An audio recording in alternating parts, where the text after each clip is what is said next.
You remember the CPAC stage that was a Nazi rune that we brought up that nobody spoke about? I don't Maybe that, remember that, but that's maybe, very funny. maybe there were signs. I don't know. Just an inkling. So I found a new cringe channel. Oh.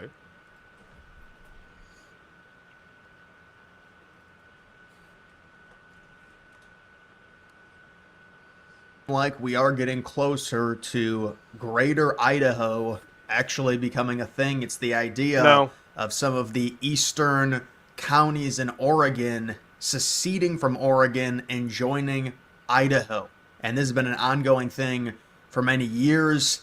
So, I think around 13 counties have voted they want to leave Oregon and join Idaho. Wait, It makes total be sense. back. There's other Oh my similar god, I almost took out my situations like the glasses. rural areas in Illinois and even some rural areas in Nebraska. It's the rural counties realizing that you've got the high population centers. With Oregon's case, it's very extreme on the western side of the state with Portland, and they control all of the voting because of the population density compared to the rural areas. So I know people would say, well, what does this do? Number one, people will be like, well, it looks like gerrymandering.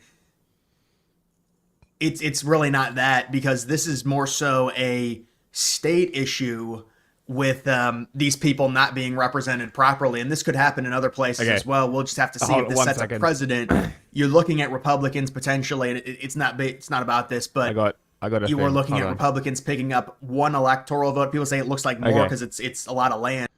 So, the CPAC stage. Just interrupting this video for a little bit. CPAC stage. That's a bit sus. Ah, what does that look like? Well, that's interesting. Ah, zoomed shot. Ooh, that's awkward. What is that? What is this CPAC stage? Why is it shaped like this? What is happening? You know, if you turn just that right hand side 180 degrees, you've got a swastika. Oh no. Maybe there were signs. Gets a little bit odd when you look at this, because I guess if all of these counties right here also agreed, Oregon just looks so small. And it doesn't really matter I because can't there's such believe a I small forgot amount of that. people living in these counties here that would be I joining brought it Idaho. up when we covered But it does CPAC make when it Oregon look happened like too. I'm like, oh, that looks interesting. it just looks like a Delaware. It looks like a smaller state. It looks like a Vermont. But yeah, this would be pretty Greater crazy if it Idaho? ended up happening. Is And it again, you have to happening? think about what kind of precedent does this set. You've got a lot of rural You're areas muted. in Illinois that would want to potentially join Indiana, and also other places throughout the country. How about even Washington, not with happening. Washington State areas This is in just Washington a that are conservative, new but they're flavor of controlled guy by I found. Seattle. All of their Okay. politics are, because just most of the state is rural, and it's sparsely Well, populated. hold They're all on, pause it conservative for a people. second. They have no say, though, because of the You, population. I don't think were here when we did this with Georgia Maloney. She's 3 clicks away from Mussolini. Literally 3 degrees of separation from Mussolini. And she's like the most powerful Italian leader for a while. All Italians are 3 clicks from Mussolini. But yeah, no, you're probably right. You're probably But I love right. If you this. went I into love this MAGA, guy talking about how these people don't have representation because of one blue city in their state. Yes. Well, we are the only democratic country in the world who doesn't give any representation to their capital city. Amazing.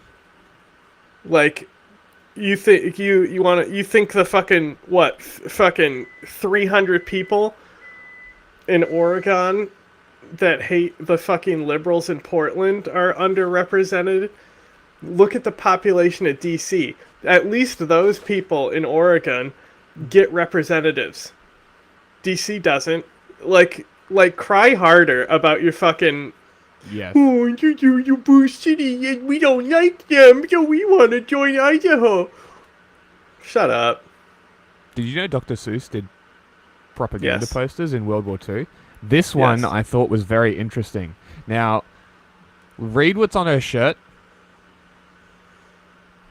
and then Oh read yeah, the I text. mean I've looked at this before. I know, pulled it I up know, but before. like read that. But this is specifically this one. I just wanted to bring up because I was arguing with some people yesterday, and I posted some Dr. Seuss propaganda posters, and it was very interesting when I found this one because it says America First on her shirt, and it says, and the wolf chewed up the children and spat out their bones, but they were foreign children, so it didn't matter. Isn't that just a perfect description of MAGA?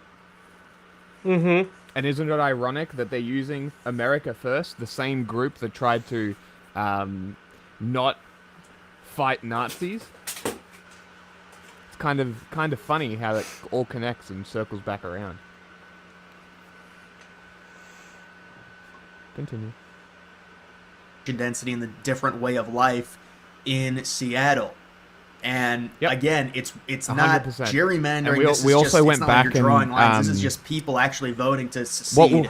was the There's no manipulation. What was here. the This is group just that they we figured want- out? They're conservative people. They want to be they were represented pulling by stuff from, like from the you know 1700s? their own people. They live a completely different way of life than the people in Portland, Oregon do.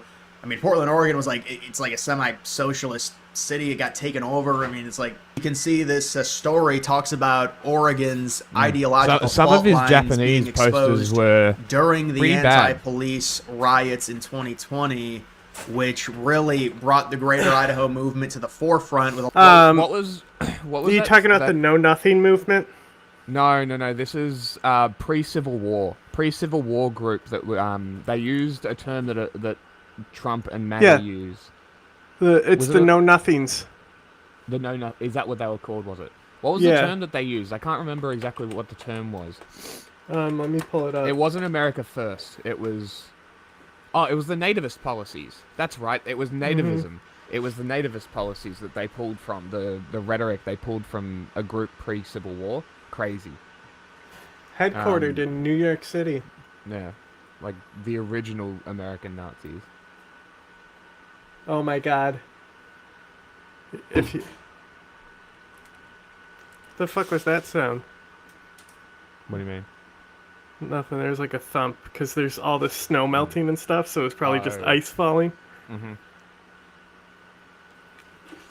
Or it was something in the microwave popping. The Know Nothings, the American Party or the Native American Party, which is funny. Before 1855, colloquially referred to as the Know Nothings or the Know Nothing Party. Old stock nativist political movement in the 1850s. Members of the movement were required to say "I know nothing" whenever they were asked about its specifics by outsiders, providing the group with its colloquial name. Keep reading. The second paragraph's the best part. Supporters of the Know Nothing movement believed that an alleged Romanist conspiracy to subvert civil and religious liberty in the U.S. was being hatched by Catholics. Therefore, they sought to politically organize native-born Protestants in defense of their traditional religious and political values. Wow. The Know Nothing movement is remembered for this theme because Protestants fear that Catholic priests and bishops would control a large block of voters in most places. The ideology and influence of the Know Nothing movement lasted as long as 1 or 2 years. It disintegrated due to weak and inexperienced local leadership, a lack of public proclaimed national leaders, and a deep split over the issue of slavery. In parts of the South, the party emphasized anti-Catholicism as frequently as it emphasized it in the North, and it stressed a neutral position on slavery, but it became the main alternative to the dominant Democratic Party. Interesting. Fucking Protestants.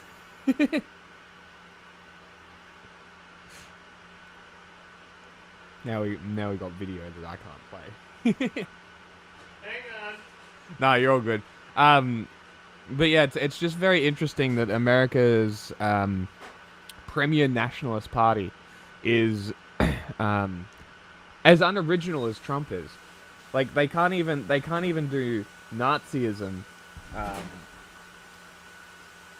in a unique way. They gotta steal from Americans in the before times.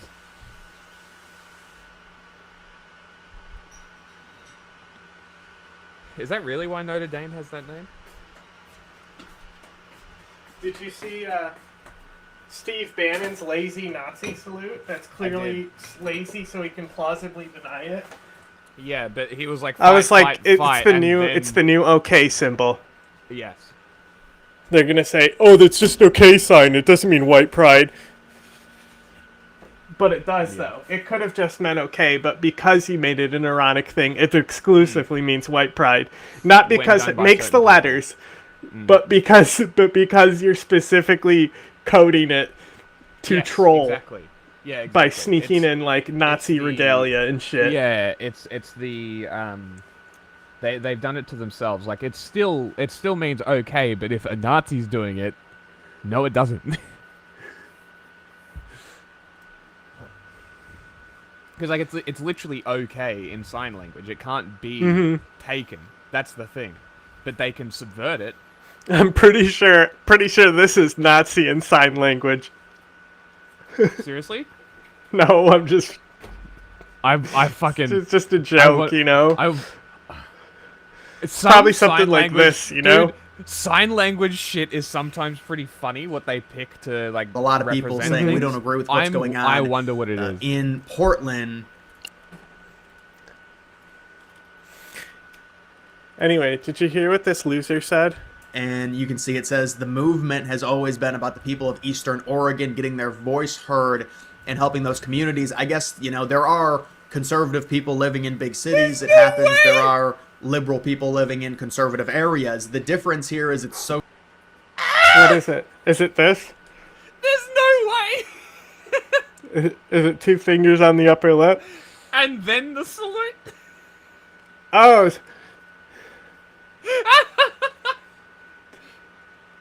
Nazi. Makes sense.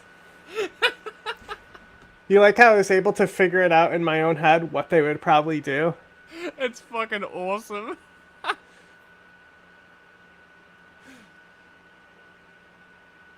Oh my god. Yes, okay, ADL, we know. That's not what I'm looking for. American Sign Language Dictionary. Nazi, a German member of Adolf's political party. Let's see. It's just a gay Nazi salute. That's all it is.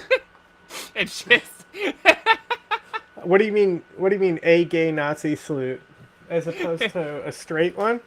yeah. It's just a little bent. That's fucking great.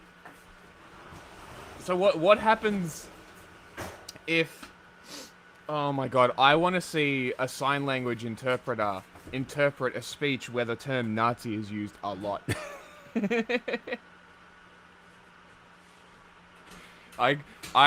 This is equivalent to finding out the Jewish money is called shekels. This is comedy gold.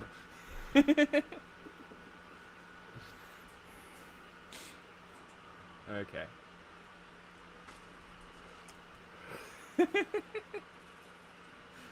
You're right. Actually, you know what? Thinking about it now, little bit.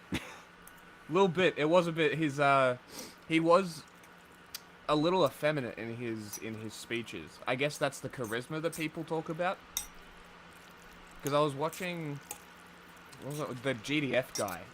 I was watching his video because he was comparing Nazism to Zionism and talking about the similarities in the application of these ideologies. Yeah, not so and much the LGBT ideologies. is a Nazi movement. Yep. Of course.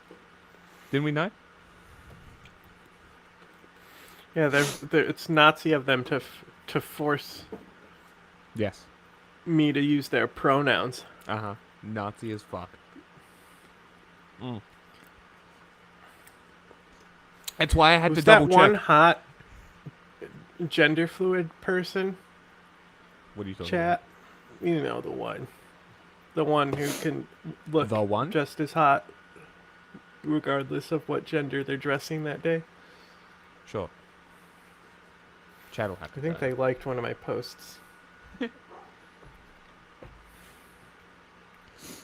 But yeah, no, that's why I had to double check whether that actually was the ASL for what Nazi would be, and I find it so funny that it's not only the salute thing, like imitating the salute, but it's also the mustache. That's great. That might be the best ASL thing I've ever seen. You can play the video now. Okay, listen to what this dipshit says here. So drastic with the amount of conservative people living in a bunch of like I mean it's a large swath of land compared to a very small percentage of the state having the big population which controls all of the rural areas. It really doesn't make sense just in terms of efficiency for how these people should be ruled when you think about it. That's not how this it is works. the most recent update. You've got a Efficiency. Republican The congressman. The majority of land doesn't forward a vote. measure- The Bro majority said of people, efficiency. Like, I just don't understand how these people don't comprehend that land doesn't vote. Owning more land doesn't get you more voting power. Yeah, but also, they have representatives. Yes. Yeah, Their local issue representatives. is that Oregon goes blue in elections for every 4 years. Okay. Yeah. Sorry, your white state isn't white anymore. Cope and seethe. Like, did it matter that Never does. it was blue? It never does.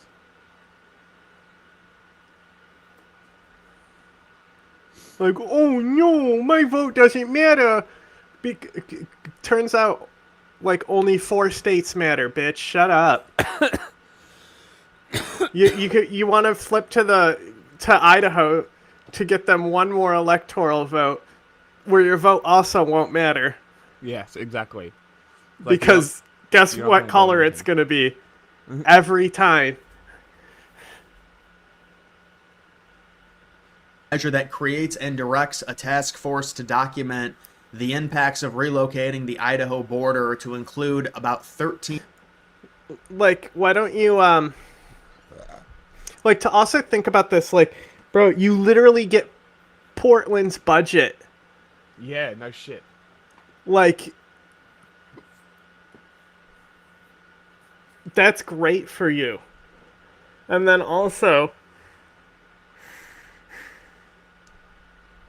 like, there's already, I think it's Nebraska, where they literally, like, they make it so their electoral votes can go multiple directions, and they have 3 votes, right? Isn't that Vermont? No. Maine? There's Another another one? state that does it, but there's one that literally is, it's worth 3 points, and each of the 3 points can be earned by anyone. Like, if this is your issue, why don't you just do that? Like, you can tell these people are dumb hicks because they're trying to join Idaho instead of doing something rational. It was Nebraska. I was Eastern right Oregon about counties Maine. It and was requires Nebraska a that report to be switched them. presented. You said to- Vermont, but Yes, okay. Close I was enough. Close enough. Basically the same. Yeah. And Nebraska split their... is that what I said? I said I think it's Nebraska. I think you did say Nebraska. Yeah. What's funny is that I actually pictured the shape of the state on the electoral map Oh, to the corn, try the to corn remember what state it was. State. Yeah. The corn state. to lawmakers in Salem. Okay, anyway. And directs a task force to document the impacts of relocating the Idaho border to include about 13 eastern Oregon counties and requires a report to be presented to lawmakers in Salem. He did not respond to a request for comment. So they're moving forward with this. We'll see where it ends up going. But, I mean, I've been hearing about this for a while, the idea, and you can see what it would be. Oregon becomes very small at that point, although, again, it's just adding 1 electoral vote to Idaho and taking 1 away from Oregon. Oregon undoubtedly is liberal.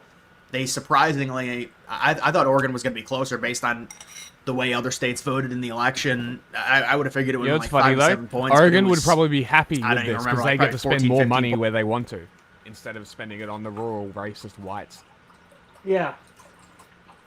Like, I bet you that Idaho would be very happy. Especially considering Montana's there sniffing the fuck out of them.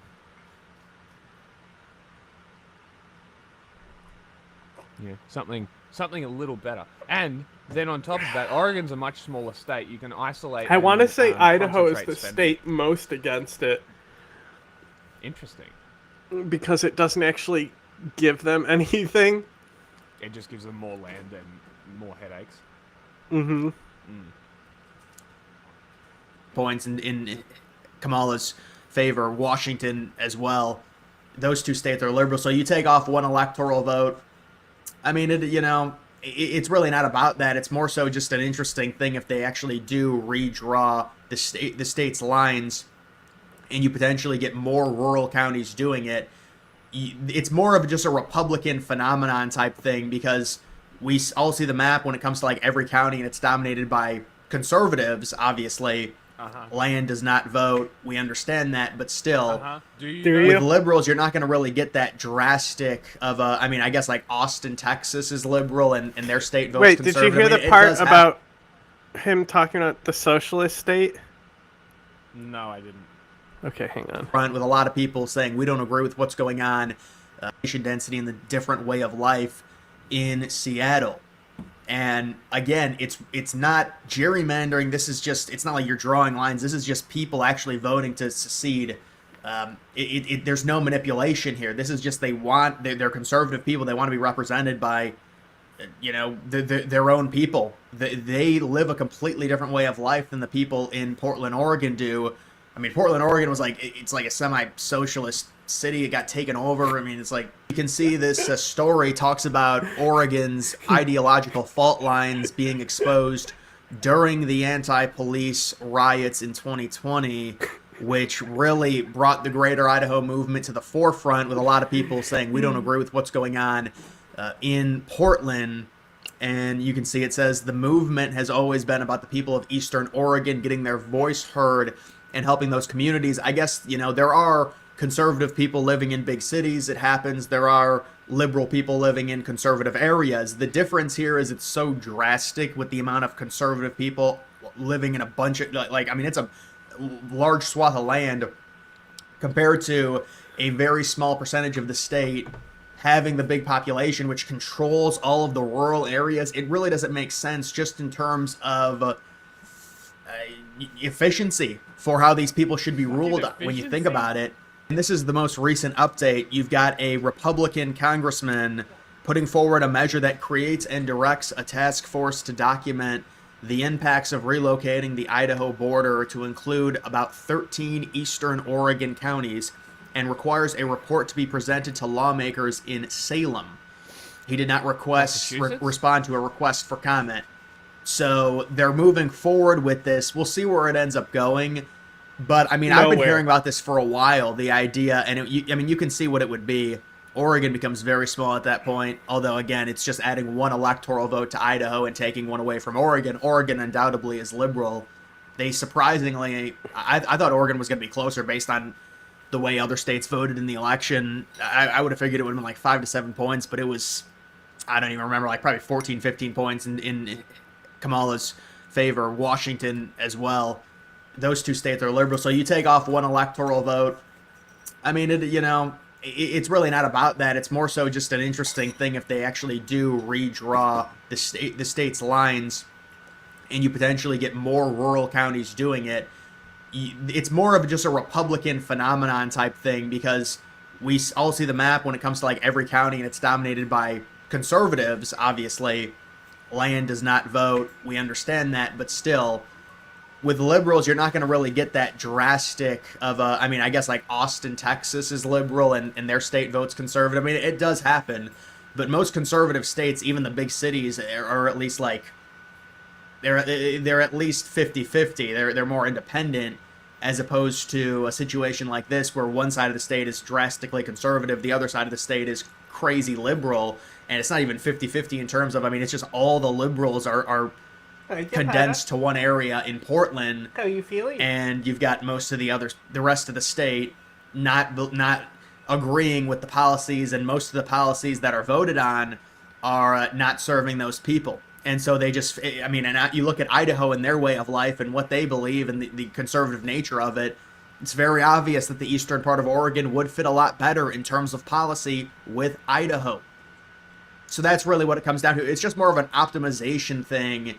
And I mean, part of me says, well, it's a little bit ridiculous, but I understand the idea of it. And I mean, these are counties that have already, you can see the counties in red, they've already voted in favor of joining Idaho. You've got this county in green, a bordering county to Idaho, which I would imagine would vote in favor, but that's the next one to vote. And then you've got a few other ones. I know one of them, from what I read before, one of them voted they didn't want to join Idaho. Now, this would also hurt Oregon, and Oregon does not want this to happen because they would lose resources and they would lose production Is this guy reading in terms of the population loss as well as like territory. Wikipedia or some And shit? I think What the that's fuck is going to be the happening? big thing that's going to have to be It's a Fox News ironed out when article it comes he's to this citing. potentially He's literally- happening. he's It's not literally just the talking in counties circles, voting, right? it's also both of the state legislators agreeing, including Oregon's, and the way that Idaho, or I guess the people on the eastern side of Oregon, would get that approval from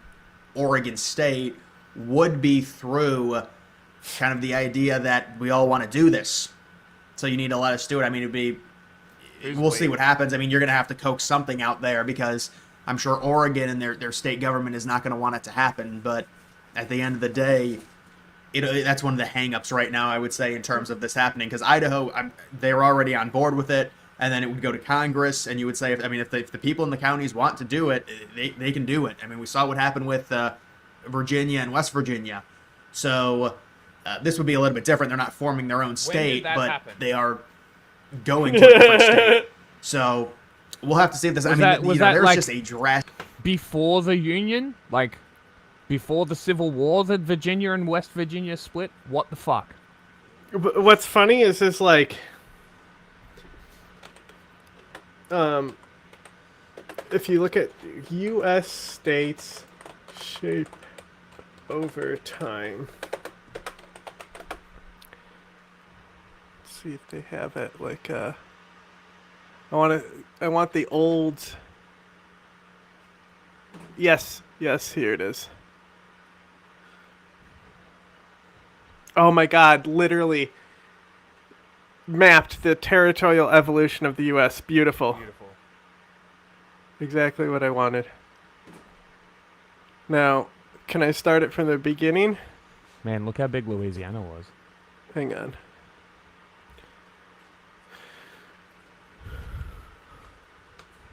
Start over.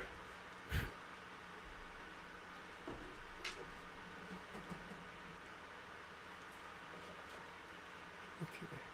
Hang on.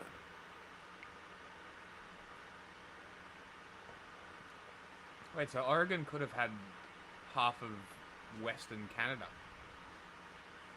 Didn't they want to split off? Maybe they should join Washington.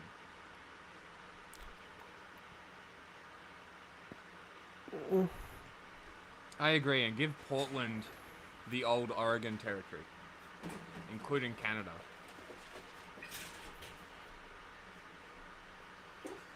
But see, like, at one point, the states were just super long, so they split them in half. Like, this is, like, very early in the United States. Look, there it is. Oh my goodness, chinchilla drama. He going turbo speed. What the fuck is that massive chunk? Is that okay, all Virginia? Well, that massive chunk is when France withdraws. So, France, their colonial project fails, which is the Pacific Northwest region there.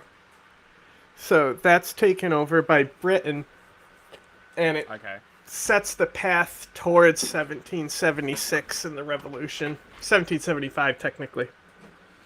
If only I could get Chrome to load so I could see. Anyway. Okay.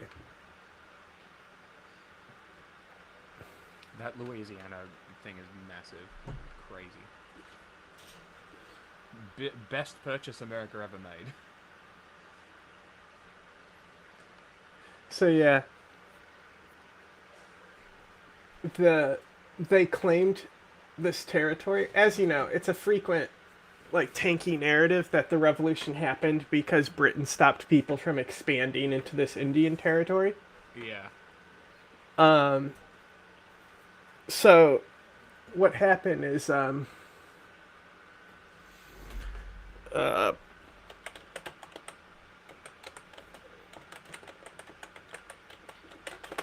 okay. Pontiac's rebellion or Pontiac's war. Yeah. Okay.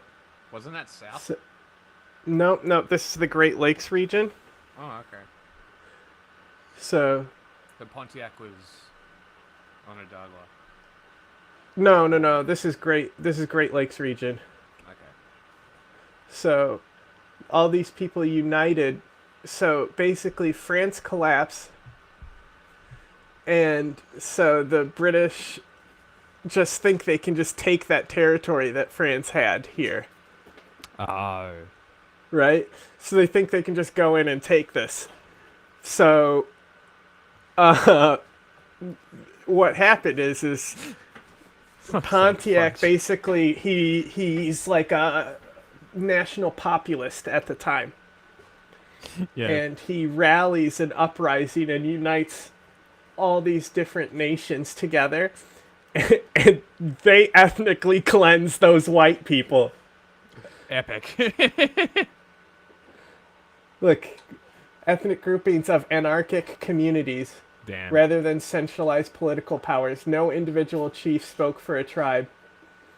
No nations acted in unison. For example, the Ottawas did not go to war as a tribe. Some Ottawa leaders chose to do so, while other Ottawa leaders denounced the war and stayed clear of the Crazy. conflict.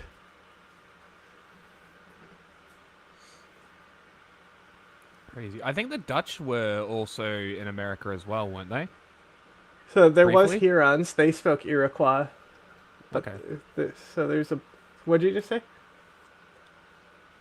The Dutch? Yeah. Yeah, the Dutch basically made a fortune off of arms dealing. Yes. It was early, So they right? would And then sell the fucked off. arms, and then they would profit off the pelts that the... Yes. You the know, beavers, and yes, like yes, some yes. some like beavers were almost driven to extinction in certain areas. Okay. And they left relatively early, yeah? Yeah. Hmm. Amsterdam, Thought you know? so. Yeah. Fort No, I thought Detroit.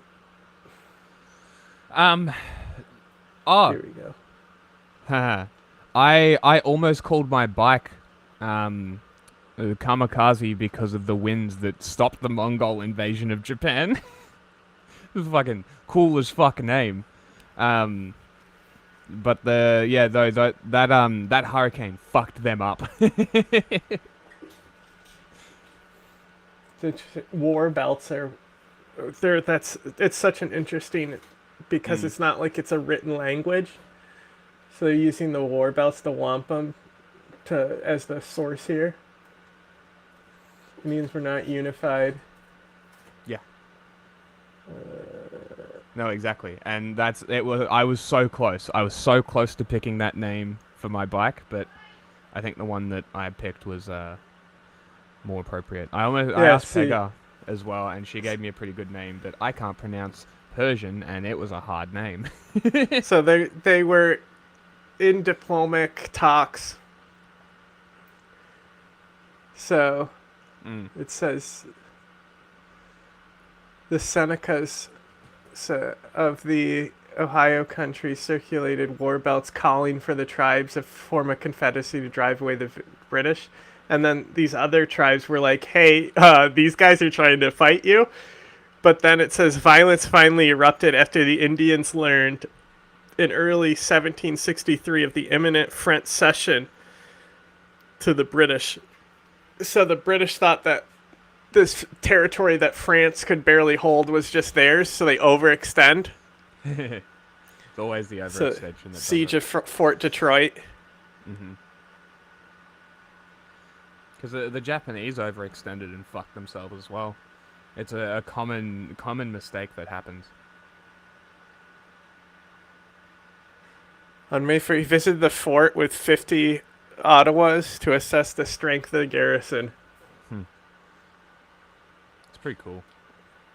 It is important for us, my brothers, that we exterminate from our lands this nation which seeks only to destroy us. You see as well as I that we can no longer supply our needs as we have done from our brothers the French. Therefore, my brothers, we must all swear their destruction and wait no longer. Nothing prevents us. They are few in numbers. We can accomplish it. 300 men carrying concealed weapons, hoping to still take it by surprise. Damn. British were armed and ready. He withdrew. They ritually cannibalized one of the soldiers, as was custom in the Great Lakes region cultures. Damn. They directed their violence at the British and generally left the French colonists alone. Lol. British moment. Yeah. The British were more aligned with the Eastern Iroquois, not the Algonquin speakers. 900 warriors from a half dozen tribes joined the siege. Who are the Mohicans? Were they these guys? They're Algonquin speakers. Okay, they were. Okay, because that movie, The Last of the Mohicans, I remember Algonquin being one of the main points. Like the other tribe was Algonquin speaking too and wiped them out, something like that. I don't know. It was a good movie though. Yeah, we should watch that movie. Huh? We should watch that movie. It's a. I'm sure everybody's seen it, but You'd be surprised. Now, what I want is there's something that should be like a section on war crimes. okay.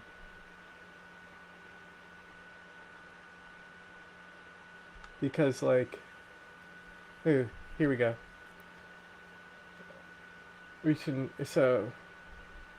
According to Dixon, Pontiac's war was unprecedented for its awful violence, as both sides seemed intoxicated with genocidal fanaticism. The Indian attempt to drive out the British and the effort of the Paxton boys to eliminate the Indians from their midst as parallel examples of ethnic cleansing.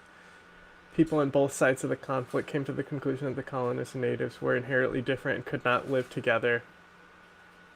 Doesn't this sound a lot like Israel-Palestine?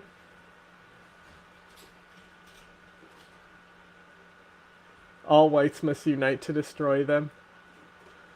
So, the reason why they stopped the expansion is because the British literally couldn't protect the colonies. It wasn't so to like it to you need it needs to be characterized accurately. And this is also like a chain reaction leading to the French Revolution as well, because the French colonies collapsing, this is exactly why they back the revolution. So without Pontiac killing all these white people, there would be no America. Like, it sets the stage.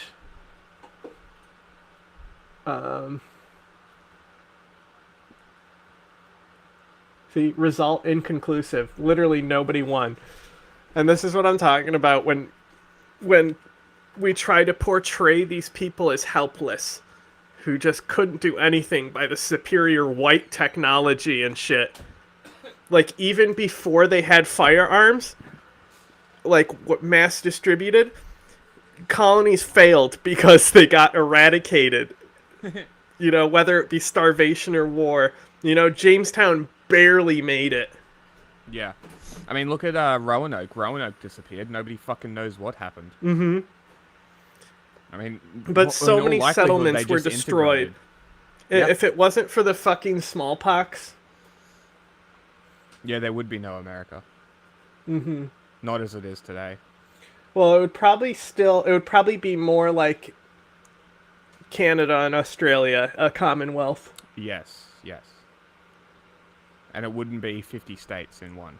It would be The entire continent would be split. Smallpox blankets.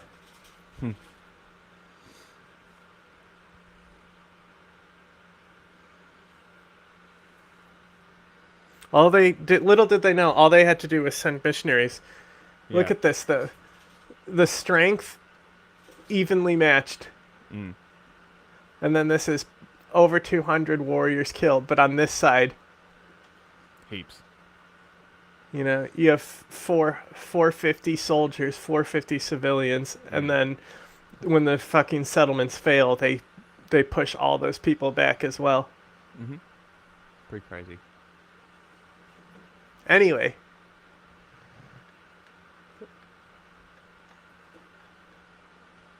So the states used to be long as fuck. Mm-hmm.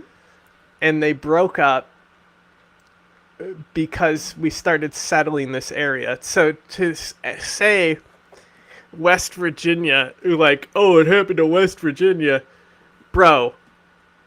Crazy. So my initial thought of when did that happen was pretty accurate.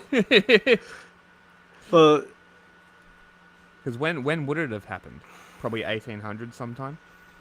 but anyway, it's just so funny that they claimed all this territory that they were ethnically cleansed from as Virginia.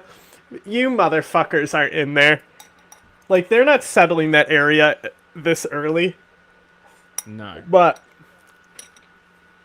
the Ohio Wars are also interesting.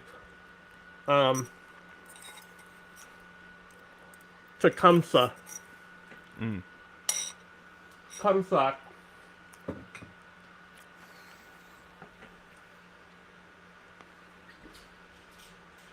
See, Oh, there we go. unrecognized territory. Hey, now we're getting a state that kind of looks like something. And that's Virginia. Okay. Yeah, Kentucky's part of it at this point. Yes, yes it is.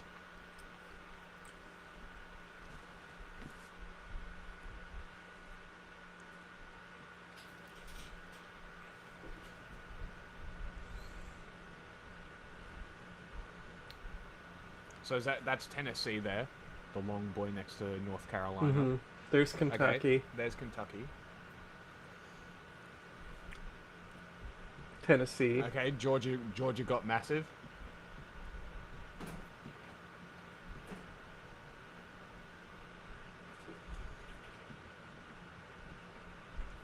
Still haven't got Louisiana yet.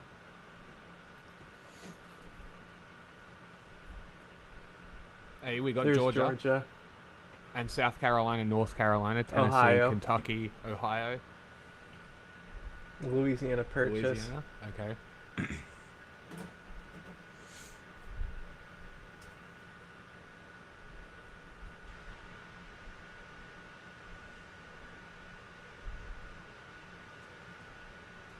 What does that say?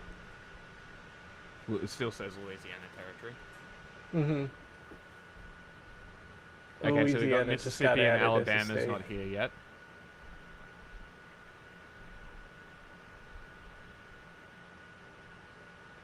There's Indiana.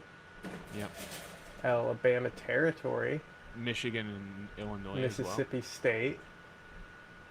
Illinois as well. Okay, State. Alabama, Mississippi, and Florida now. Florida's Oregon. no, not yet. No, Florida's not a state yet, but the shape The of shape Florida's is there. There's Alabama. Maine. Maine. Still no West Virginia. Uh-huh. That's a weird addition there. Texas is still Mexican. There's Missouri. There's Florida. Florida Territory. Kansas.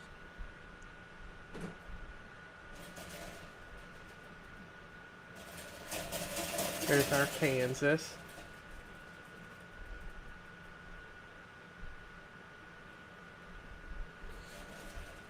Michigan. See, I'm surprised Michigan didn't split into two states Yeah. from there.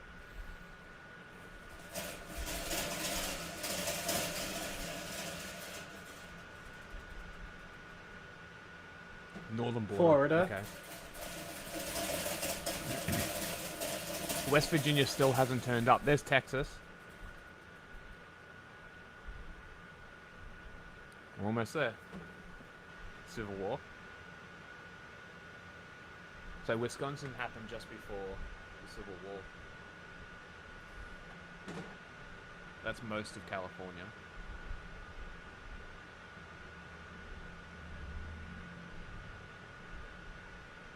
Okay, California.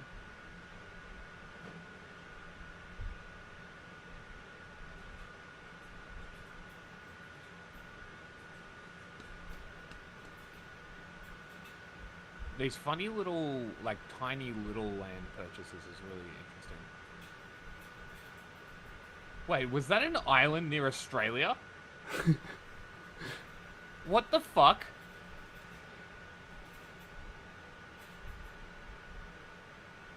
There's Oregon. Has it cut the Canadian territory out yet?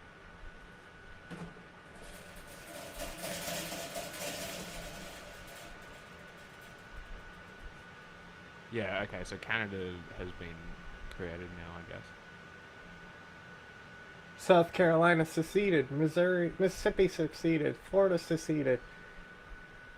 Alabama seceded. Georgia seceded. Louisiana. Kansas admitted.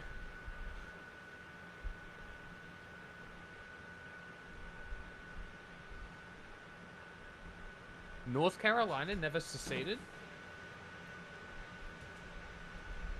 Okay, there's Virginia. Go on.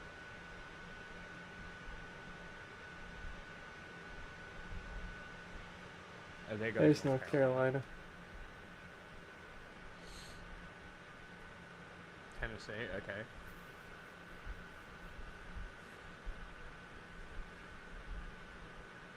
Damn, so the Confederate States had a fair amount. Like, that was nothing to sneeze at.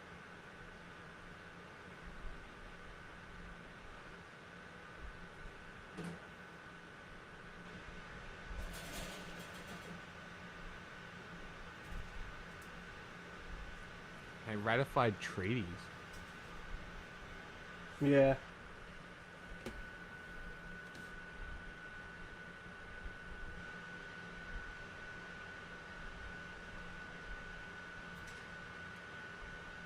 Civil War is going on and they're still annexing territory elsewhere. Yeah, crazy.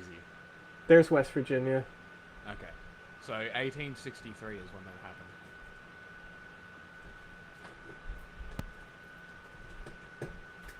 And So as I'm a assuming result that's of the split. Civil War. Yeah. I'm assuming that West Virginia was a non-slave state. Mm-hmm. Isn't that wild? And now look at West Virginia. They would be a slave state today.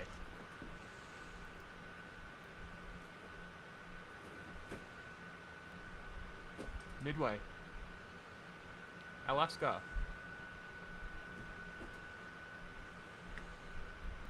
Florida was the first readmission. Crazy.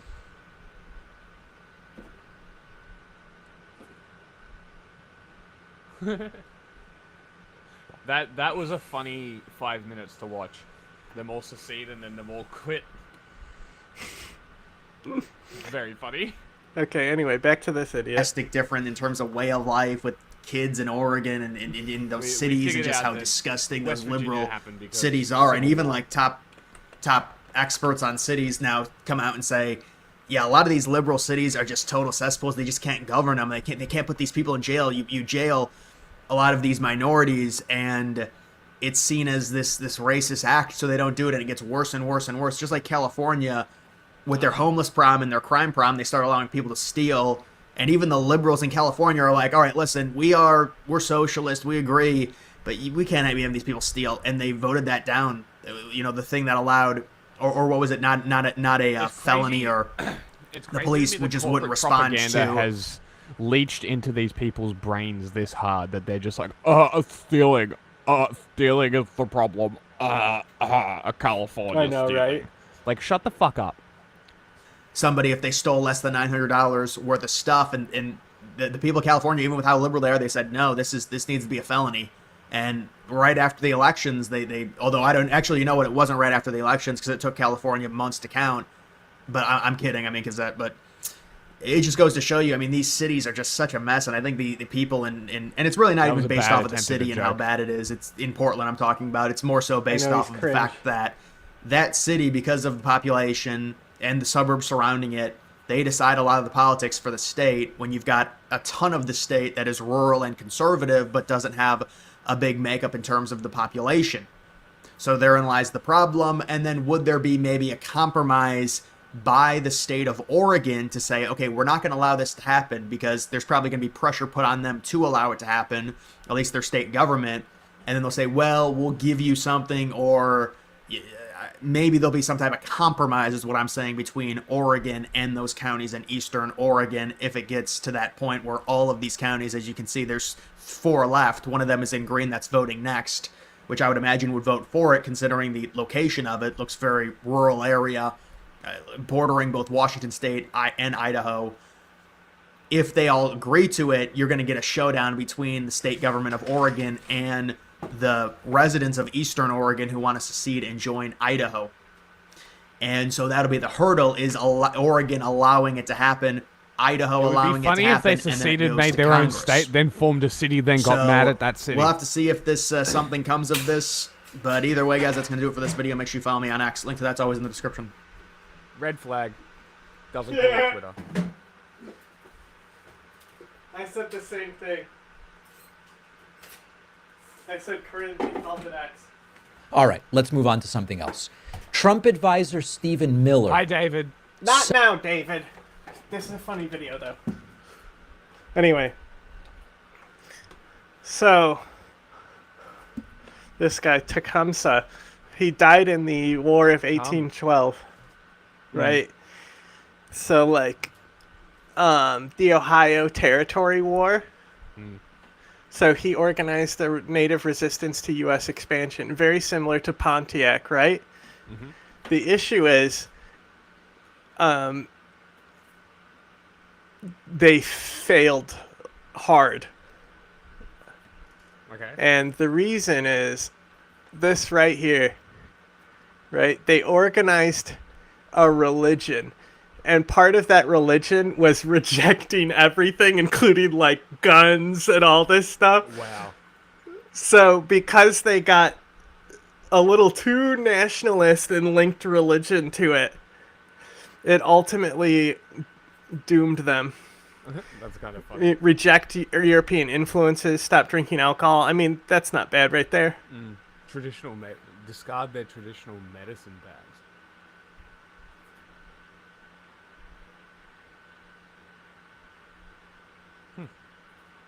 Only native food, only, not drinking alcohol, right? So, but what's interesting is so they're part of the War of 1812. He founded a town called Prophetstown. Amazing. Sent a delegation to the Iroquois in New York. Creek War, but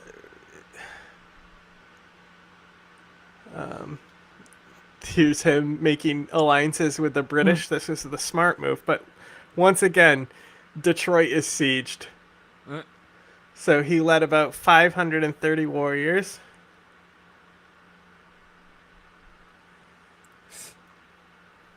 He had them repeatedly pass through an opening in the woods to create the impression that thousands of Native Americans were outside the fort.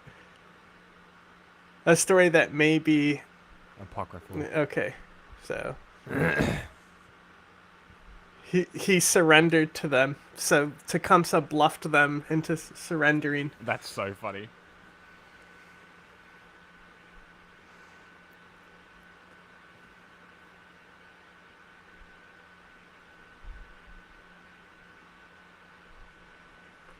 Gallant warrior, blah, blah, blah, blah, blah.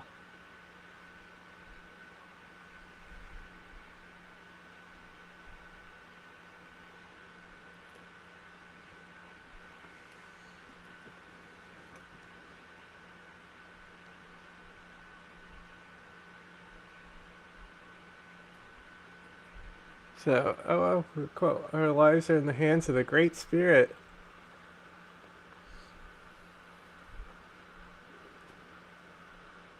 Yeah. So some it was might, killed it might in have been fierce China. findings. He was killed, and then the movement failed. Interesting. I guess that's what Americans happens had when won you a put yourself- decisive victory. Put yourself on top of a hierarchy. Mm-hmm.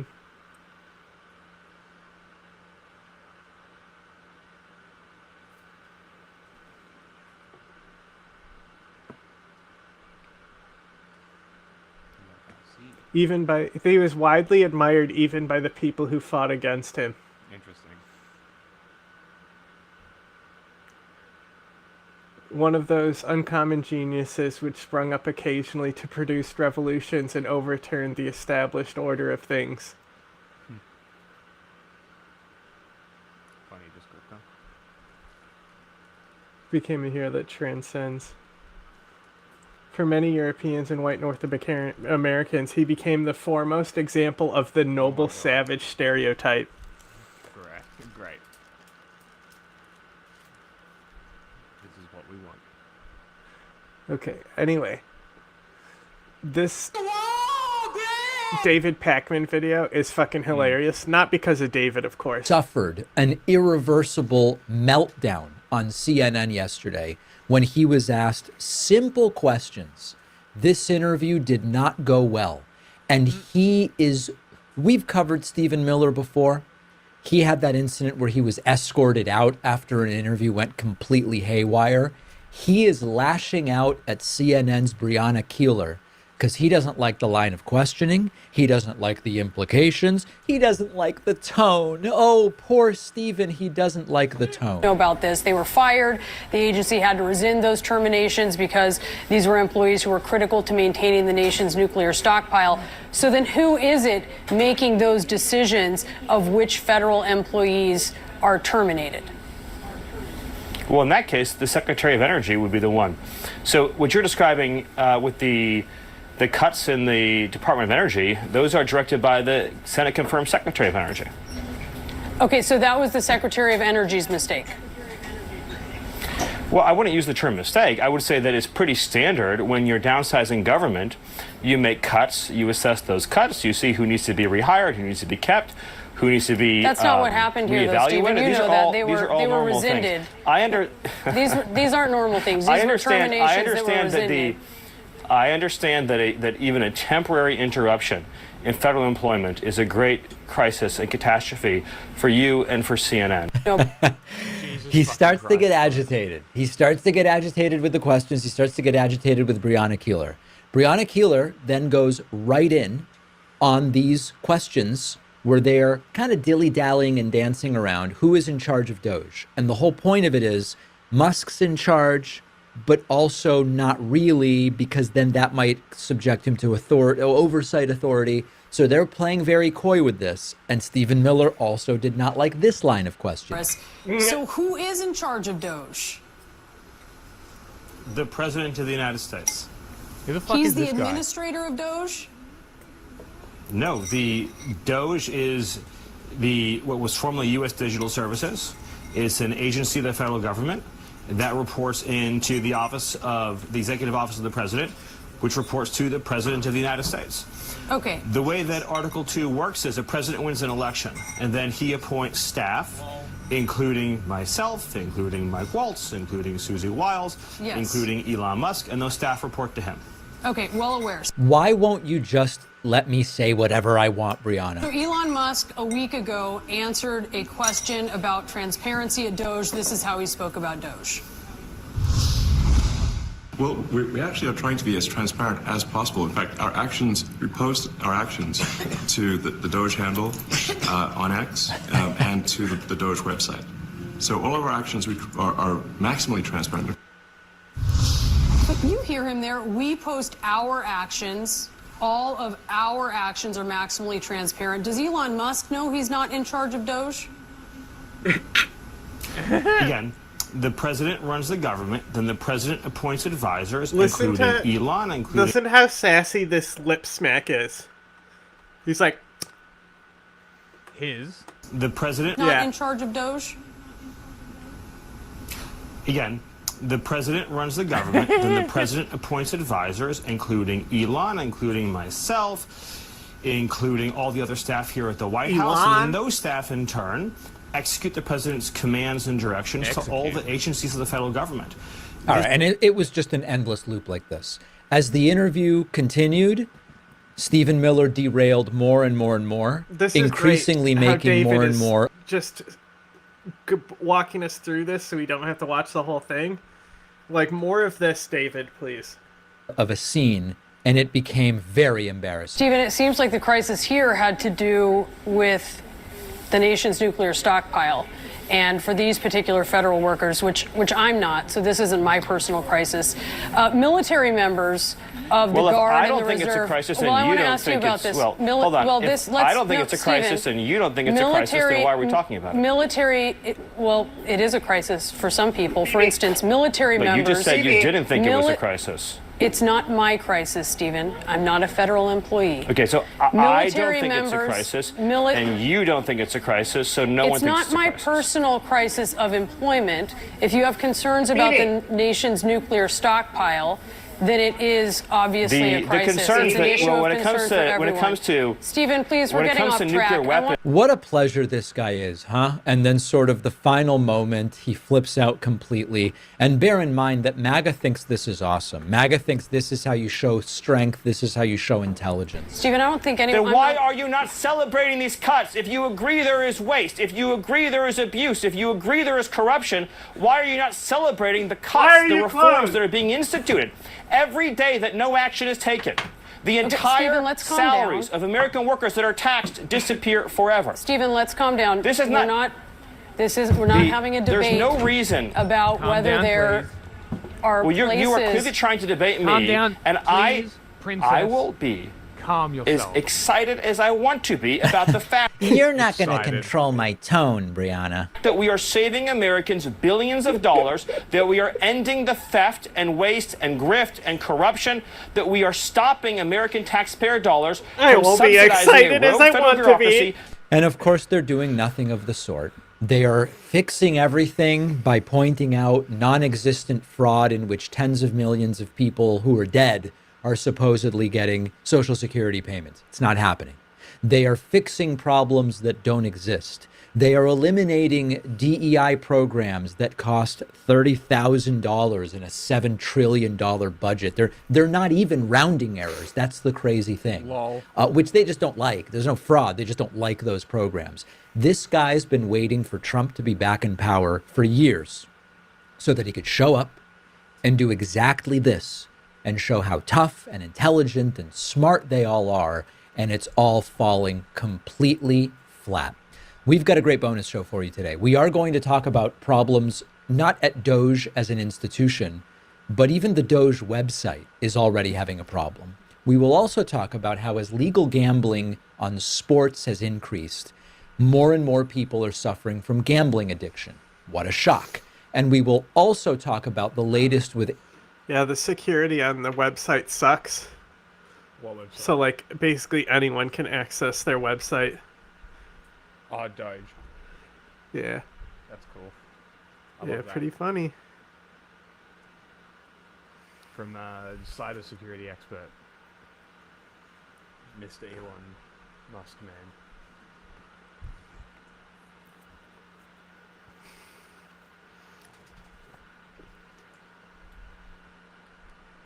What the fuck is this?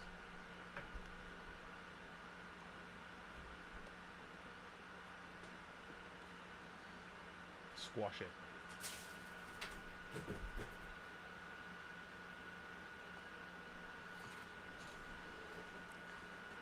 Imagine the goop if it got squashed. That's its ass. There's the front. Yeah, kill that thing. That's evil. Kill it. Kill it with fire. Lots and lots of fire. Kill that thing. That's an alien queen. You know Earthworm Jim? I have heard of it. And thank you for joining us tonight. I'm Dee Dee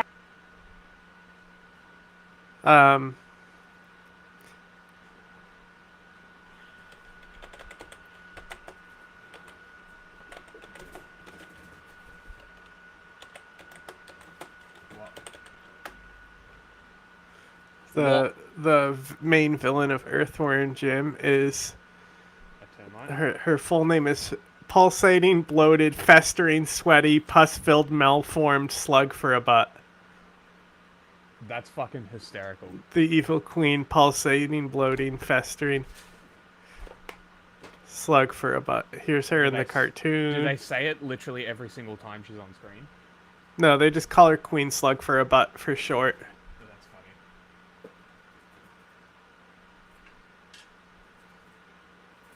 funny. But she grows.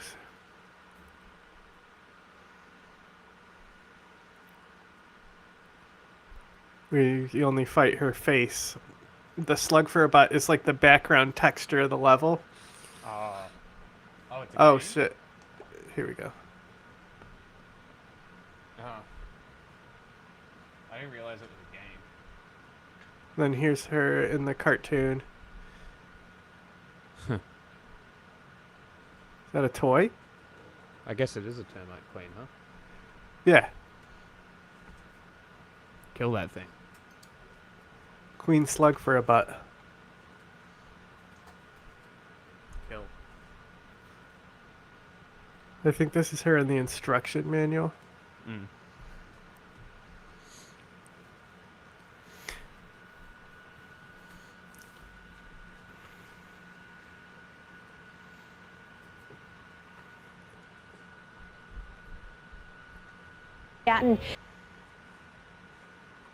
And tonight, the Madison, Wisconsin community is in mourning after a teacher and student were killed in a shooting at a Christian school. Police say the shooter also died. Let's get straight over to Jeff Harris at the live desk, and police just shared an update. Jeff, what are you learning? Some new information just into the live desk, Dee Dee. We've now learned that the suspected shooter is 15-year-old Samantha Rupp, now who you see right here on the left-hand portion of your screen. A teacher and a student are now dead. 6 others were hurt. Police say she planned the attack in advance. Police are now combing through her family's home, already confirming they found a manifesto planning this crime. On December 16th, 2024, 15-year-old Natalie Rupnow opened fire in a private Christian Wisconsin grade school, killing 42-year-old teacher Aaron West and 14-year-old Ruby Vergara, as well as injuring 6 other people. You might be wondering why I'm uploading yet another video about a killer, especially after the last one about Luigi Mangione and Thomas Matthew Crooks. I know a lot of people I love that he's got Helldivers gameplay for his fucking commentary. Remaster my old videos, and trust me, this is classic. This is like Leafy era.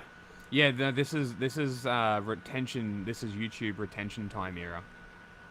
Leafy was. I've already written most of the scripts for him. I know. I really want those videos to be made as well as humanly possible, since they are by far my favorite stories, and the ones I either have the strongest emotional connection to, or find the most entertaining. We are nearing the 1-year anniversary of when I started uploading YouTube videos, and I really want to make sure that the remastered videos are done to the best of my ability, so that they can tell the story I want to tell. But this was an emergency. I don't fucking care, bro. Hatred. Something everyone has gotten. In a sense. Is this AI reading? Some people think it's pure nothing. But because of the hate they make, it ends up killing them without knowing it. Which go right ahead. I don't mind, but kinda do at the same time. You are Which just go right ahead. But okay, thumbs down. I wanted to make it great quality. Well, you can start by like getting a fucking person to read it. You know, so it can actually read in complete sentences instead of breaking apart like that.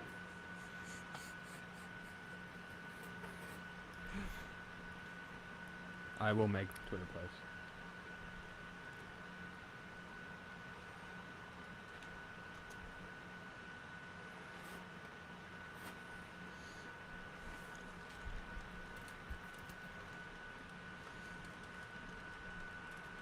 Squirrel Girl. Why is everybody horny for Squirrel Girl?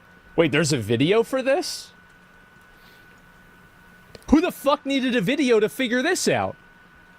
What are we talking about? Obviously this is the case, but I mean... Because people are going to click on it? Yeah, exactly. I feel like Squirrel Girl, pretty much every single character in Marvel Rivals, they made to be attractive. Like, it's not like they Okay. have the, they have the modern audience character. No. They don't have the modern audience character because that one wouldn't make as much money. That would be silly. Well, either way, yeah, of course it's going to be popular. And China capitalizing. So this What is this music? is crazy. Marvel Rivals is doing some insane shit. Let me see if I can find it and show you guys. Where is it? Where do it be? There we go. Okay, so, Marvel Rivals is not adding in 1, but 4 new characters for the Fantastic Four, and I guess it's happening on January 6th. That is fucking crazy. Yeah, good content ahead. Yeah, 97,000 likes. Yeah, a lot of people are shocked about this, right? Because, like, this is basically what Overwatch could never do. And what a picture, exactly. And you look at, obviously, every single one of this character, like... What is this music? I don't want Twitter, I want a Twitch. It's so funny. This is what Overwatch could never do. Yeah, Overwatch is still a better game. She's really hot. There you go. You think they're going to have Mrs. Fantastic be ugly or the Invisible Girl be ugly? Fuck no. And plus Ultron? Oh, they're adding Ultron as well. Yeah, that's insane, man. Overwatch could never. Well, anyway, this is what's happening. China's capitalizing on the anti-beauty market in the West, and I fucking love it. And artists sense I do because too. they're Chinese. Yeah, you can do this. Well, also, they fucking... It's not like they didn't have these fucking characters art. Like, they have a fucking... You know... Like, they're gonna fucking...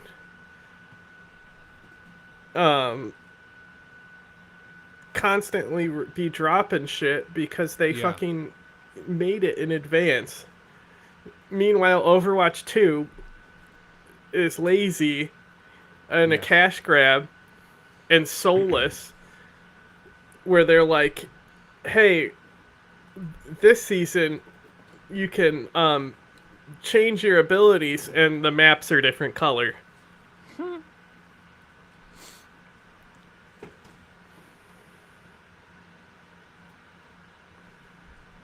Also, Marvel Rivals Destructible Environments is a fucking great feature. Because, like, when you get into a choke point, you can, like, have somebody go ahead of the group, and you can just basically destroy that choke. So then your fucking team won't be ambushed in the choke point. Okay.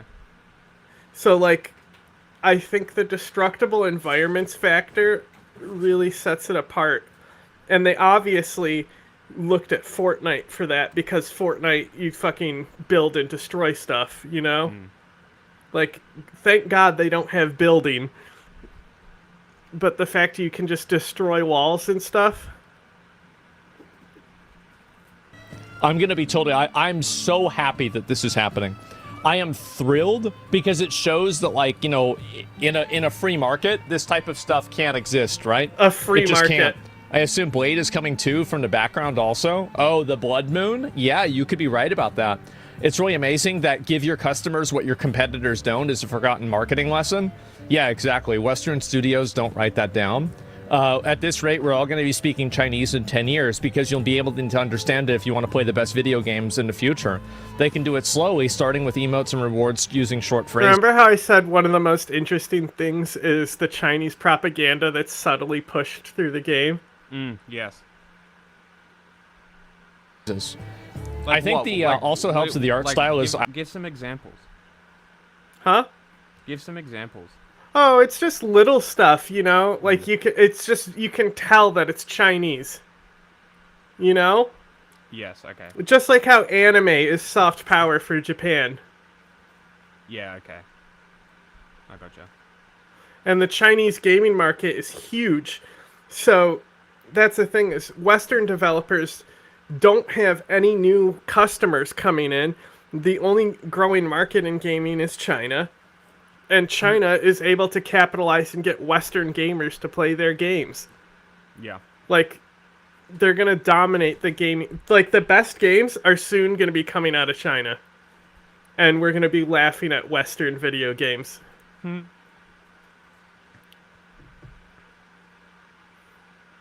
Absolutely incredible. Well, yeah, and I don't know if people saw this. And look at this, by the way, 28 million views, 97,000 likes. This game is absolutely cooking. Crazy levels of popularity. And it's really not a surprise. So somebody did a comparison of the Marvel Rivals versus, the Marvel's Avengers game. Look at this. Honestly, both are ugly. Yeah, both look like shit. Are his eyes even open on the American one? Not sure. I don't know what we're supposed to be impressed about here. How is it that China does a better version of Captain America than we do? How does this happen? This is our Captain America? Better on what metric? This is embarrassing. Really, no, it's just, this is outrageous. How does this happen? Like shit. Yeah, 2 is, this is crazy. Bro's cosplaying. This looks fucking amazing. It looks like this shit. is absolutely what I would imagine Captain Captain America you know what it to looks be, man. like? And it's not. You want to know what the difference is here? Okay. One is stylized? They're both stylized, okay? The source material for the Chinese one is literal comic books. Right? True. Have you seen the fucking Captain America comic by the guy who can't draw body proportions? No. Can't say I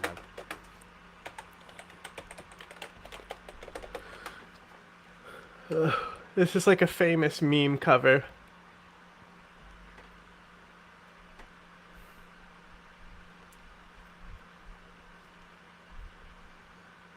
Oh my god. This they drew him shirtless to Amazing. Here's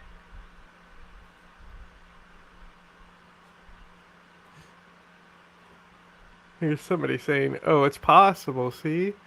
But no. He's also posing there. The proportions are still fucking crazy off. Yeah, no, Arnold. It's like there's 2 bodies here. There should be another arm on this side, you know? Yes, yeah. Like he shouldn't be his that head, far out. His if head his should be is that here. Yes, exactly. If he's standing side on, you shouldn't see the left hip. But you see how Arnold is posing, and you can see the pec. That's the entire point of it. You're supposed to be able to see all of it, but he's just standing side on in that picture. But this guy who drew this, fucking, he dominated the comic industry with his art style. Anyway, I guess people liked it. It's literally like why we have Spawn and shit, I think. Okay. Is this guy.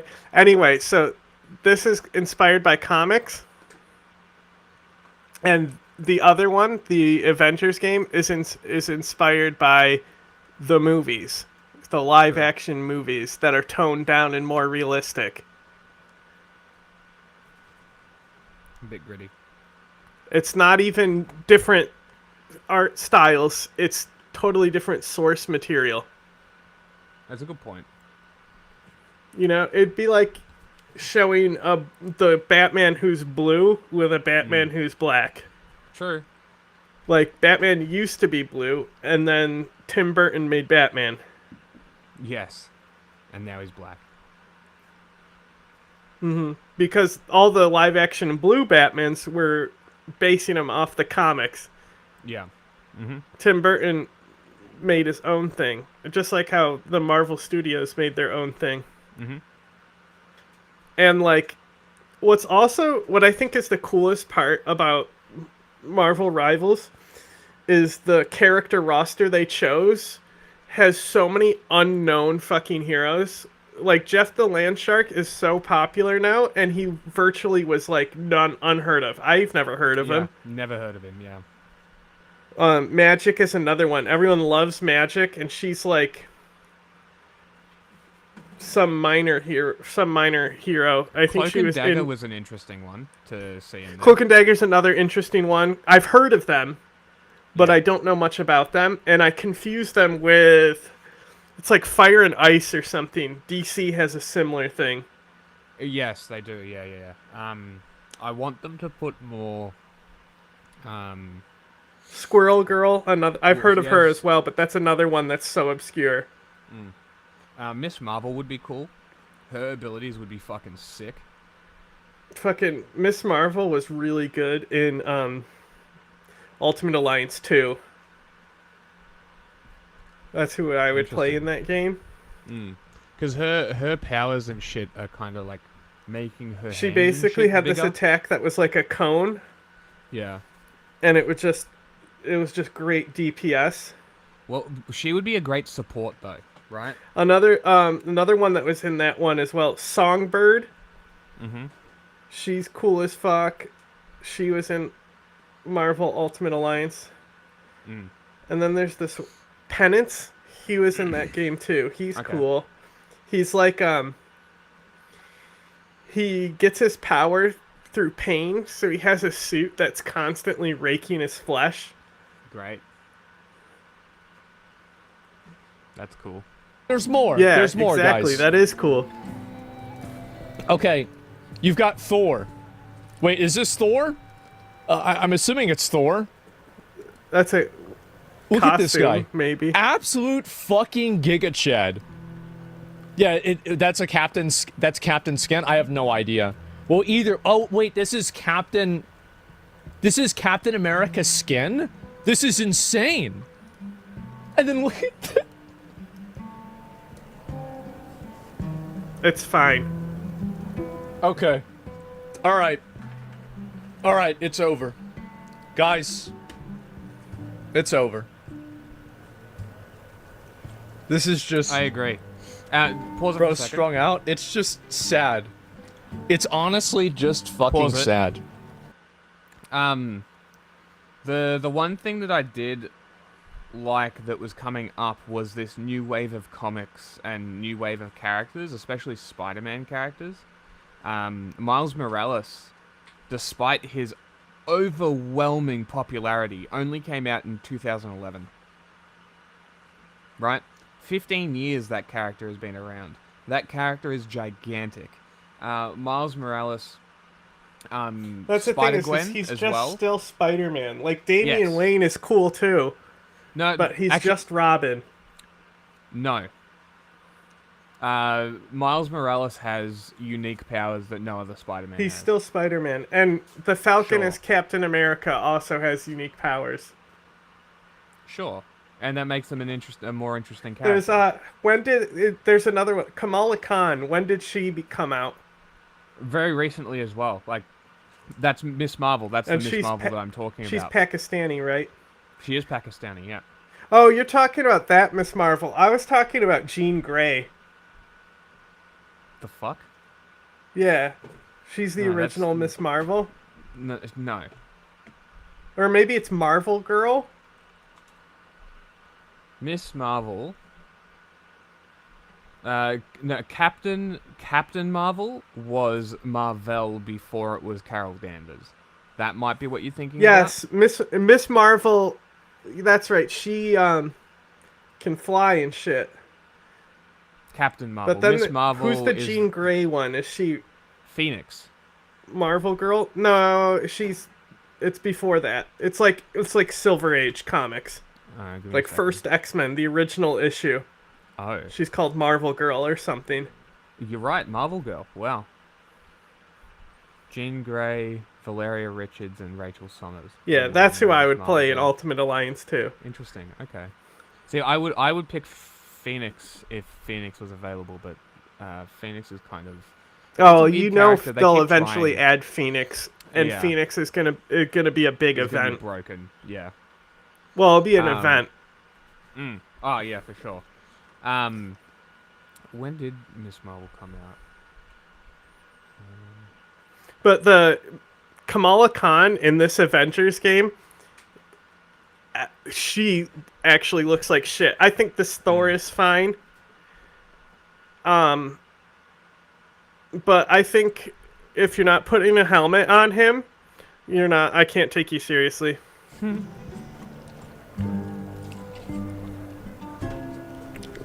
Oh my god.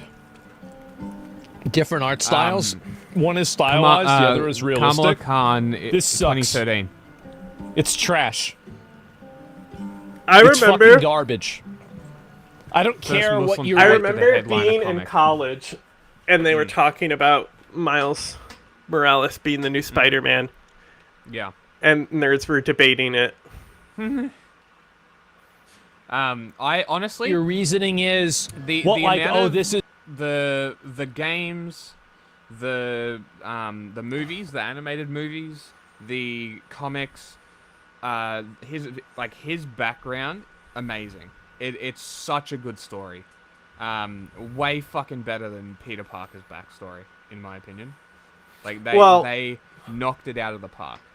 Peter Parker is supposed to be a hero that everyone identified with, who was like the primary audience of comic book readers were Peter Parkers. Yes. It's not like Bruce Wayne. Like, nobody can identify with Bruce Wayne. True. But it also gives a Spider-Man for, I guess, that Hispanic community as well, because I don't think there has been one. I'm sure maybe there hasn't been a black Spider-Man before either. I don't know. It's just kind of interesting. It's interesting that they went that way and that it was so successful. There's a DC Miles Morales. His name is Batwing. Batwing? Yeah, look up Batwing Hero. And you can tell this is their attempt to do the Miles Morales. Oh. He's fucking Batman's diversity hire. A Congolese Batman. Congolese police officer. Batman of Africa. That's so funny. Jesus Christ. I don't care. It sucks. That's all there is to it. It's just shitty. And so anyway, yeah, this is amazing. All right, let's go to the next one. Oh, what about this? Look at this.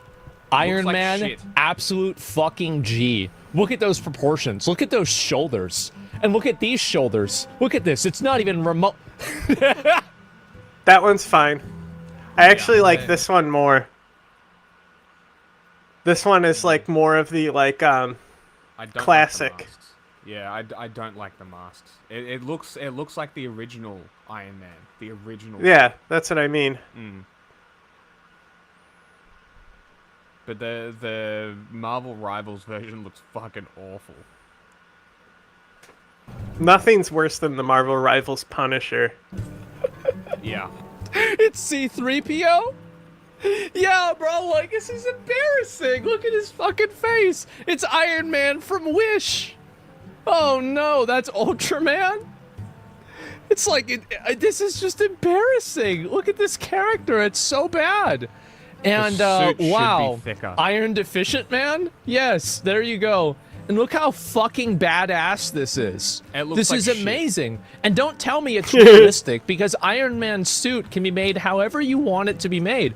This isn't how it looks like even in the movies. Like, if I look at Iron Man Avengers, where's a good picture of, like, look at that. That is fucking badass. Hold on. That looks way more like wow, this one Captain here. America right? looks Where really is it? dumb in the movie. Can you go back to the Iron Man that he was pointing at, please?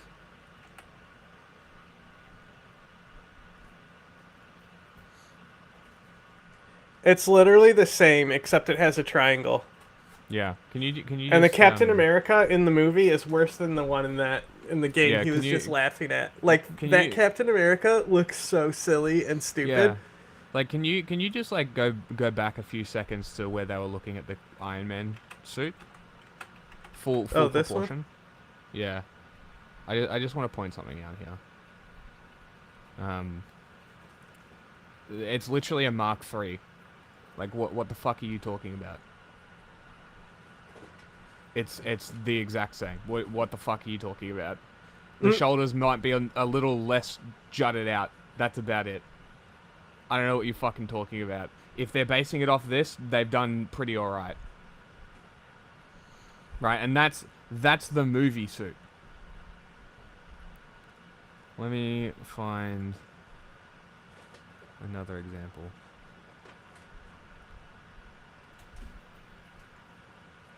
Alright, looks fine. Is that from the game? No, this is from the movies. It looks exactly like the game. Yeah. Here is the Mark 42, which is from, I think, Iron Man 3, maybe the Avengers. Yeah, this is the worst one. Yeah, like that's the worst looking one. Still looks basically exactly like the game. Like, I don't know what we're complaining about. That literally looks like a game asset. Yeah, it does. Like, the quality is shit. The CG quality. No, I think this was Iron Man 3, right? This is where he was sick and yeah. shit. Yeah. So where this is he cries the whole movie. Yes. I actually kind of like that movie, to be completely honest. I kind of like all the Iron Man movies. They're all. I mean, I actually like the second one, which I guess people think is not good. I want my bird. Yeah, I mean, it's him putting on the suit is cool as fuck at the racetrack. Yeah, the Whiplash was a great character choice as a villain. Yeah, and he was like literally an unknown villain. Yeah, exactly. And then like the Monaco scene where he cuts the car in half. And yeah, that's what I was saying. Has That seems fucking great. Has to drive the Rolls Royce on the racetrack and shit. That's sick. That's a great scene. And then he gets thrown the suitcase and he beats him.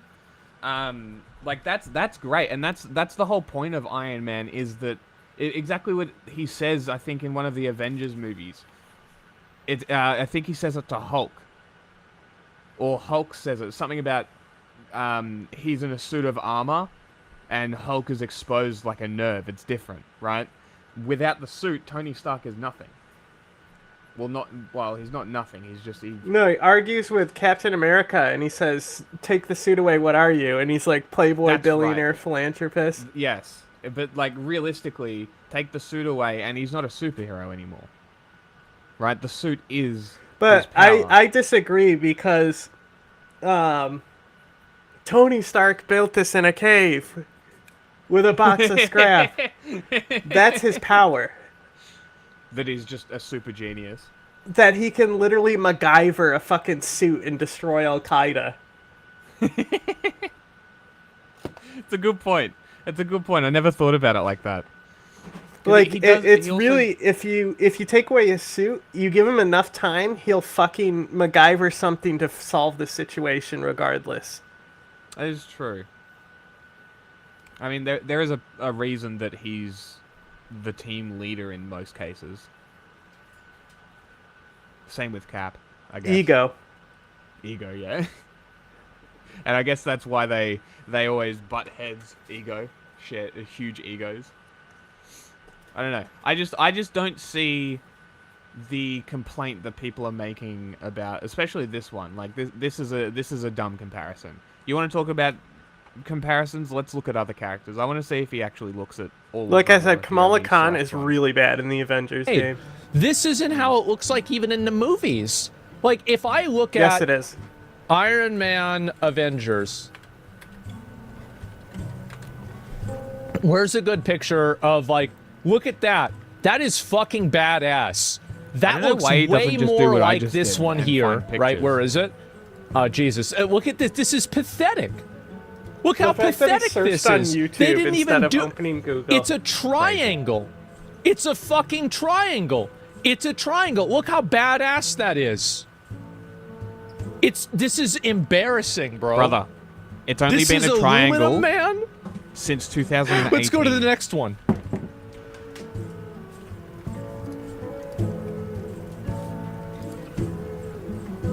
Skyrim-ass music. I think the triangle is introduced in Extremis. Yes, sorry, it was 2013. My bad. Iron Man 3. No. Later. No, Extremis the comic. 2006. Okay.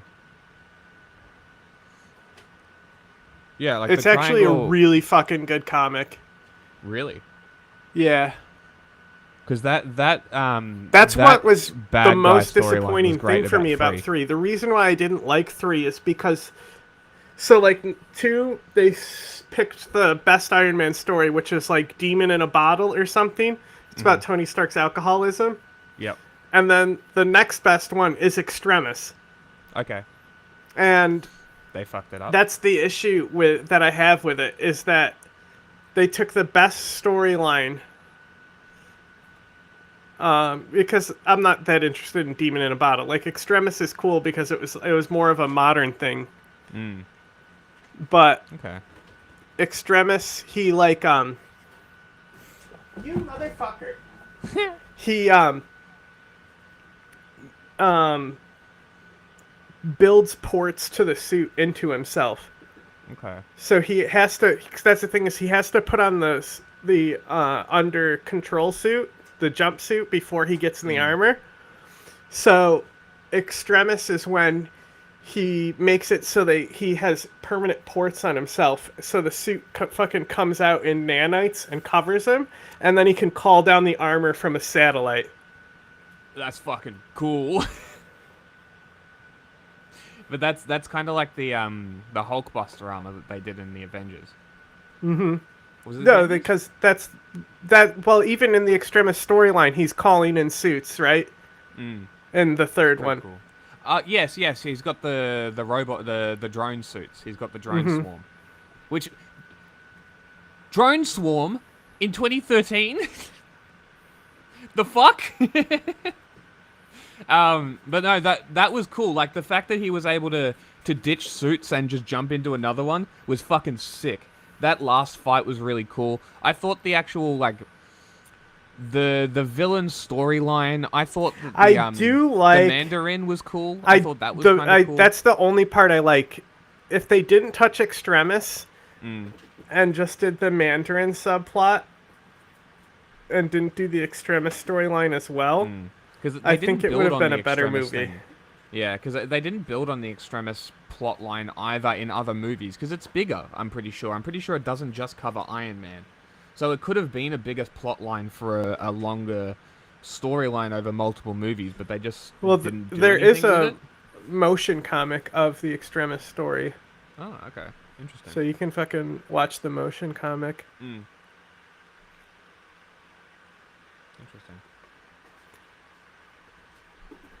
Jesus Christ. Oh, God.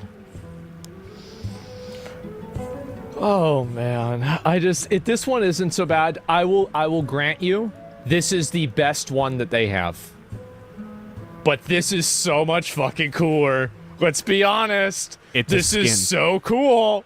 And this is not as cool. Chinese one is it's cooler definitely on this not one. as cool. Look at their it's a skin. stance. Yeah, look at this stance. It's just like, this is an absolute Giga Chad power stance. This is you waiting in line at Starbucks. It's literally recycled from the other for one. you to get your wife's boyfriend's coffee while they sit out in the car. It's pathetic. Get the fuck out of here. He's fat, too? He is kind of fat, isn't he? Wait a minute. Oh, he is. Look at, oh, he's fat. Oh, my God. This guy isn't fat. Oh, Jesus. Again, the comparisons are dumb. The models look fine in the Avengers game. No, they're not dumb. Yes, they are dumb. You are dumb. You are gay. This is indefensible. You need to stop, okay? Looks fine. Stop being a dick eater. Stop Look, now eating it's a dicks. triangle. You need to stop eating dicks right now. Put them down. Bro, calling someone help. else a dick eater after he's been This is soying embarrassing. over fucking Yeah, I know, right? drawings. But they taste good? No, they don't. You're only telling yourself they taste good. Look at this. Get down. Look at this. I've seen 8-year-olds whose moms have made them fucking Halloween costumes that look better than this. This is embarrassing. No, you literally haven't. It is absolutely fucking sad. Even when it came out, The trying to say funniest the part little bit is about dumb as this is shit. this Yeah, guy the models were one of the probably low can't points of the even Avengers, draw even whenever a it came hand. out. Yeah, this is pathetic, man. There's one more. No, there's more. See, you know why this one's better? Thor. You see that? Because they put his fucking helmet on, bro. You Yes. got to admit, the helmet sells it. The helmet is key, but I just want to point out, neither model look like Thor. Oh, I This is- actually, this- Thor is this one of is the what ones Thor I looks like because he's like Yeah. older. It's like Yeah, a new okay. take on him. Okay, fair enough. But this is what Thor looks like. Neither of them look like Thor. Yeah, that's like an old design though. Original That design Thor. I also don't necessarily like.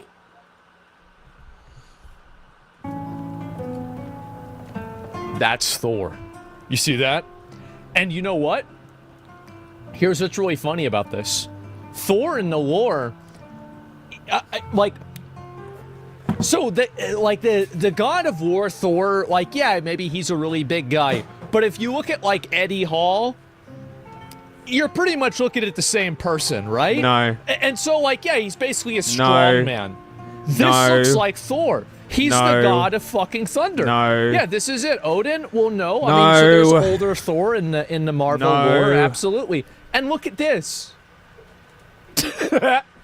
No. This wouldn't even. Look at the little shoulders. No. Look at these little shoulders, man. What are these? You know what these are? These are like those level 16 gray shoulders that you get in classic WoW.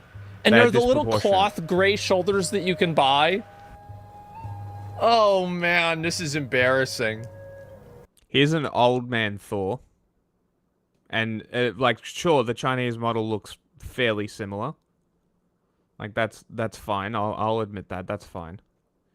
But neither, like, if we're going for Thor, the old man Thor should be a skin. This is so fucking badass. Where is it? God damn it. I didn't know where the mouse was. Yeah. This is so much fucking better. It's not even remotely close. This is awesome. And also, here is the important distinction that matters more than anything. Uh-huh. How many OnlyFans girls have cosplayed the Marvel's Avengers characters versus the Marvel's Rivals characters? They're the same character, you fucking idiot. Also, that's not an argument. Need I say more? Do you want to know the reason why? What's that fallacy called? Argumentum It's ad because populum? nobody wants to be. You fucking dumb cunt. The Just thing because is that everybody the agrees reason why doesn't they're make it cosplaying right. the characters is because the game is like the most popular game Popular. ever. Exactly. Exactly. The Marvel Rivals, it wasn't the character design that killed the game. It was no content. Mm-hmm. It was a bad game. Be these characters. Nobody wants to be this guy. If you want to be this guy, go to Temu.com, search up Iron Man costume, go to the first result and buy it, and you'll be this guy. No. Why does he say it like that? I'm just saying. That's it. Which So, Thor would you I like some of Pause the it. designs No, in you're right. Rivals. Yeah. Punisher is really bad. But Jeff, great. The Hulk, great. Bruce Banner has fucking loafers on. Yeah. I like that he's kind of like Diva. That's kind of neat. Who? Hulk. Oh yeah, because it's like the out of suit Yeah. mode. Yeah. This is what he was just doing.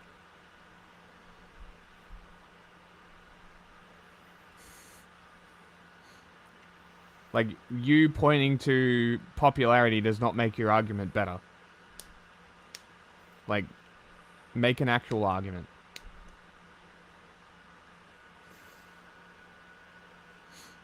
Either take a punch from. Another one right here. I've never even seen this model. What the fuck?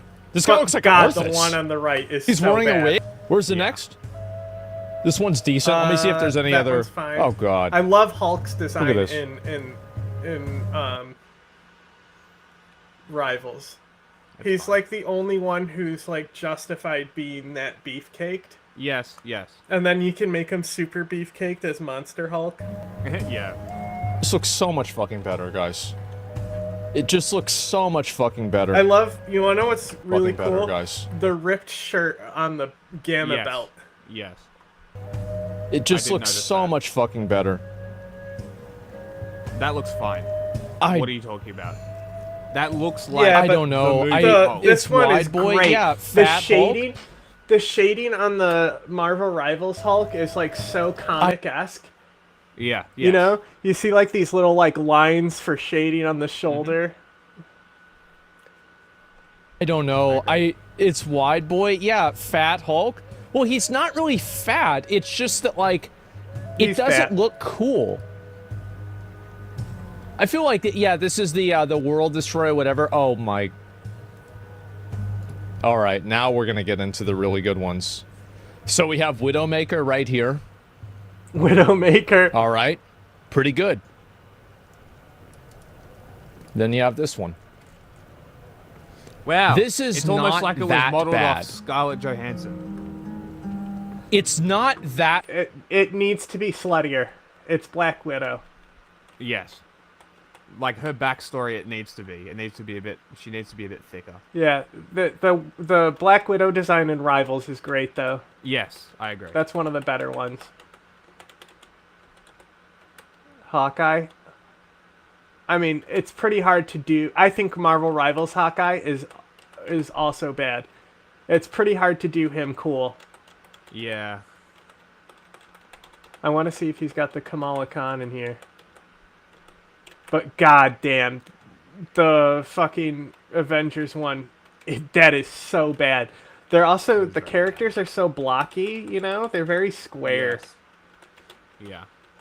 It's why I don't really like it, to be completely honest. I guess this one is better for both of them, but I still hate them both. Yeah, those are awful.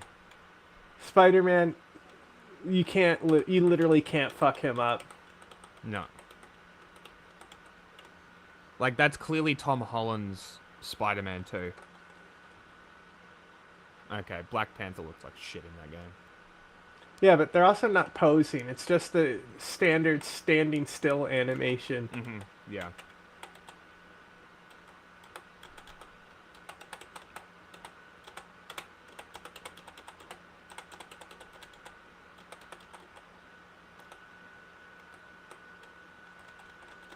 Both are fine there. Yeah, they're fine. If anything, his shoulders are too broad.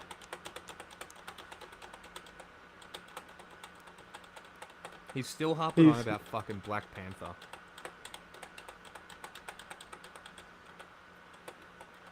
He literally didn't even show Kamala Khan. She's It was September definitely 11th. the worst design. You know? Oh. Right there. Hey, Miss Marvel is in the game? Kamala Rob Khan, Liefeld yes. is one of the most criticized artists.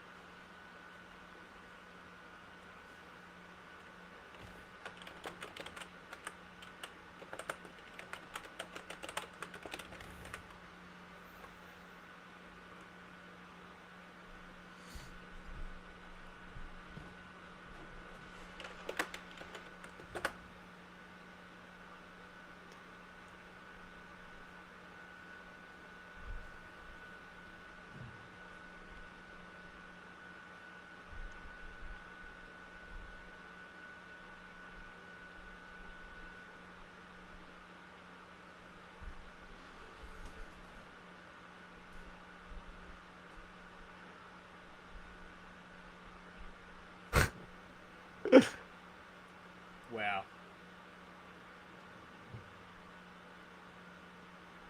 That looks bad.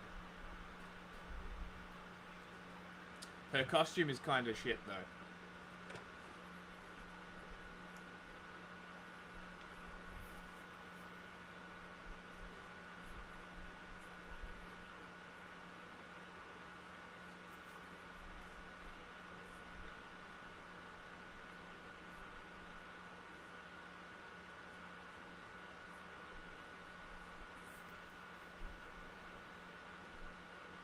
Artist to ever work in comics. He can't draw feet. He can't do perspective. Has he ever even seen a woman? But at the same time, he was, for a brief period, the world's most successful comic book artist. He was an actual celebrity. He made millions of dollars drawing comic books. How did someone who apparently has no skill in drawing become so successful and so popular? What was the secret to his success? And why did everyone turn on him? I've spent the last few weeks researching, and the answer I found was probably the last thing that I expected. Let's start with something you've probably never seen before, a Rob Liefeld drawing with feet. Here's another. There's some wonky proportions here and there, but before you go dunking on him, here's the thing. He did these drawings as a teenager. These drawings are from a portfolio that he had put together at 19 years old to try and get a job in comics. They would have been tucked under his arm at WonderCon 1987, standing in a long line waiting for his turn to show them to an editor from Marvel Comics. Well, the head editor for Marvel says that sometimes he discovers new artists at the conventions. Hundreds of them show up at every convention, hoping that this will be their big chance. And unlike everyone else in line, this might be his only chance. You see, when Liefeld was young, his dad was diagnosed with a brain tumor. Over the next few years, Liefeld's father would be in and out of medical care, spending 9 months in a coma, losing an eye, and the medical costs would cripple his family financially. But something came out of that experience for young Rob Liefeld, because sitting all those hours alone in a hospital waiting room, on his lap would be a comic book. And this was the 70s, when comic book art in America was exploding. George Perez, John Byrne, Neil Adams, and so many others were revolutionizing the medium. I can only imagine how necessary it must have been for a kid whose family is going through this traumatic experience to be able to escape that reality and into the universes of DC and Marvel. So comics become his obsession, as does, soon after, drawing. But despite his obvious natural talent, there was no way his family could afford to send him to art school. He was working 3 jobs to support them and just drawing in whatever time he had left over. And now, his father's tumor had come back. If he wanted to continue drawing at all, he'd need to be getting paid for it. This portfolio review meant everything to him. So he finally gets to the front of the line and sets his pages down before legendary Marvel editor Mark Gruenwald. Gruenwald shuffles through Liefeld's pages. He looks up. "Welcome to Marvel Comics," he says. "You're hired." At 19 years old, Rob Liefeld became a professional comic artist. He does a few small jobs for Marvel and DC before finally getting his shot at a regular series, DC's Hawk and Dove. It's not exactly a prestigious job, but he's desperate to make this new career work, so he brings his A game to these D-list characters. And now, it may be hard to see today why it stands out. It's obviously tame compared to the stuff we'll be looking at in a little bit, but when you compare it with other comics coming out in the late 80s, I think you'll see it's got this energy, a dynamism, and intensity that kind of makes it stand out. There were only a few other guys at this time doing this kind of showy work. One of the most influential was Todd McFarlane. And McFarlane had just been promoted at Marvel from his breakout work on The Incredible Hulk to The Amazing Spider-Man, one of the highest profile jobs in comic books. I think looking at this, you can see the influence that McFarlane was having on Liefeld right at the start, moving away from that classic house comic style into something that's a little more intense and heavy. And for young Liefeld, it's working. Hawk and Dove becomes a big success. And so, in 1988, after so many years of attending San Diego Comic-Con as a fan, Liefeld gets to go as an honest-to-God professional comic book artist. And it's at this Comic-Con where he meets someone who will change the course of his life. One of his friends introduces him to this intense Canadian guy in a jean jacket with a curly mullet. "You're Rob Liefeld," he says. "I know you. You're doing Hawk and Dove." It's Todd McFarlane. Todd McFarlane knows who Rob Liefeld is. They actually become fast friends. They end up spending the next 12 hours together, talking comics and art and everything else, even though they're at different points in their life. McFarlane is older, married, and serious. Liefeld is 20 years old and hungry for success, hungry to make the money to pull his family out of their financial situation. And what I see is this kind of big brother, little brother relationship forms between them. I mean, just check out this video they made a few years later. I think you can see the dynamic at play. And the other biggest question that I get is, did you pay for that haircut? Unfortunately, I did, yeah. That's brutal, buddy. Sorry about that. He brags that while Liefeld is still figuring out posing and anatomy, he's busy drawing every brick on every building, adding extra girders, working to set himself apart from everyone working in comics. But Liefeld wants to set himself apart too, to catch up with McFarlane. And so, in issue 5 of Hawk and Dove, when the characters enter an alternate dimension, he has the entire book turned sideways, without getting the writers or editors' permission. Well, that didn't go over so well at DC. When they got the pages, his editor called him. It's funny, Hawk and Dove was literally the one I was trying to remember, the Cloak and Dagger version. There's one Furious. comic artist that does alternate covers that I really like. That I used to have a bunch of them. I only have a couple left. I can't remember what his name is. They're like mini sort of baby character. Hold on. Demanded that Liefeld redraw the pages in a traditional format, and if he didn't, he would be fired from the book. Liefeld refuses, because, unbeknownst to everyone, he had been negotiating a deal to go over to Marvel Comics. See, Bob Harris, an editor at Marvel, had recently taken over the X-Men family of books. Harris had gotten that job because a few years earlier he'd boosted the sales of the Incredible Hulk by taking a chance on a little-known artist. That artist's name was Todd McFarlane. Now, Harris was looking for the next Todd McFarlane to boost the sales of a struggling X-Men spin-off called New Mutants. Rob Liefeld was going to be his next Todd McFarlane. And, just like he had on Hawk and Dove, Liefeld attacks the assignment with everything. So this is one that I still have, but this is the kind of art that he does. They're kind of in this style, and they're all like this. And they are by far my favorite comic cover arts. I can't remember where the two that I still have are. The only reason I didn't sell them is because this one is sick, and the other one is like an 8-bit thing. Give me a second, I'll find it.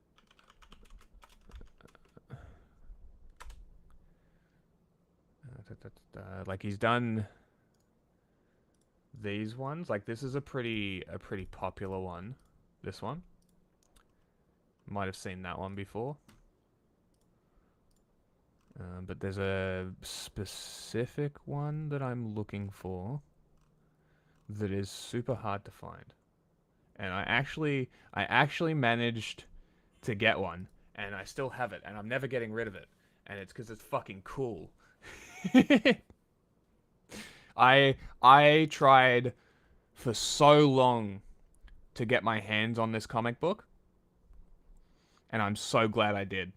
I used to have all the Spider-Man first appearances, all the Venom first appearances, so all the black suit stuff, and I had to get rid of them all, and those are the only two I have left, and these covers are fucking cool. And I don't know. Obviously they're alternate covers for a reason. You drop a comic book with a cover like this, I don't think people are going to buy it.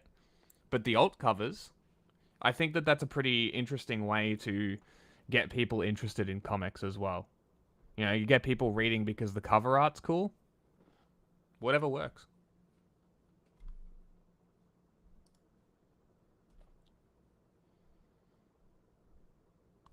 He's got.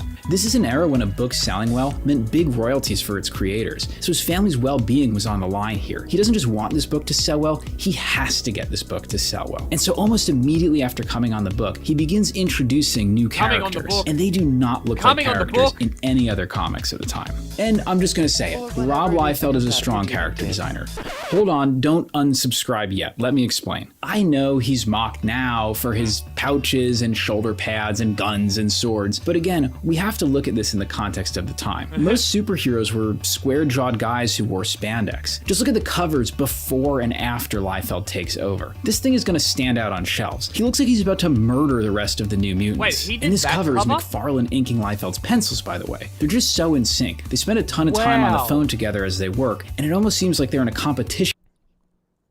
So the original Cable run was this guy. Is that the original Cable? Is Cable a New Mutant? That was the original Cable run, yep. Or this might have been the first. Well, he came on while it was already a run in progress. He came on and saved the run. I've to one up each other with how I've seen... Okay, no, that was not the first appearance of Deadpool. But I've seen that cover before. Not sure where. It may be the first appearance of Cable. Let me... how many lines they can put on a page. And Liefeld begins introducing new characters in almost every issue of New Mutants. If he's competing with McFarlane, in this area, he's winning. While McFarlane co-created Venom, most of his work on Spider-Man was really focused on creating great new visual interpretations of older characters. But Liefeld is throwing in new wild designs all the time, and the New Mutants is going from a struggling comic book to a sales success. But then McFarlane takes things a step further. He gets the assignment to launch a new Spider-Man series that he won't only draw, but also write. Whether to keep up with McFarlane because his ego was growing, or because he was genuinely trying to make the book better, Liefeld starts ignoring the scripts he's been given on New Mutants. This forces Louise Simonson, who's an incredibly gifted writer, to do last-minute rewrites around Liefeld's art. And, unlike his editors at DC, Bob Harras supports him in this. So eventually, Simonson is pushed off the book and replaced by Fabian Nicieza, who is happy to work his dialogue around Liefeld's art. And so at this point, the book just goes full Rob Liefeld. He introduces Domino, Deadpool, Shatterstar, this guy, that guy. It's just pure insanity, even if the plots and characters are getting thinner and thinner. And it's during this time that McFarlane's Spider-Man #1 finally hits the stands, and it becomes the best-selling comic book of all time. Marvel had thrown all their resources, all the gimmicks, everything they had at it. Todd McFarlane is now the biggest comic book artist in the world, and Rob Liefeld wants that. Even though he's supporting his family as an artist, just as he's always dreamed, he's still hungry for more. He wants to beat Todd McFarlane. But our pages are actually 10 by 15, which is about the size of Rob's ego, although Bob Harras says it's usually about the size of a double-page spread. So he calls up Bob Harras and demands he gets the same treatment, a new #1 with all the marketing resources that Marvel has. Once again, Harras is in his corner, so they cancel New Mutants with issue 100 and relaunch it a few months later as X-Force #1, with story and art by Rob Liefeld. How will it sell? We'll talk about that in a minute, but I want to use that cliffhanger to force you to listen to me talk about one other good quality of Rob Liefeld's art: his page layouts. Inspired by how McFarlane was making Spider-Man. Check if I uploaded to the drive. I'll check, actually. Give me a sec. Bigger and bigger in his comics, Liefeld begins to do the same. Don't do tiny stuff. It's been done a million times. Don't do tiny stuff. Todd used to beat this into me. Characters are given huge, almost pin-up style treatment in the pages. Inspired by 80s manga like Appleseed, he works to compositionally anchor each page around key drawings. And I think this is where we start to see some of Liefeld's weird anatomy and perspective creep in. I always start with the head and I do all these zigzags. And that's where your anatomy sucks. That's right. Sorry.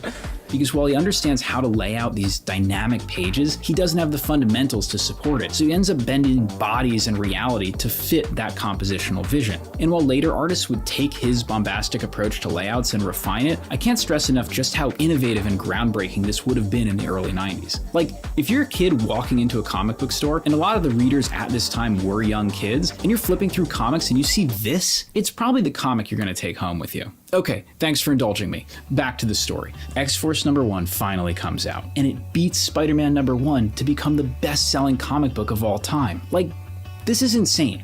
5 years earlier, Rob Liefeld was working on a construction site. He's drawn less than 30 comics in his entire life, and he's now the best-selling comic book artist of all time. And not only are the sales good, but he's becoming an actual celebrity. And he's all of 23 years old, and I want you to know he is one of the top talents in the comic book business. And here he is, Rob Liefeld. Hiya, Rob. Glad to have you. Liefeld appears in a Spike Lee commercial surrounded by his X-Force characters. At 23 years old, Liefeld had achieved his original goal and so much more. But it's still not enough for him, because he's about to pull his craziest stunt yet. In the middle of his run on X-Force, this ad appears for a new independent comic, The Executioners, emphasis on the X, by Rob Liefeld. You can probably imagine the phone call he got from the Marvel executives. They threatened to sue him. They threatened to take away everything they'd given him. And so now he does something even crazier. He quits Marvel Comics. He and McFarlane, along with a few other top Marvel artists, had been plotting their escape from Marvel, so they walk out and start Image Comics. Now, I'm leaving so much out of the Image story. So much about Jim Lee, Will Sportasio, Mark Silvestri, Eric Larson. These guys all deserve their own videos, so if that's something you want, let me know down below. But the short version is, this is an absolute earthquake in the comic book universe. For McFarlane, he felt he wasn't getting the level of respect from Marvel for what he had done for them. They would use his drawings on a t-shirt or a poster and not even send him one. He wanted to hurt Marvel as much as possible. For Liefeld, he saw the financial side. Enough. He saw the action figures, the t-shirts, and how much money Marvel was making off of them, and he wanted that for himself. And he's done the math. X-Force was a huge hit. And you only have to sell about 200,000 copies of an independent comic book to make the same amount of money off of it that he was making at Marvel. But when his Image comic Youngblood comes out, it doesn't sell 200,000 copies. It sells over 1 million copies and becomes the highest-selling independent comic book of all time. And not only that, but his celebrity keeps increasing. The day Youngblood launches, he goes on the Dennis Miller Show for one of the weirdest talk show interviews I've ever seen. Well, how old are you? I'm 24. Oh, wow. Well, you know, when I was young, we used to read, did you ever read Daredevil, X-Men, stuff like that? Yeah, I work for Marvel. And Youngblood's kind of a funny comic. For me, personally, it's the tipping point where all the fun stuff about Liefeld begins to go just too far. It seems that his success had caused him to stop trying to develop further as an artist, and he leans harder into his quirky tendencies. Like, he introduces not just one team, but two in the first issue of the book, and then in issue 2, he introduces another team and more new characters in issue 3. And those innovative, eye-grabbing layouts, well, they're becoming a problem. They may look great to flip through, but I feel they kind of harm a comic's ability to tell a story. Because while yes, Appleseed and other manga were using these big anchored images, they also surrounded them with pages and pages of rock-solid conventional storytelling. But Youngblood disposes of all of that. Issue 2 has 5 double-page splashes, 2 of which are vertical. I'll put a link down below if you want to check it out, because while it's kind of incomprehensible, it does have this raw overabundance of energy that's kind of exciting. And that energy isn't just on the page, it's spread into Liefeld's life. He gets a cushy office and starts building out a studio of artists. He wants the best and most brilliant creatives working for him and starts throwing money around like crazy. He pays double, triple the industry standard to get people to work for him. He launches more and more comics, creating characters and handing them off to his staff. He ends up with 65 employees publishing 22 comics per month. He's 25 years old and running his own comic empire. But this is where his path has diverged from McFarlane. While Liefeld is growing an empire, McFarlane has focused all of his energy onto a single property, Spawn. And Spawn becomes the big hit for Image Comics. It beats Youngblood to become the best-selling independent comic book of all time. Liefeld begins to resent McFarlane, who repeatedly insists that Spawn is more valuable and more important than the rest of the Image lineup. And while Spawn is shipping regularly, Youngblood is slipping further and further behind. Liefeld takes over a year to publish the first 5 issues, and almost another full year before issue 6 comes out. McFarlane yells at Liefeld because his inability to ship on time is giving all of Image a bad reputation with retailers. Liefeld, for his part, begins referring to McFarlane as the scolder-in-chief of Image Comics. Tensions between Liefeld and McFarlane were at a breaking point, and while I can't know what Liefeld was thinking, the next thing he does seems like it was intentionally designed to get back at McFarlane. See, since the departure of the Image artists, Marvel had been struggling with sales, just as McFarlane had hoped. There are a lot of causes of that, as the gimmicks and bad storytelling of the 90s had finally caught up with them, but now new leadership had come in and was looking for a radical way to shake things up. And so they reach out to Todd McFarlane and supposedly offer him $3 million to come back and take over some of their failing books. He turned them down point blank. Marvel was the enemy, and no amount of money was about to change his mind. But then, shortly after, he finds out that someone did take that offer. Rob Liefeld. Rob Liefeld is going to take over Captain America for $3 million. It was a clear betrayal of McFarlane's vision for Image Comics, of his desire to hurt Marvel as much as possible. Liefeld had gotten his revenge. But it would cost him. In unanimous vote of the Image partners, he was fired. Or he quit. There's some debate. Sources are below. But either way, the result was a messy divorce between Liefeld and McFarlane. The man who inspired him, who became his friend, his friendly competitor, his partner in business, was now his #1 enemy. He had given it all up for this job at Marvel. I disagree. Was it worth it? His Probably #1 not. enemy is his own ego. Yes. He could have done, like... He would be as well known as McFarlane today if he just hung out in his shadow. I mean, look, if what he was saying was true, and McFarlane had released 16 comics in the same time that Bro had released 5, fair enough. Like, if Youngblood is supposedly this great fucking comic, what are you doing? Like, if you're creating stuff and you've got one thing to create and another person has another thing. So, and also, like, your job isn't to create comics, it's to hit deadlines. Yes, exactly. Like it's It's not like a it's a job. not-for-profit. It's a literal for-profit business. If you're not releasing shit, you can't make money. You gotta hit your deadlines. Because things start going wrong almost right away. Liefeld's Captain America and Marvel's whole new direction is heavily criticized. It's during this period that Liefeld produces this infamous drawing that would end up haunting him for the rest of his career. And then Marvel declares bankruptcy. Again, there's a lot of causes for that besides comic sales, and maybe that's a good topic for a future video, but what matters is that new leadership comes in and they do not like Rob Liefeld. And so, his Captain America run is cut short after only 6 issues. After giving up so much for this job at Marvel, he had now lost Marvel too. And McFarlane, bitter over their dispute, uses every opportunity to tarnish Liefeld's reputation. He says everything you need to know about Rob Liefeld is in his name.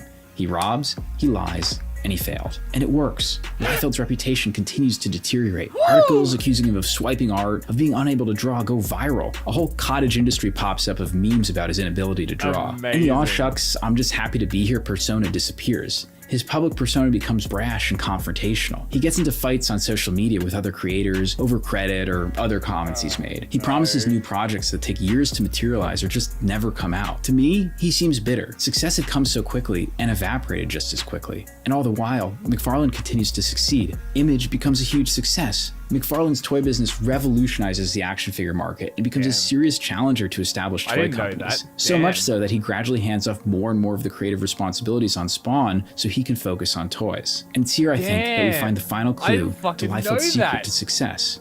Because while McFarlane stopped drawing comics, McFarlane toys are like the best toys. He's still drawing comics today, drawing comics for Marvel and DC. Expensive as fuck. I can't imagine he needs the money, and every issue he releases just brings out more of his detractors. Because this is his real secret. Yeah, it's like the closest. McFarlane Toys is like the closest we have to the anime statues. Really? Okay. Like, interesting. His toys are like. Normally, you'll see him like. So like different movies will partner with McFarlane Toys to produce the toys, and it's like more of the serious movies, not like just a Marvel movie. Ah. So like a Funko John Pop, Byrne. but more serious and not junk. Oh yeah. Like they're not toys, they're more of like statues. Action figures. They're action figures. Very first issue of I'd the say X-Men. The statues. X-Men are battling the Shi'ar off planet, and there's a cosmic disturbance that's Rob Liefeld loves comics so much, more than almost anyone else. And for a brief period, that love made it into his work, and it was enough to overcome all of his technical shortcomings and make him a superstar. But that very success would corrupt him. It would cost him his audience, his business, his reputation, and his friendships. But the story doesn't end on a sad note. Because in the last few years, he seems to have lightened up, learned to laugh and enjoy his success, enjoy drawing comics, and most importantly, to repair some long-lost friendships. Trust me, I meet 23-year-olds now, and I go, "Oh my gosh, I was such a dumbass. I can't believe I was doing what I was doing." I would never put that guy in charge. 20 years. Let me just jump to the point. I get really reflective and emotional around San Diego. I love this show.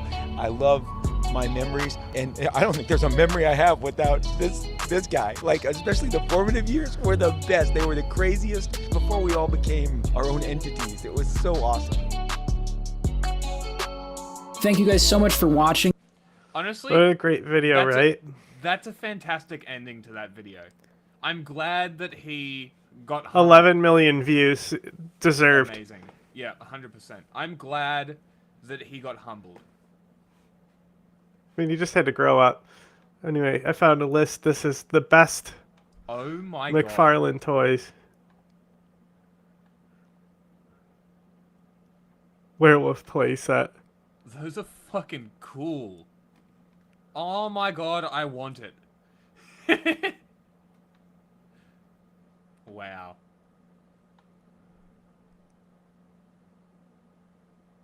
How do they make them? I mean, injection molding. Cool. The Spawn stuff is probably fucking cool. Like, all of it is probably really cool.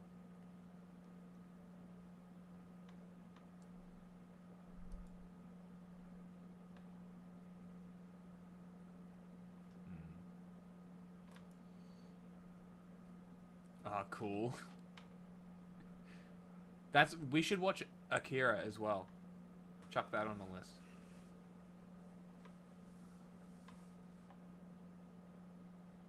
That's very cool.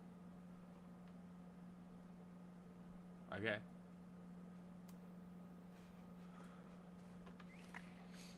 Very cool. I wonder if they're available here or they're America only. Oh, I mean, they're around.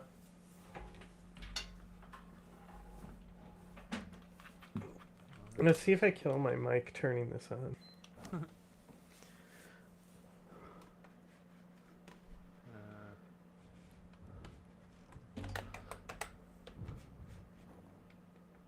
Oh my god. What, are you looking them up? No, I'm looking at the home page of YouTube.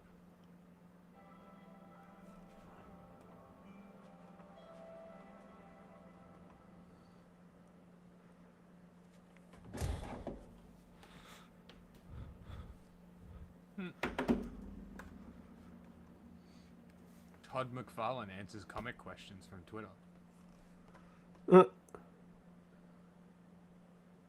We have a Johnny Harris video about the South China Sea.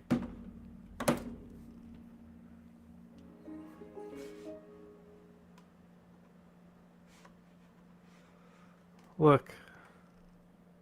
I just gotta...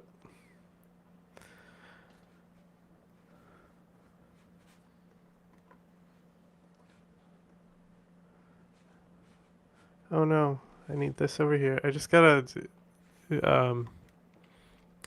I let the chinchillas out before I did this. I just gotta kill this boss real quick.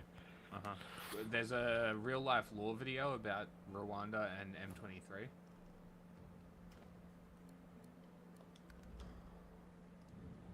do that one.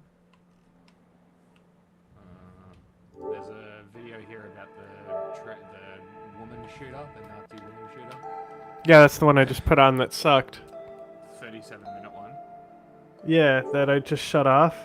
Okay.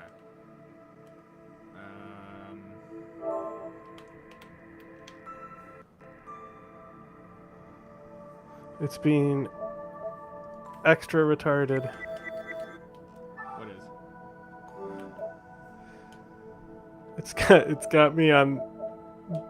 I don't want this profile. You know? I don't know why it put me on this. Did Black Ops 2 predict 2025 correctly? Hey, you've got a thingy. Did you know you can't change the backgrounds on the PS5s?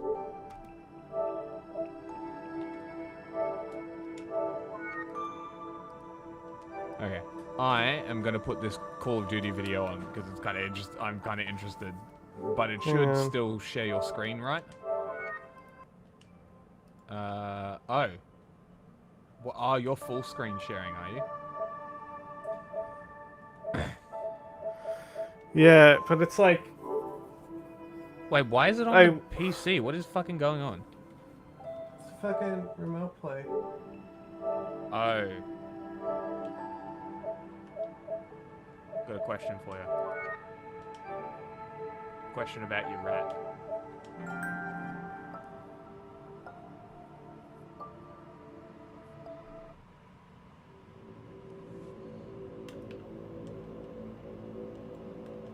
He's not paying attention. I'm trying to get my fucking shit to work.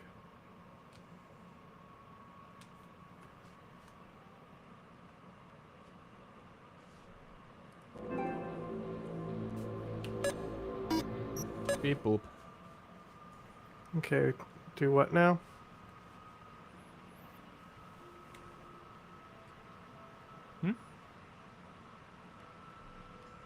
There's a question about your little rat. Is Zapata still alive? Yeah, he's doing a lot better right now. Because I have antibiotics. And I'm pretty sure it's a bacterial infection in his lower gut. So I prevented him from going into stasis. But it was close. He almost died.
Bonk, bonka, bonk, bonk, bonk, bonk.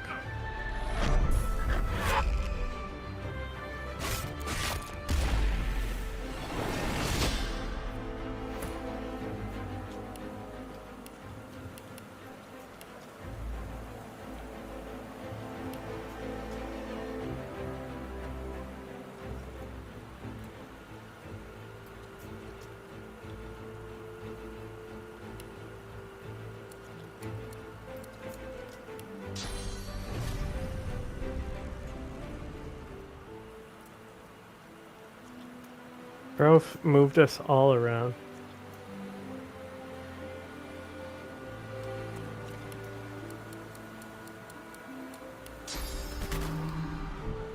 Glory is mine.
I yield to none.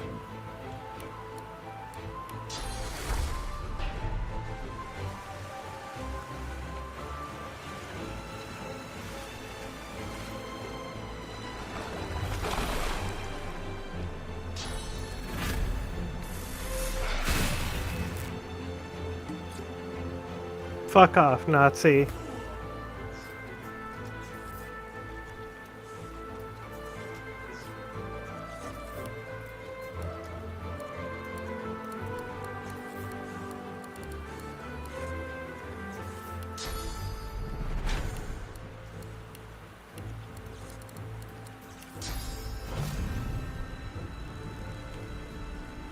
I'll yield to none.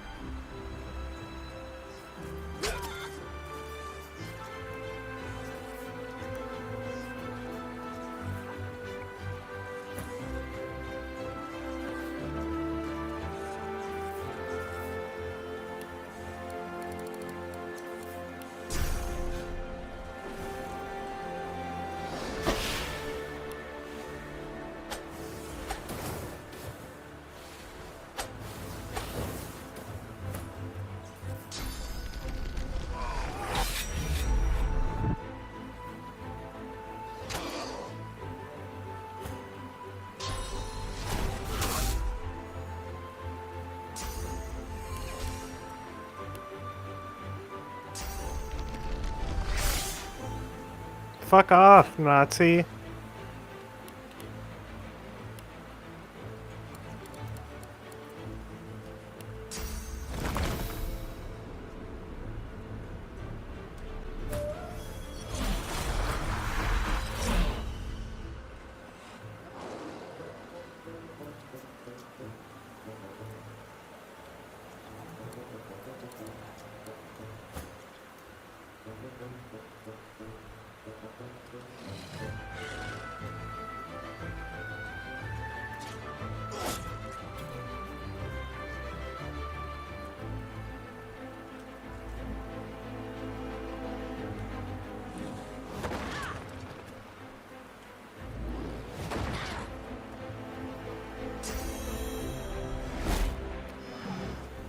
Missed.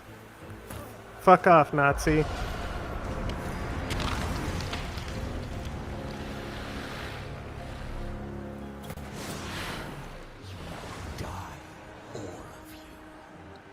Do you see now? Your foul sorcery will be the death of us all. Tell him to shut up and fight.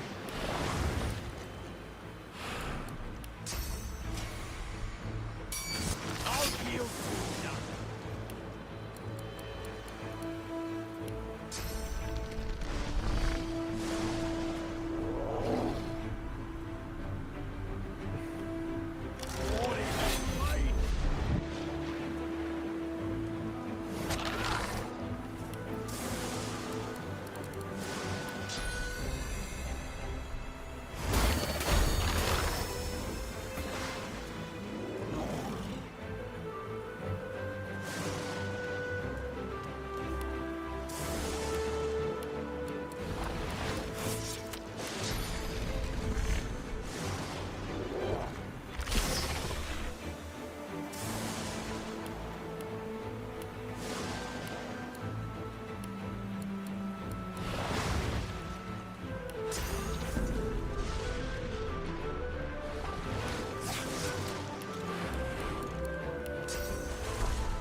Ouch time.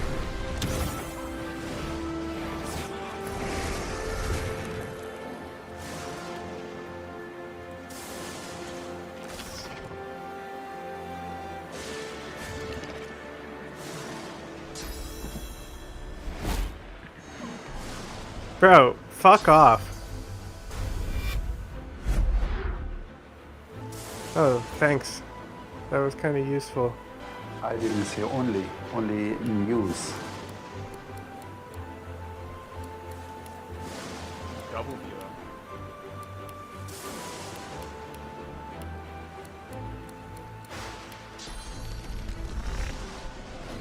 Glory is mine.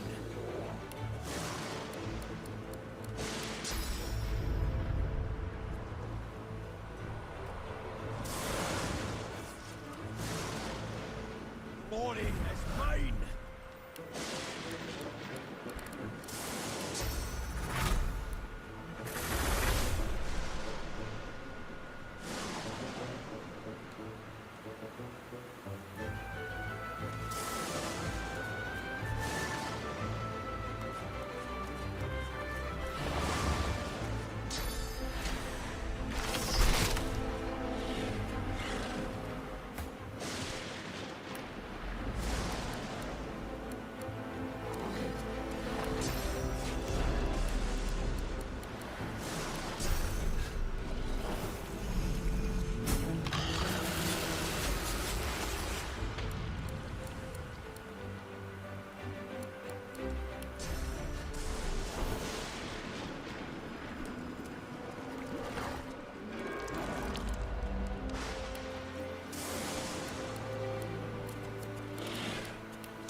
Missed. Oh my god.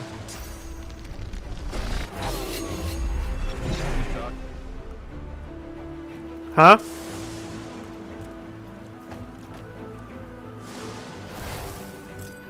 You suck.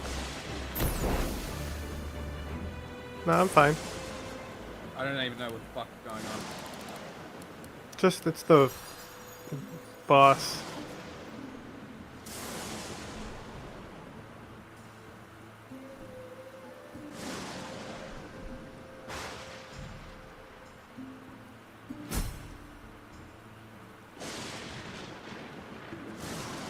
What is this, World of Warcraft? No, it's Divinity.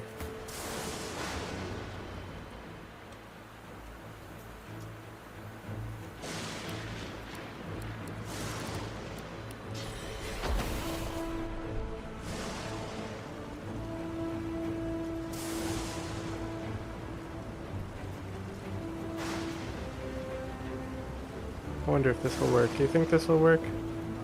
Let's see.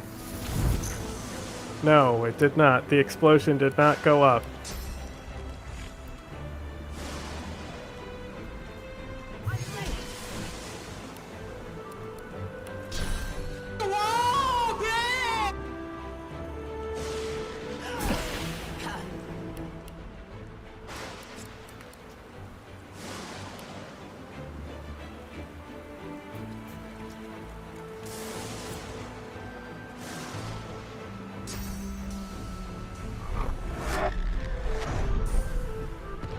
Oh, that was a good move.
This? A Nintendo Switch? A what? A Nintendo Switch. Oh. What did you say? I said I had a bad itch. Original sin. How is it Ow! How is it the original sin if it's the second? Because Silly the original sin is just a different anthology. Like the other ones it's like there's already a Divinity 1, 2, and 3. Original Sin is just a new anthology. Yeah.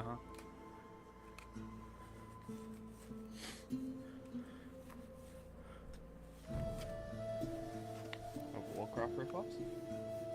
Huh? Warcraft or stuff? No, it's There's not even orcs in it. That's what makes Warcraft, is it? Yes, literally, it was literally called Warcraft Humans versus Orcs. I didn't know that. Mm-hmm.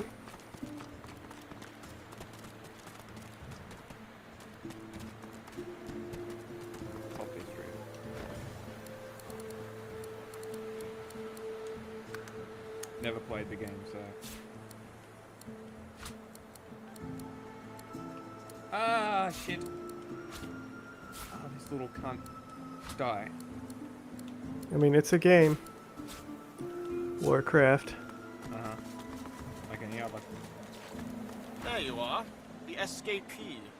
I feared you'd Fuck made off, it to the Nazi. coast by now. What? Ah. Anyway, you're here now. You know, do you think I enjoy this work? Taking people away from their families, fitting them with these collars. You think I enjoy being a Nazi, bro said? Anything for the sake of the realm. For the realm. Please. Will we go copyright for the Mario music? Probably. It's Nintendo.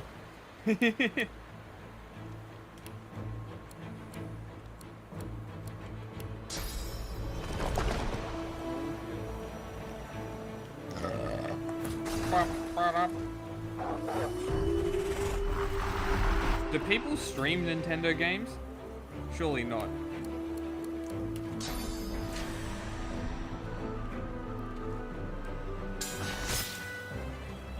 No, Nintendo will personally execute you.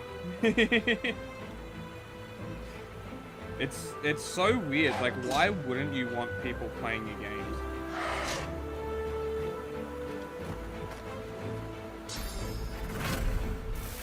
Because they're cringe. You motherfucker.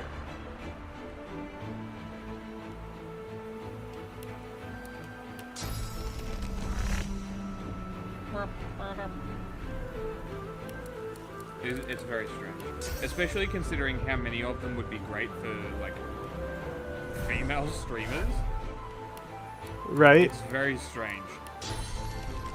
It's such a great market for them. I just don't understand. Oh my god, a lot of troll things. Jesus Christ. Come here, Yoshi. Oh my god. Wow. Motherfucker threw me in the ocean.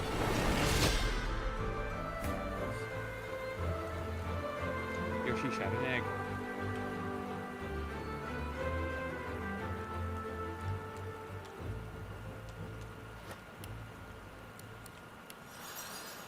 Yoshi's a girl.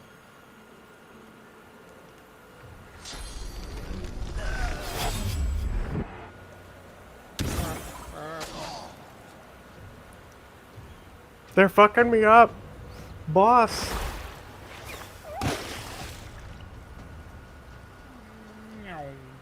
Oh, doggy hump. Oh, Yoshi died. I died. Plop, plop.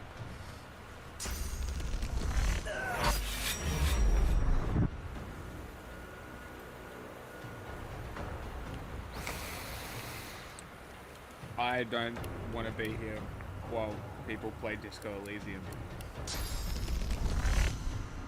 We've already done a Disco Elysium playthrough. That too. The whole series is on the channel.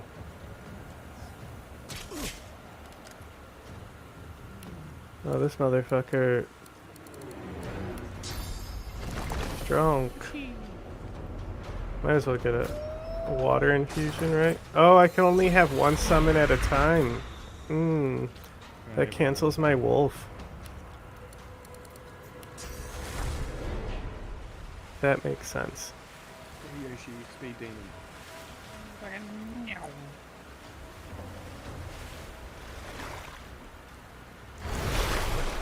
Mushroom.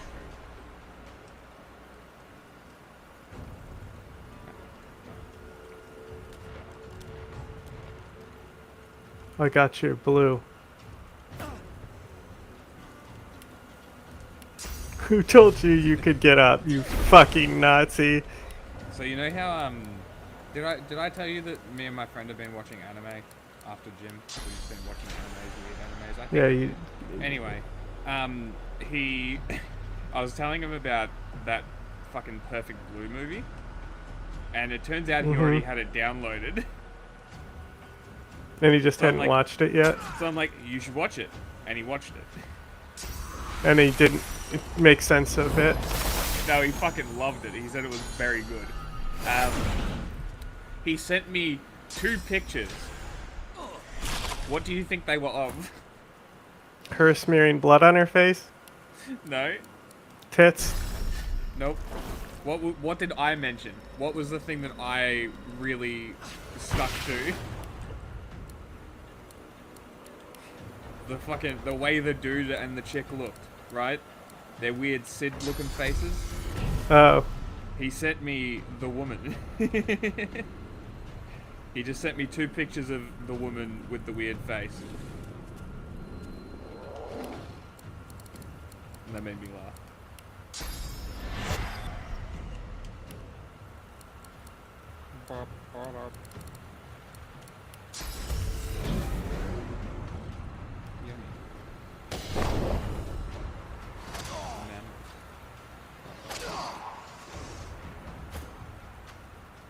God damn it, Yoshi.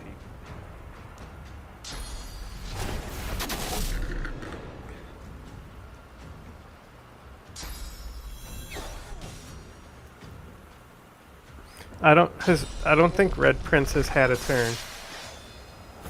They just kept him CC'd. This guy's got an opportunity, I bet. Haha, got away.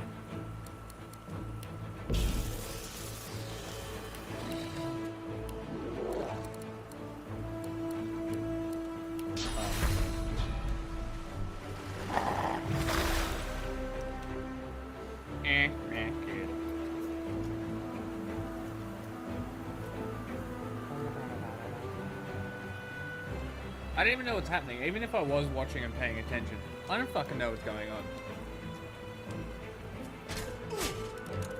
Too much going on.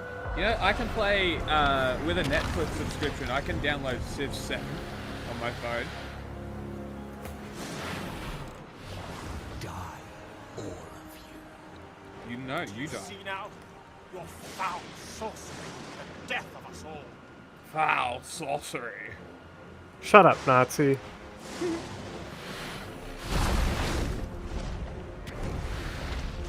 Bro, come on. They knocked down Red Prince again. Sounds like this guy sucks.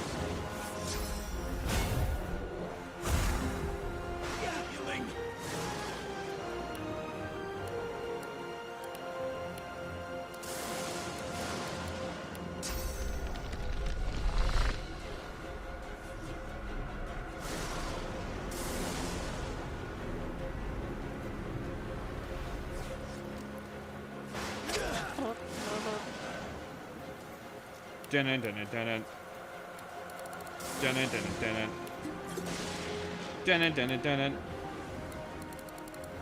dun dun dun dun dun dun. That's how it goes, right? Dun dun dun dun.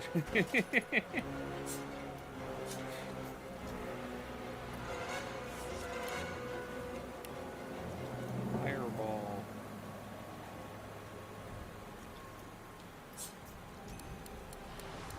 Ah!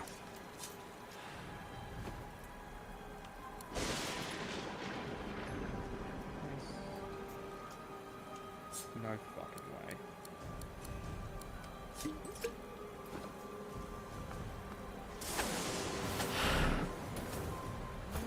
Yoshi spits fireballs now.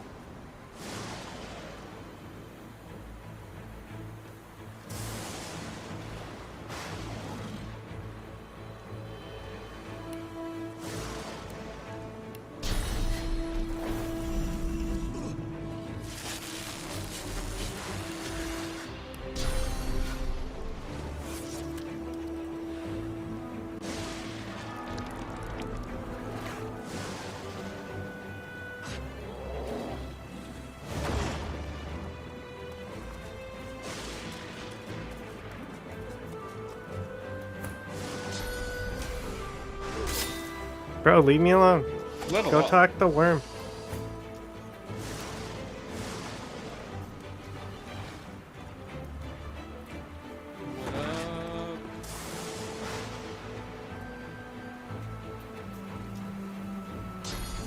John decides to play a game, and he's screen sharing, so I can't play a video while he's doing it, so I'm playing Mario. I'm just finishing the boss I was playing before we fucking started streaming. Mm-hmm. It's alright.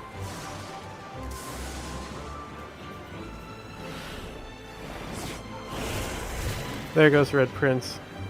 I don't think he had a single turn.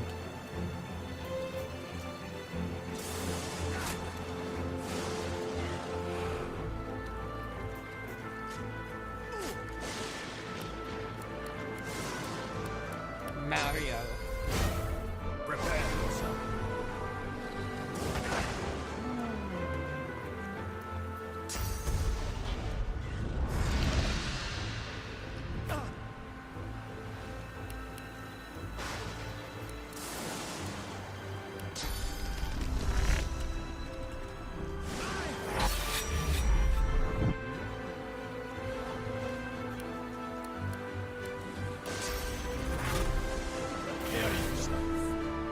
Oh my god, that was close.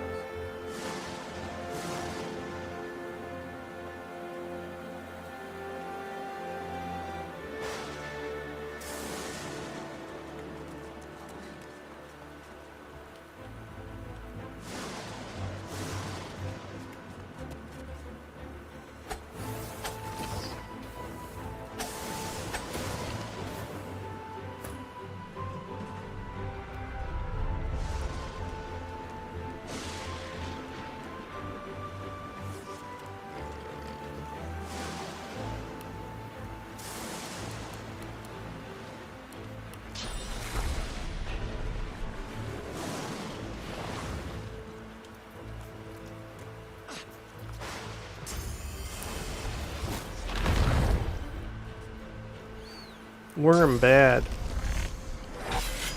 Kill that worm.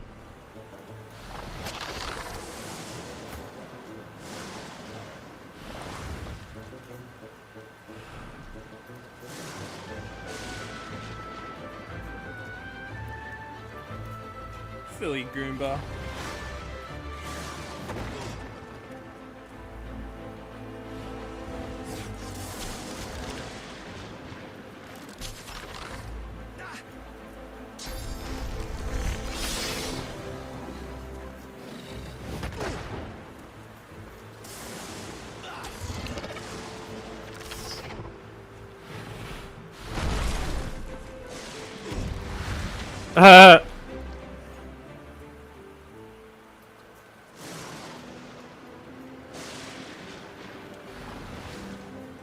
Sniped. Sniped ya.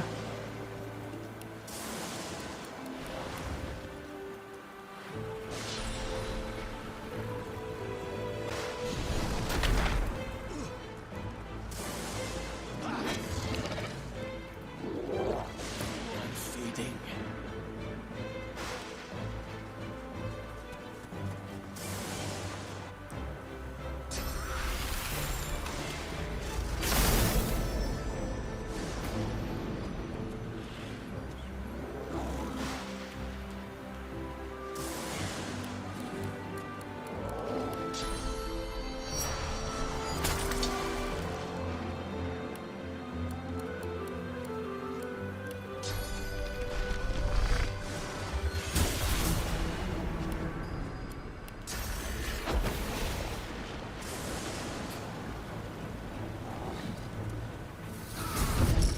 Corpse explosion, bitch.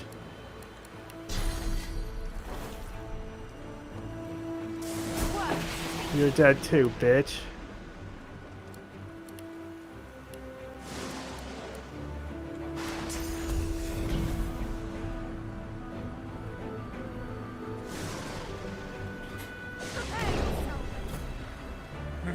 Prepare yourself.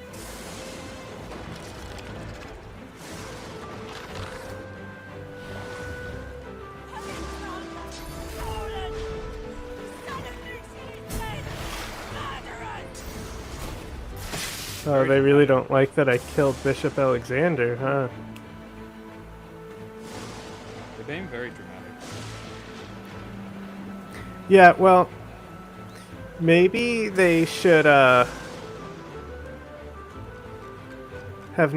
been Nazis and started a concentration camp. Well, that would definitely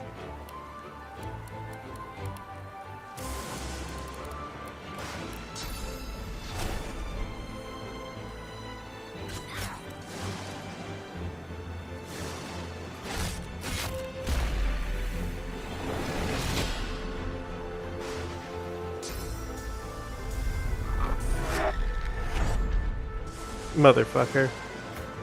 How dare you teleport me?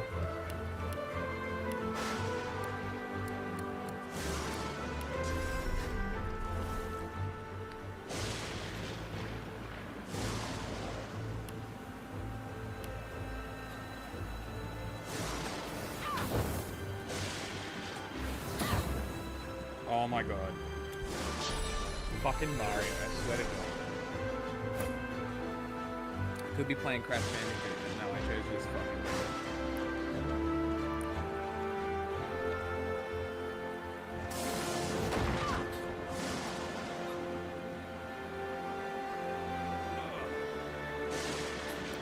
Oh, you fucking god.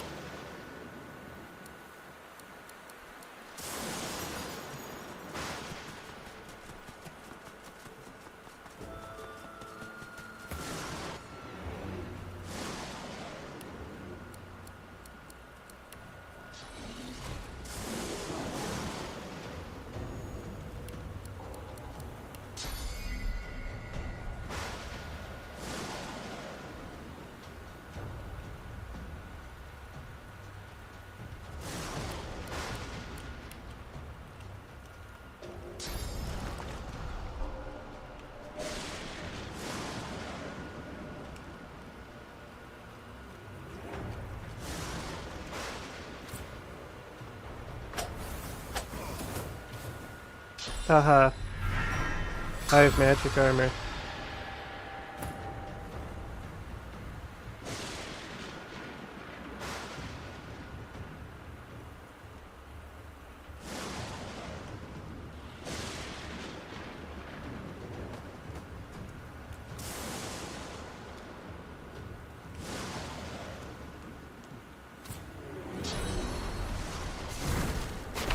Yeah, you better run.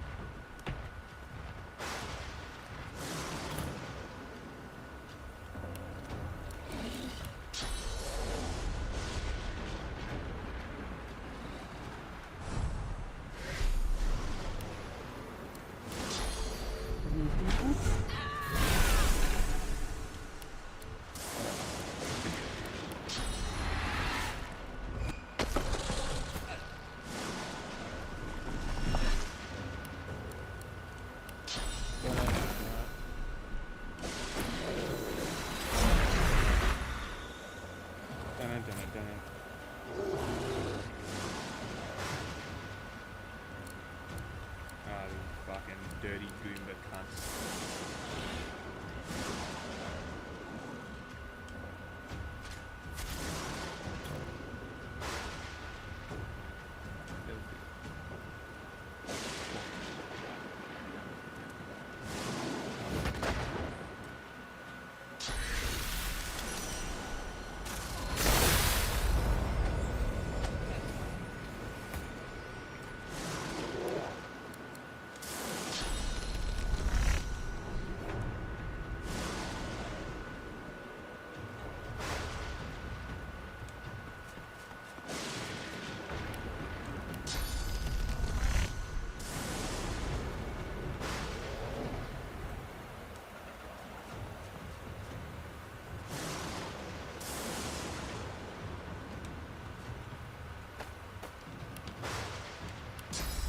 Kill all Goombas.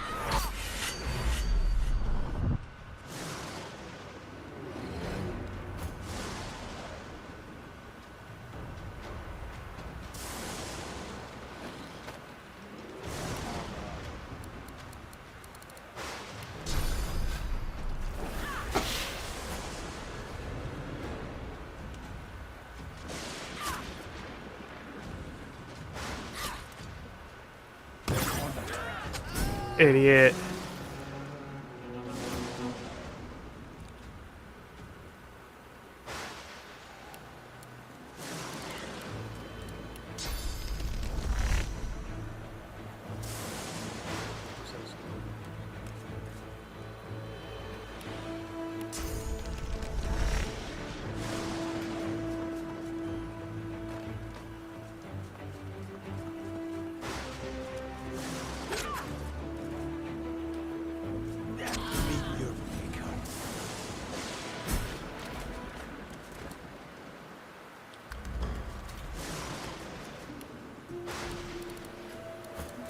Well, Oh, quite the mess you've made here.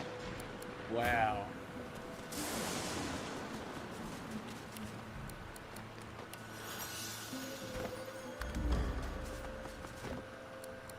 Uh-huh, 2 for 1 Goomba kill.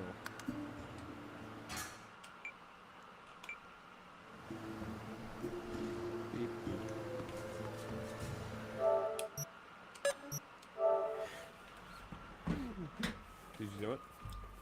Yeah. Bum, ba-dum. Fucked him up.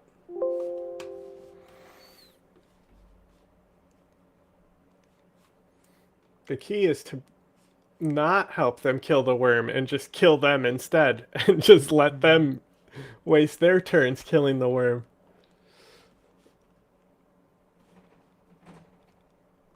I got a coin. I have a coin.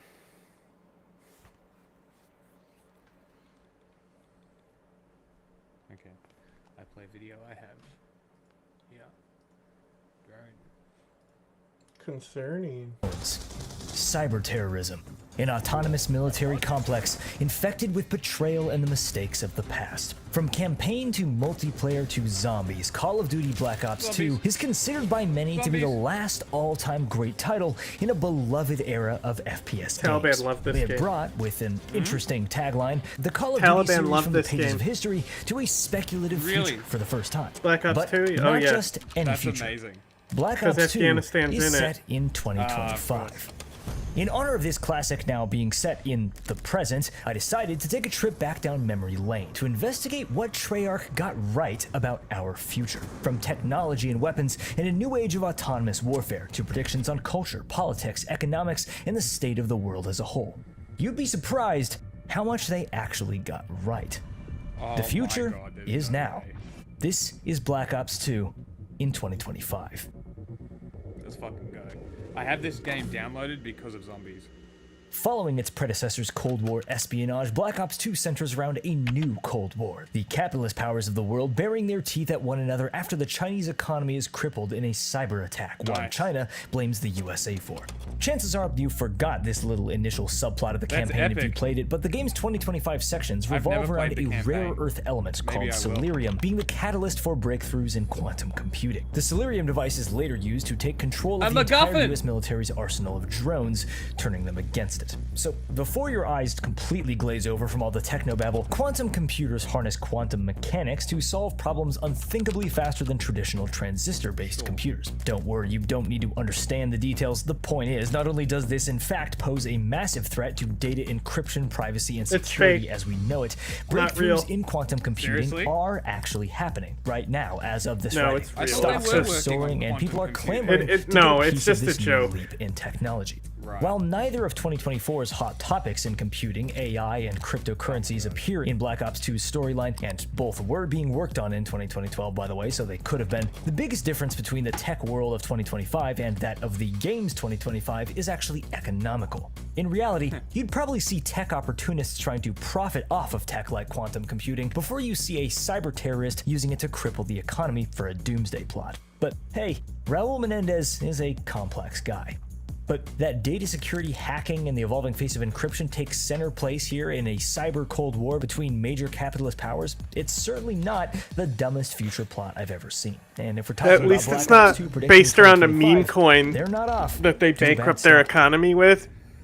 That would be Making funny. a small mistake that seems to follow you forever is something I think many can relate to. For Ad- many years, I used the same email and password for Ad- everything. Fun stuff, business stuff, pretty satisfied. Code Rilo and hacking, quantum entanglement, rare earth metals. Okay, all fun sci-fi sounding catalysts for a modern Cold War. But what about the politics driving these conflicts? The political sphere in science fiction is always impossibly difficult to predict. Afghanistan still has an American-backed government in Black Ops 2's 2025, for example. However, the importance of China's monopoly on transistor production creating global economic tension in 2025 is a prediction that Treyarch absolutely nailed. The relevance of PMCs, private military contractors, also a pretty spot-on prediction. The SDC, or Strategic Defense Coalition, a conglomerate of allied Asian nations against the United States, is described as having the collectively largest military in the world in Black Ops 2. This could be compared to the UDCG, the Ukraine Defense But Contact CIA Group, Sarah says the between EU and Taliban is a 57 US-backed global nations government. against the invasion of Ukraine by Russia in 2022. Speaking of Oh, which, this I is hate one this bit of it that level. feels completely off. Besides an offhand mention related to alliances with the SDC, Russia plays absolutely zero part in Black Ops 2's politics. Being one of the Russia largest won't play energy a part. exporters in the world, it's strange that they seem to take a complete backseat here, but energy seems of little They're still concern in taking a Black Ops 2, backseat now. What do you presumably mean? because clean energy has complete dominance, and unfortunately, very poor prediction for the future. Speaking of which, the United States has a female president in Black Ops 2's 2025, a very common prediction in media of this time period, by the way. In the 2010s, it seemed a given to many that this would have happened by the 2020s, especially given the number of women leaders across the globe for decades now, and, well, that's yet to pan out. Then there's Secretary of Defense David Petraeus. Probably my favorite fumble in all of Call of Duty's forays into casting real, recognizable people in its campaigns. For those who do not know, David Petraeus was the director of the CIA in 2012 and consulted for Black Ops 2's campaign with Treyarch. Over his career, he oversaw troops in Iraq and Afghanistan and served the US Army for 37 years. Black Ops 2 sees him as having advanced to Secretary of Defense of the United States, and he shows up repeatedly consulting with JSOC and even alongside the president during the invasion of the US by SDC forces. Now, in reality, Petraeus was revealed by the FBI to have been having an extramarital affair with his official biographer, Paula Broadwell, at some points between 2007 and 2012, leading Petraeus to resign from the CIA on November 9th, 2012. Hang on. Petraeus was a front runner being pushed for secretary.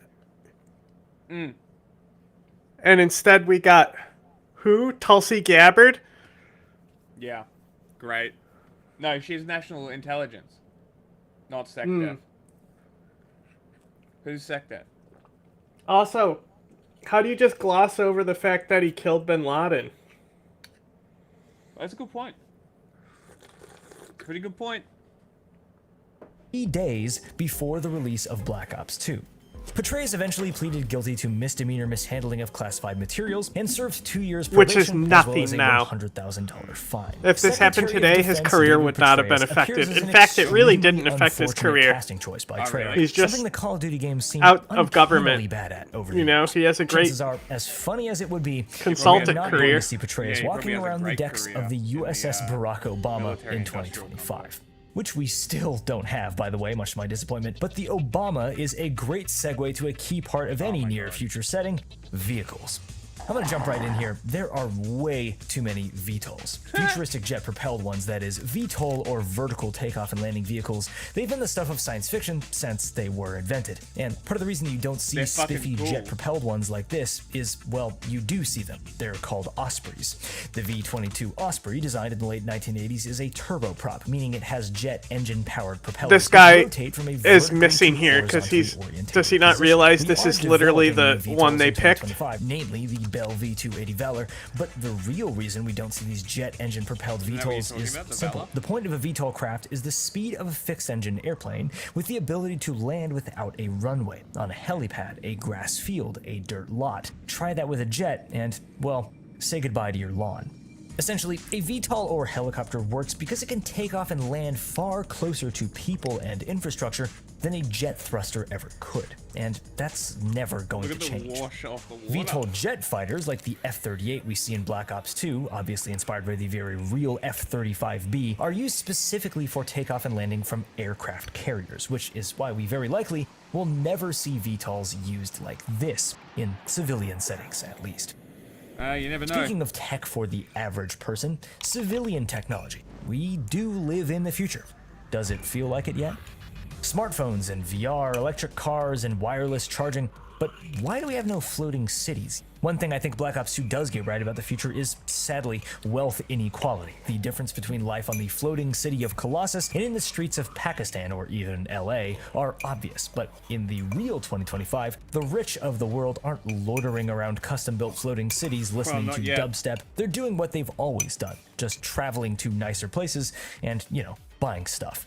Floating cities still don't exist for reasons that become obvious when you think about them for even a second. They're a sanitation nightmare. They require constant resupply and upkeep, and they can't even travel across the globe like a cruise ship could. Basically, the money it takes to Dubai build has and floating maintain one cities. is simply better used on a permanent luxury resort or city, and people are building those in 2025. They literally have built like enjoy such luxuries their as city. Hong Kong as well. Hong Kong is literally built over the water in certain areas. They ran out of space to build. They just started building into the ocean. That's not what they're talking about, though. Yeah, but the point is that Dubai has something similar to this. It's similar, sure.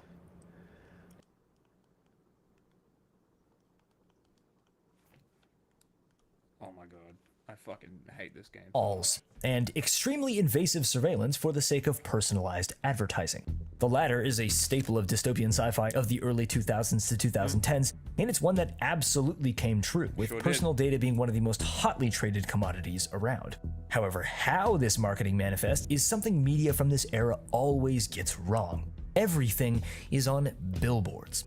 There's just too many screens, ads, wall screens, posters, jumbotrons. This is something that, as cool looking as it always is, really has not come true. It's not that advertising isn't pervasive. It's as present as ever in every aspect of your life, just not on a big screen in the mall. We do see a number of small personal data devices in the game, from tablets to PDAs to flexible displays like this one, a tech that had just been invented at the time of Black Ops 2's release, and one that is just barely starting to hit mainstream in the real world in 2024 to 2025, with companies like Samsung doubling down on foldable touchscreen devices. Black Ops 2 as a whole does represent civil technology in a somewhat believable way, but as a clear product of the 2010s, it's filled with a very 2010s vision of cool, an absurd amount of clear glass displays, high-techy circles, bleeps and bloops, with that very Iron Man aesthetic, something that makes much of the tech feel extremely dated compared to the slick analog minimalism of actual tech in the 2020s. Most of the technology we find in our homes or in our pockets started in one of two places: the film industry or the military. Wingsuits, jetpacks, some of the craziest stuff the Black Ops themselves are handling in the game, they existed back in 2012 and they still exist today. But sorry to say, no one's really taking this technology super seriously, outside of thrill-seeking pastimes, certainly not in high-risk military applications. However, military tech people absolutely are taking seriously heads-up displays. While they are absolutely not as seamless or ubiquitous as those in Black Ops 2, HUD systems are one of the US military's main goals right now, through the IVAS Integrated Visual Audio System program. Microsoft's HoloLens 2 had the contract for several years now, but with many issues still yet to be ironed out, IVAS is about to be opened back up for other contractors to take a shot at it. HUDs, while having been used in fighter jet pilot helmets for decades, are still too clunky and intrusive for use on the ground, at least for now. Much of the future military tech that we see in Black Ops 2 has to do with some sort of when we're going to use HUDs? Information right in front of their eye. When we have drone soldiers, we're going to FPV pilot them. True. By wire, too. Interesting. Do you know about that? How Ukraine is using drones by wire? No. I haven't heard about that. Yeah.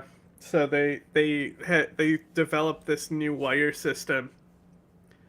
So their drones can be attached to wires and get a really fucking clear picture of shit. That's cool. But so they have like a nanofiber wire that it spools out from behind the drone. Crazy. I'm assuming that it's very expensive to produce, and the range is very limited. Well, the drone range is already limited. You're limited by the signal. So the wire actually might extend the range. Really? couldn't tell you. I'm not a fucking... That would be very interesting if that Not a was the fucking case. nanofiber expert. Mm. But I wouldn't be shocked. And even if it is shorter range, it increases their effectiveness within that shorter range. Yes. Yeah, true. So the longest range drones would be specially developed long range drones anyway. But yeah, they've started doing recon drones by wire. I mean, that's pretty cool.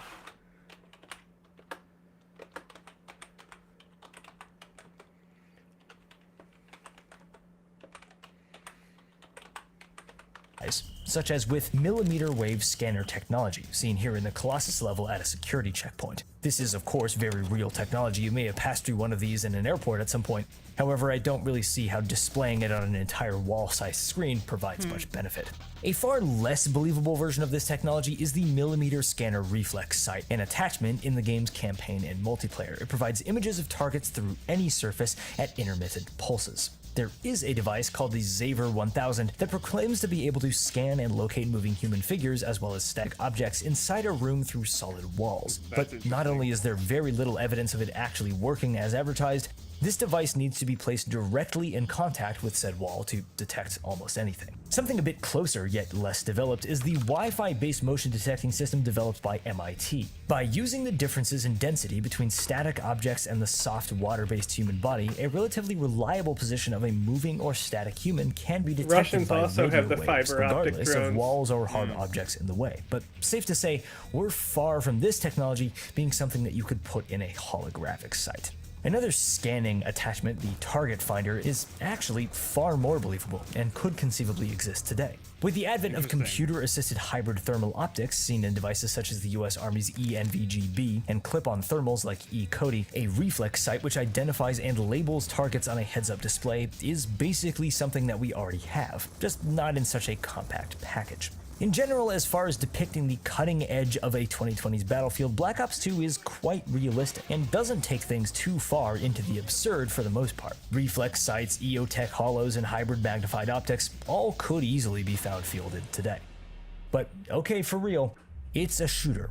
What about the guns? Yeah, so it looks like Russia was the first one Despite to deploy an overall them. flashy and modernized But the main appearance, reason Black they Ops use 2's them is arsenal they does, also given a can't few be exceptions, jammed. quite grounded. All of these weapons are real and have seen military, law enforcement, or defense usage at some point in history. Possibly the most unbelievable part of Black Ops 2's weapons selection is the utter lack of either M4 pattern or AK pattern rifles in its 2025 sections. While technically real weapons, the fact that sparsely equipped rebel groups are wielding the Czech Scorpion Evo or Indian MSMC over a classic Uzi or AK does feel pretty absurd. But Black Ops 2's weapon pool really has the most fun with its inclusion of speculative concept weapons, such as the now legendary XM8. The XM8 was the very tail end result of the decade-spanning OICW program, or Objective Individual Combat Weapon. The drawn-out effort started in the late 1980s to replace the extremely outdated M16 rifle. To make a long story short, the XM8 and XM25 airburst launcher were the bastard children of OICW, and while neither were ever formally adopted, the XM8 got very close. So close, in fact, that many pieces of pop culture in the 2010s portrayed the US military in the near future as having fully and formally adopted the XM8 as their standard rifle, and Black Ops 2 naming it the M8A1 as in the modern version of the M4A1 shows that they came to the same conclusion. Another little example of a forgotten contender is the LSAT, a caseless ammunition firing LMG, which was intended to replace the M249 SAW as part of the Lightweight Small Arms Technologies program. Yep, there are a lot of programs if you didn't know. Caseless ammo, essentially solid gunpowder encasing a round rather than cased in a shell, was seriously Caseless is investigated the as a future, solution I to the think. heavy weight added by brass shells from the 80s to 2010s. In reality, however, neither the LSAT nor XM8 will ever have their It's day. just In 2024, the fact that replacement it's for so the much M4, lighter. M16 and SAW was officially won Like, by once the 6 technology's there, it's XM7 gonna be and mainstream. XM250. Something that no You can game or also media seems hold to have more of it. foreseen is the complete scrapping of every future weapons program from the last 40 years in favor of basically a newer, better version of the thing that everyone was used to. There are a What do you few mean weapons better? in Black Ops 2 that are completely made up. The PDW-57, for example, completely fictional, it appears to be a visual combination of the Magpul PDR, a 5.56x45 concept assault rifle, and the FNP-90. The SMR. This technically seems to be based on the Sarich 308, a concept What a weapon cool invented gun. by design student Andrei Ovsyannikov. It was never actually built, so I'm counting it as a made-up weapon. Still, like an MDR. whichever weapons artist found this thing and decided to model it, good on you. The Storm PSR. When I saw this thing in Black Ops 2's campaign trailer, it blew my mind. This thing, when charged up, can penetrate through solid objects. The more it's charged, the more ammo is depleted. Seemingly based on Metal Storm technology, a Cool. weapon in which rounds are stacked in You know a what's epic? barrel and sequentially... Do you know what country made that gun? This Metal Storm? Hmm? I'm assuming yes, no. Hello? Hi. Do you know what country made it? Did you click these links I sent you No. from the drive? Not yet, no. You fucking whore.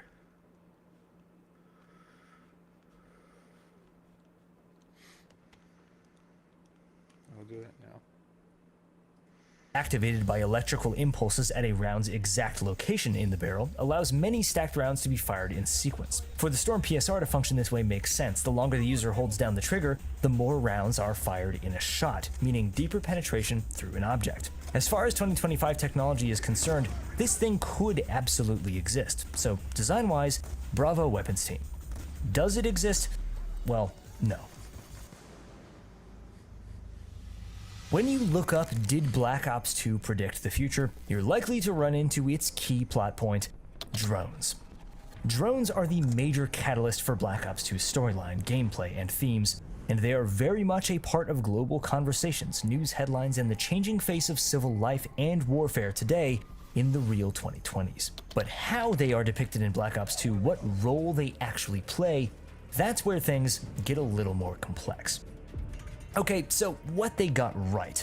The use of drones on a massive scale, and at varying scales themselves. Everything from massive high-altitude bombers like the Lodestar in multiplayer, reminiscent of currently fielded stealth drones, to the tiny Mission Impossible-esque Ziggy, my personal favorite drone in the game, which does hold up as relatively believable today, with the current proliferation of tiny surveillance-focused drones for military applications such as the Teledyne FLIR Black Hornet Nano. The most iconic drone in the game, the Dragonfire, appears quite in line with modern quad-rotor drones, and its use case, a remotely piloted augmentation to a ground assault, does line up with real tech that exists and is widely used today. Possibly the best example of the game's sci-fi inventions turned real is, sort of horrifyingly, the Hunter Killer. Small field deployable loitering munitions which can circle, designate, and then remotely attack a target are very real, and will likely become more and more common because in that's coming how it years. was These in the Pakistani 15-second ISI one. I drones went are and found the whole extremely thing reminiscent to of get the him. Airbus VSR 700 Yeah, developed. because I asked you if you want it cut off like that, and you said, yeah, it's funnier. So I did both. One's from the 15-second, one's from the 30-second.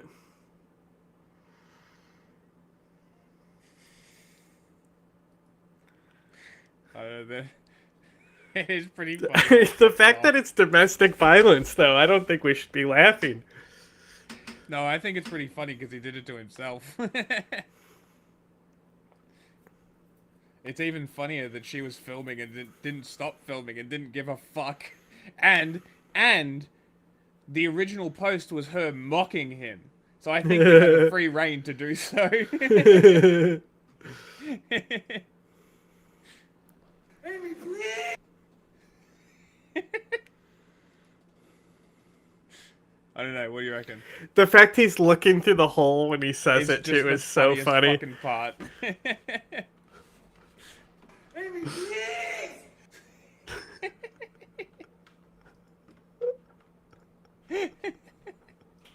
Up sometime around 2018, and the way that they are shown patrolling in a disaster zone feels extremely grounded today. The AGR, a small tread-driven UGV or unmanned ground vehicle, is very much a real thing, and actually has been for decades. There are too many versions of these to count, but for example, the Talon drone is used worldwide, and over 3,000 of them have been deployed in the last 20 years or so. And as terrifying as it is, I did find this video of a robo-dog with a flamethrower. This is the thing. That thing's too big to have legs. It would be treads. But that's where the game's If that depiction thing of had drones treads, begins to falter it would when be compared fine. to reality. Firstly, almost every drone in the game possesses self-driving and even completely autonomous offensive capabilities. Can't blame him This for is thinking still that was not going to the case happen in at the terms of time. real-life combat drones, and where it is, extremely divisive ethical discussions come into play immediately. Ground and close air drones in Black Ops 2 fill a ton of direct combat applications, largely by shooting mounted machine guns at foes. Outside of extremely specific and odd examples, this is still rarely the case in real life, for a simple reason actually: guns are heavy. They require ammo, which is heavy. And they are bad at aiming, which means they need more ammo, which is heavy. Lasers. Combat-focused attack drones in real life are almost solely high-altitude remote-piloted aircraft, such as the now infamous MQ-9 Reaper, loitering munitions, or essentially flying bombs, or small custom jerry-rig devices usually created from civilian technology.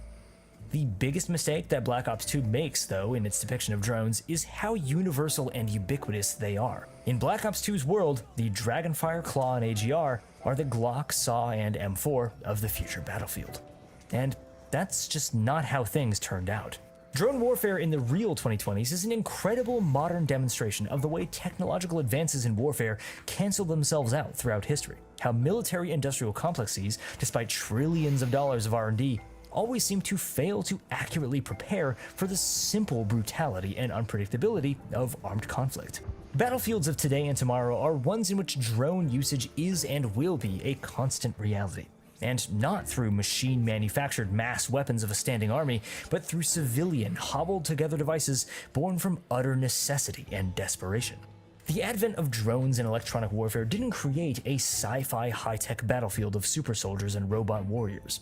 It actually brought warfare and tactics back to the 19th century. That's an interesting take. Black Ops 2's world is a perfected, fully established Drones aren't the reason drone-based it went military-industrial to trenches. complex. One that seems to have arisen out of the ground Artillery all at once. Everything is built perfectly, simultaneously, and to spec, all working on an all-encompassing intranet, Artillery which is still allows king. Raul Menendez to hack every piece of the US's drone And that's the defense thing, is infrastructure it's at just been once. so long Not since only both does this sides not had get artillery. how drones are actually used, But when it you do, fundamentally makes the US military entrenching seem will like a immediately far more happen. universally functioning entity than it actually is. But besides that, this drone it's the only military is solution. wholly unbelievable. How would drones become this widespread, manufactured at such a scale by nations all over the world, without any presence of equally well-developed anti-drone technology? Why are soldiers shooting down drones with rifles rather than being clad in anti-RF emitting gear or wielding microwave drone frying weapons at all times? Black Ops 2 falls into a classic trap of futurist media, creating a world filled with futuristic feeling technology warped through a lens that, in retrospect, shows its age and ignorance of the future that it predicts. What Black Ops 2 does get right is the idea that no matter how well equipped a massive military is, no matter how advanced they are, it's their own very human mistakes, their hubris, that will follow them, and ultimately will be the deciding factor in their fate. In October 1903, a New York Times article states the combined efforts of mathematicians and scientists could maybe produce a working flying machine in something from 1 million to 10 million years from now. The same day that was published, Orville Wright and his brother Wilbur began assembly on the airplane they would successfully fly for 59 seconds on December 17th, 2 months later. There's an impossibility when it comes to accurately predicting the future, especially when it comes to technological advancement. Today we see many conflicts, It's like domestic and essentially foreign, a being Red driven Bull by the flu tog. opening of old wounds, future generations answering for the mistakes and poor planning of the past. And that's something that Black Ops 2 predicts most correctly. What the fuck does that mean? Hang on. I guess you don't have them in Australia, which is surprising to me. I have never heard that name before. I don't know what you're talking about. I'll pull it up for you, bro. Just give me a second. I know, I'm just saying. It's a white trash thing. Oh. I am surprised we don't have it then. Exactly. Oh my god. They certainly look impressive, don't they? Look at those costumes. Let's give them the benefit of the doubt, and let's imagine that it is a sausage wrapped in a waffle. Oh, we have There is one of one this. fundamental flaw here. It has no wings. Over they go! Oh!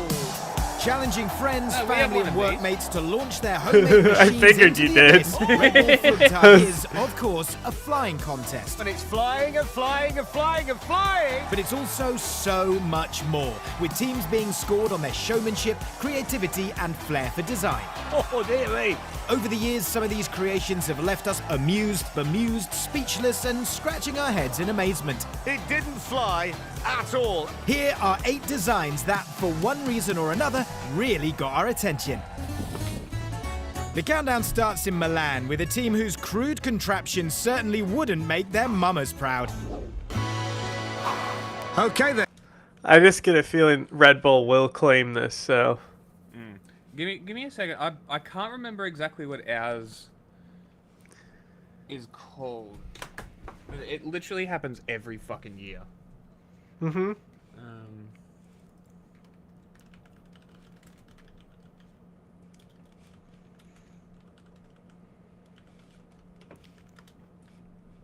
It is November.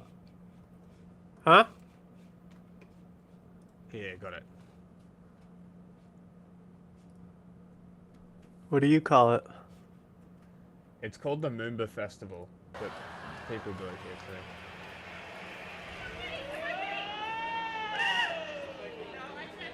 As I said, I'm surprised if we didn't have it. This is less thrilling than Red Yeah. Bull's. Well, that's because Red Bull has the commentators. This is just a thing that people in Melbourne do. I bet you this originated in Australia too.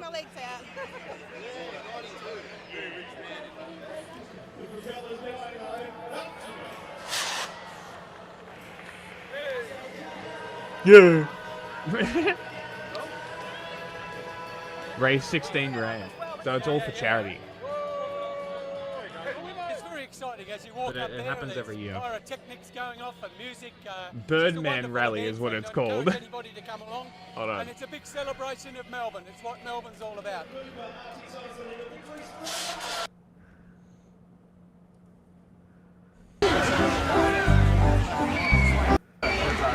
Hey, is this what you want? I didn't say I wanted it.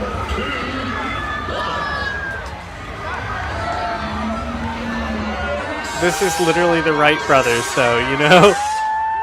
Yeah, no, it literally is.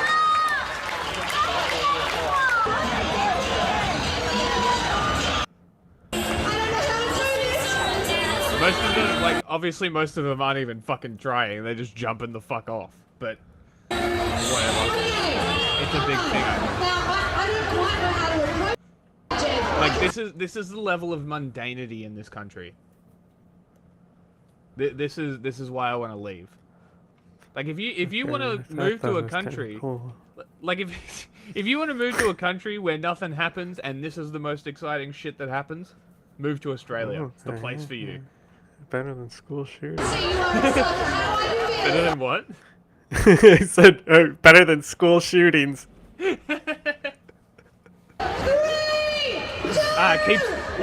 Keeps life exciting.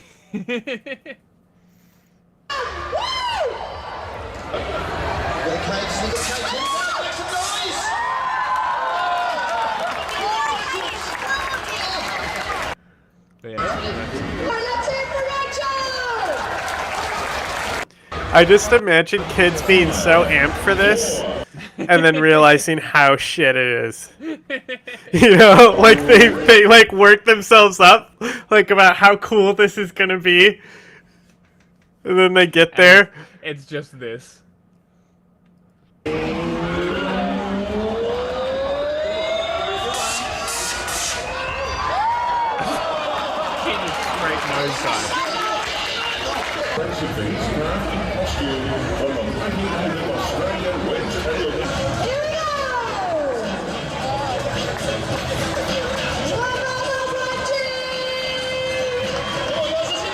Like, I'm sure it's great fun to participate in for the 10 seconds until you're cold and wet. and maybe have sepsis from jumping into the shit river. If you're in France. That is a call for a man that wears his undies on the outside and advice for your dad. Just try to fly. Okay, enough. That's all we asked for. Move on. Okay. That's done. Hey, Our news headlines have continually did you download I Have No Mouth and I Must Scream after I sent it to you? I did, yes, I did. We'll play it on Monday.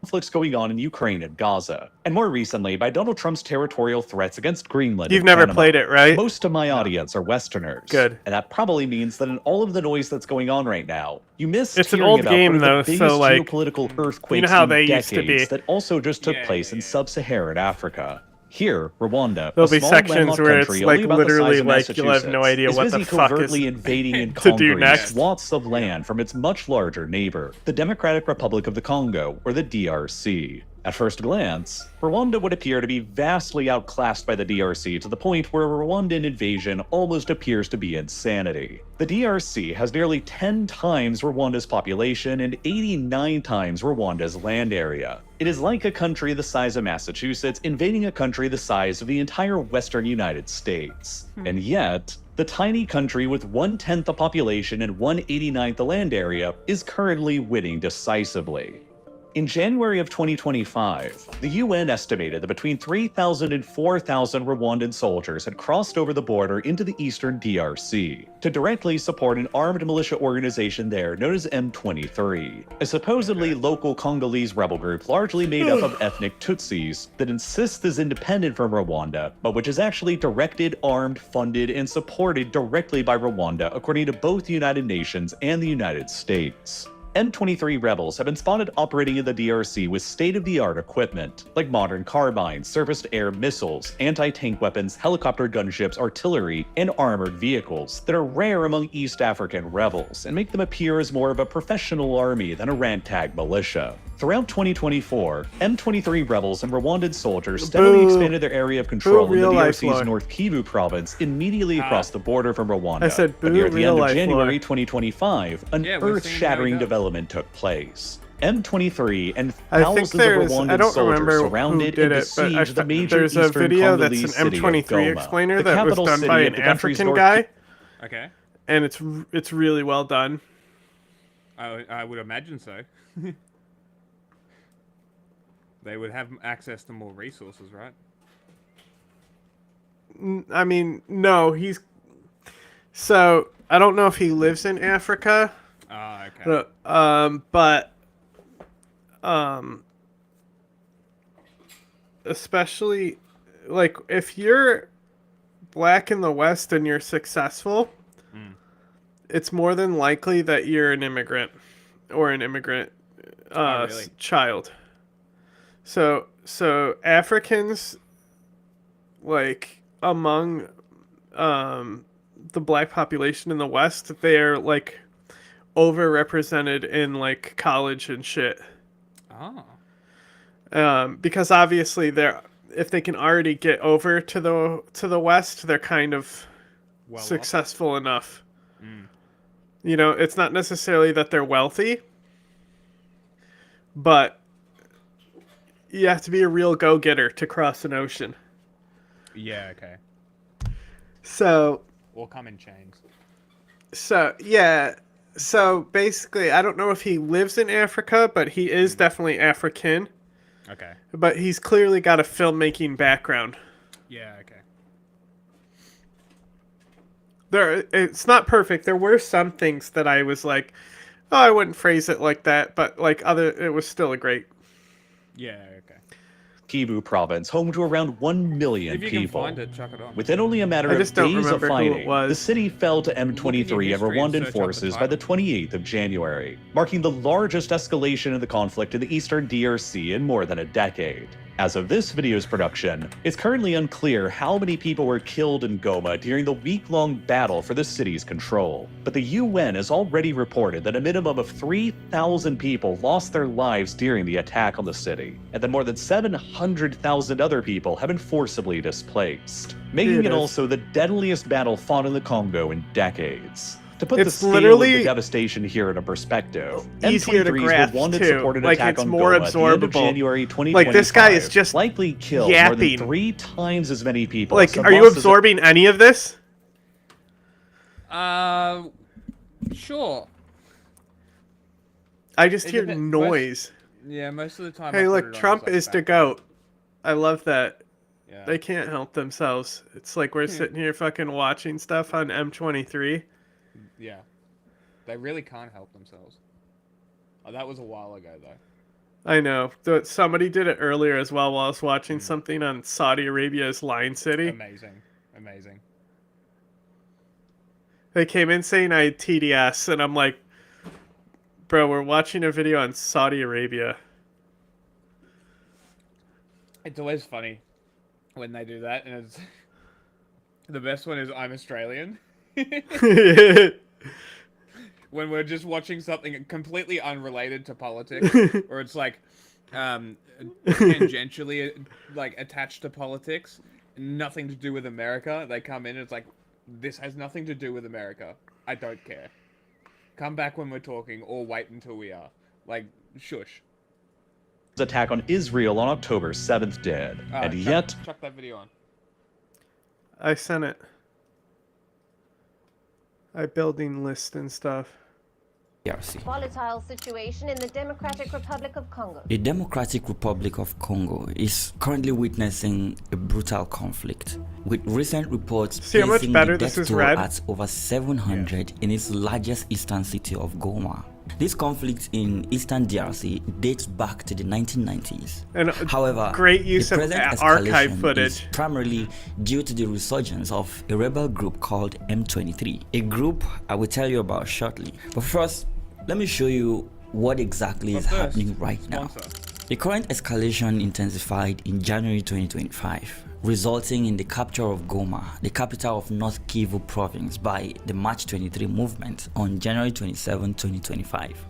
The M23 rebel group is primarily composed of ethnic Tutsis and has been active in the eastern DRC for over a decade. Their resurgence in recent years is attributed to claims that the Congolese government failed to honor a 2009 peace agreement, which included integrating M23 fighters into the national army and addressing the protection of Tutsi communities against Hutu militias. Failure to meet their demands led to this renewed offensive, which started in late. It's not necessarily that the Congo government specifically failed to integrate. Like the movement would have happened anyway, in my opinion, because the Congo government is a fucking awful government. It always has been. Like there has never been a good ruler in the Congo for like hundreds of years, maybe 200. That's as far back as I think I could probably trace. It's a long time. It's 2024. Since then, but I mean, it's like seized significant think territory. about it. It's like, how do you rule over a fucking dense rainforest? Yeah, without infrastructure, without money. And your oh, that's the thing is that they had robbed. money. They just didn't build the infrastructure with it. They enriched themselves. Yes. Speaking of which, I think Ivory Coast. Yeah. I think they're having elections. Also, German elections. Right now. Oh, really? Yeah. I might do a live stream tomorrow covering it. Okay.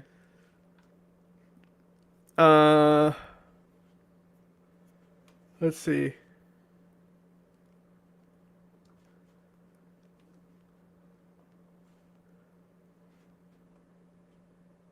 Here we go.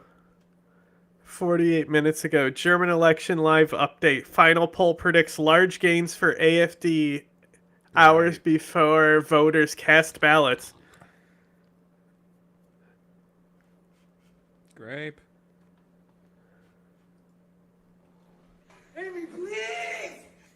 So we'll see in about 24 hours how AFD does.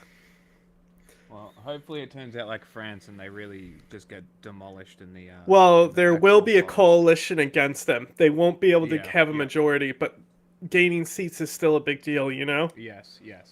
Even if they have the most seats, nobody will coalition with them, which is one of the perks of having a coalition government. True. But then sometimes Israel, Iraq, the coalition can form out of these minority nationalist parties and stuff.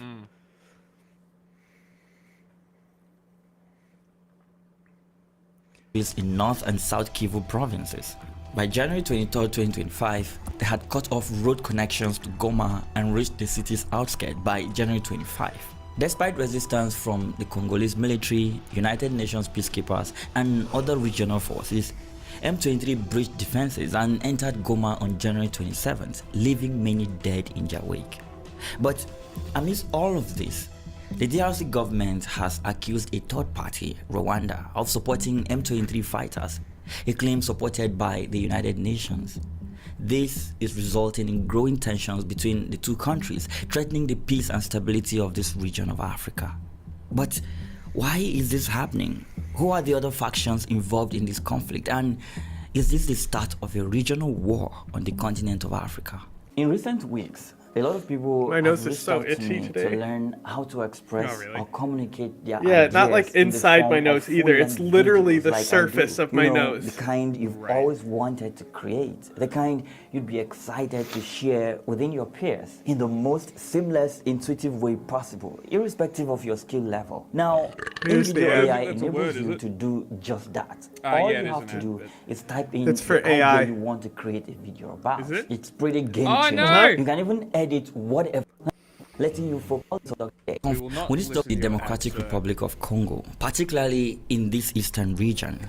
We need to talk about its deep historical roots with ties to colonial history, ethnic tension, resource exploitation, and international intervention.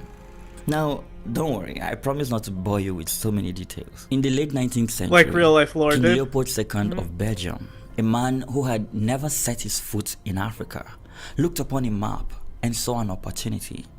Not a land of people, of cultures, or of ancient kingdoms, but a land of rubber, ivory, and boundless wealth. The Congo Free State, as he called it, became his personal property. A brutal empire where Congolese men and women and children had their hands cut off if they did not meet their daily rubber quotas. There, that's a small steal resources. He stole futures. Inaccurate fact. But the legacy he said of they got their this hands cut off if did they not didn't end meet the when quota. Belgium officially took over the colony in 1908. The Nope. Congolese were never meant to rule themselves. Not in the just a way to show them that they executed So the them or enforcers were Africans themselves, right? So they regulated everything and had such an iron fist over every detail of the operation, which is a big reason why it fails, that every bullet had to be accounted for.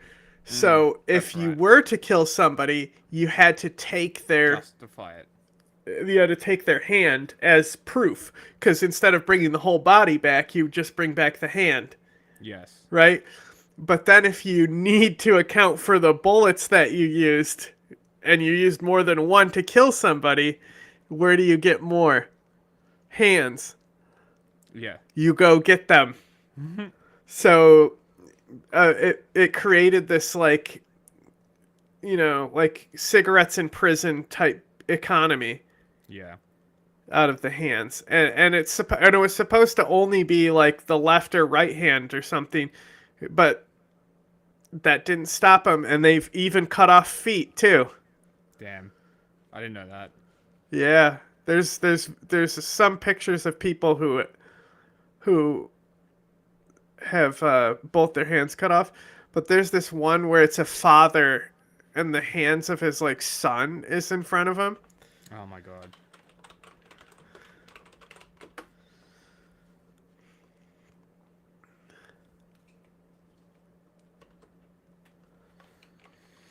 fucking gross.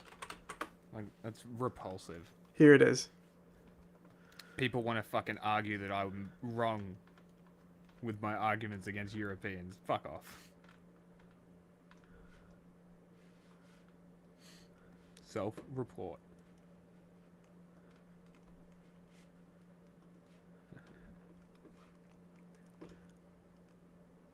One man sits on a low platform looking at this dismembered small foot and small hand. They belong to his 5-year-old daughter, wow, who was later killed when her village did not produce sufficient rubber.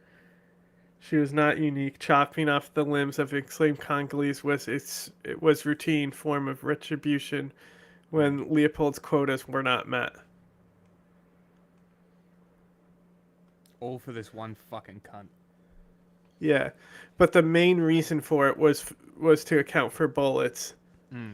So stingy. You could simplify it and say that hands were cut off when quotas weren't met, because if quotas weren't met, the Belgians wanted people to be killed for it. Right. And so sometimes they would just cut off hands instead of killing people for the quota and just make it seem like they killed them by taking the hands. And then they made chocolates out of that. And then they made chocolates called Yeah. chocolate hands or whatever the fuck they're called. Very cool, Belgium. Very cool. Well, Leopold specifically. I want to say in this video gets into it, but the rest of Europe found out and we're like, bro, what the fuck? And that's why I call it Genocide Zero, because I think, you know, while we can define genocide and things like that, I think a key to it is every other fucking genocidal nation looking at that genocider and being like, bro, what the fuck? What the fuck?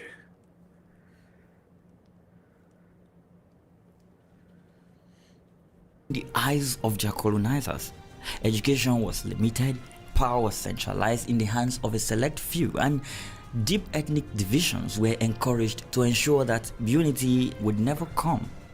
This was called the divide and rule tactic. To the east of this tortured colony laid the kingdoms of Rwanda and Burundi. Small but powerful kingdoms ruled by the Tutsi aristocracy for centuries. When the Europeans arrived here, first the Germans, then the Belgians, they found a society already divided into two primary groups. The Tutsi, who were the elite herders who ruled this kingdom, and then we had the Hutu, who were farmers who worked the lands. But the Europeans saw something else. The Tutsis were tall, slender, with sharp features, more noble in appearance.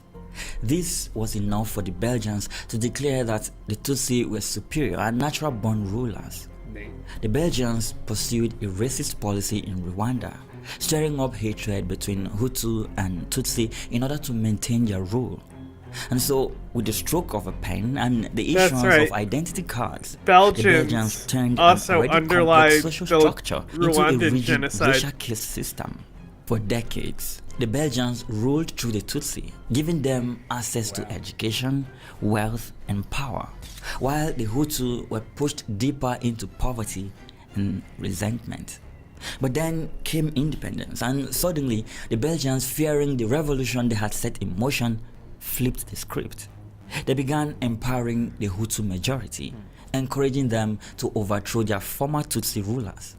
What followed was a bloodbath. In 1959, Rwanda erupted in the Hutu Revolution, a mass uprising that saw thousands of Tutsi killed, their homes burned, their power dismantled. Many fled east into the vast forests of the Congo, others into Uganda, where they sought refuge among the Congolese Tutsi communities that had lived there for centuries. As Rwanda struggled with this conflict, the neighboring Congo was getting set for its freedom from the Belgian Empire. June 30th, 1960, independence comes to the Belgian Congo. And then the ruler was like, I'm going to be even worse. In the 1960s, the DRC fell into chaos. Shortly after the much anticipated independence, Patrice Lumumba, the DRC's first elected leader, was assassinated in a Western-backed coup. Mobutu Sese Seko, the man propped up by the CIA, seized control. He would later rename the country as Zaire, ruling his people with an iron fist for over 3 decades. This guy was a Meanwhile, monster. back in Rwanda, the Hutu made efforts to consolidate their power. But the exiled Tutsi never forgot what was taken from them. Many joined the Rwandan Patriotic Front, a rebel group formed by the Tutsis that fled to Uganda. They were led by this guy, Paul Kagame, a man who would later shape the entire Great Lakes region. In 1990, the Rwandan Patriotic Front, known as RPF, invaded northern Rwanda. This began the Rwandan Civil War. Although neither side gained a decisive advantage in the war, by 1992, mass demonstrations forced Rwanda's president, Juvenal Habyarimana, there is an election in Ivory Coast, but it's not coalition with the domestic opposition and to sign the 1993 Arusha Accords with the RPF. But this ceasefire didn't last. On the evening of April 6, 1994, the aircraft carrying Rwandan President Juvenal Habyarimana and Burundian President Cyprien Ntaryamira, both ethnic Hutu, was shot down with surface-to-air missile as their jet prepared to land in Kigali, Rwanda. Both men died in this attack, and from here, all hell broke loose. The Rwandan genocide began. And in just 100 days, nearly 1 million Tutsi were slaughtered by their Hutu neighbors. Kagame's RPF managed to break through enemy lines and stormed into Rwanda, overthrowing the Hutu government and taking power. But not before millions of Hutu refugees, including those responsible for this genocide, he was part of the defense forces. Eastern region of Democratic Republic. That's one of the reasons why they're able to build themselves up, similar to how Israel has among done. The forests and mountains, the seeds of today's conflict were sown. The Rwandan genocide did not end with Kagame's victory.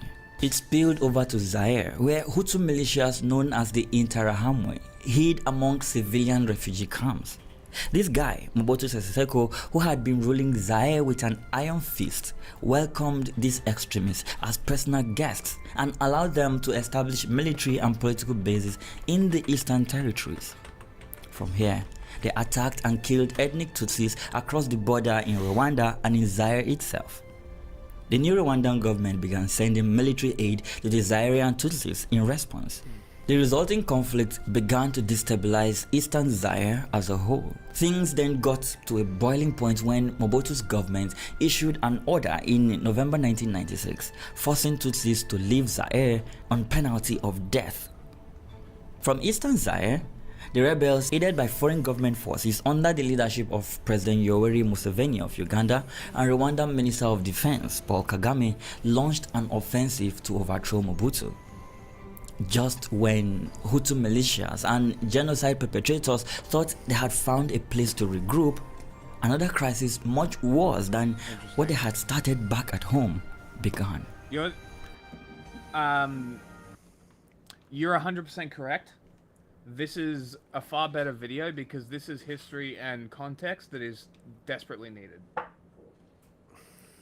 Like this context, nobody gives. Nobody talks about the context. Nobody talks why. Nobody talks about why Rwanda's being blamed. They just say that it's backed by the U.S. Exactly.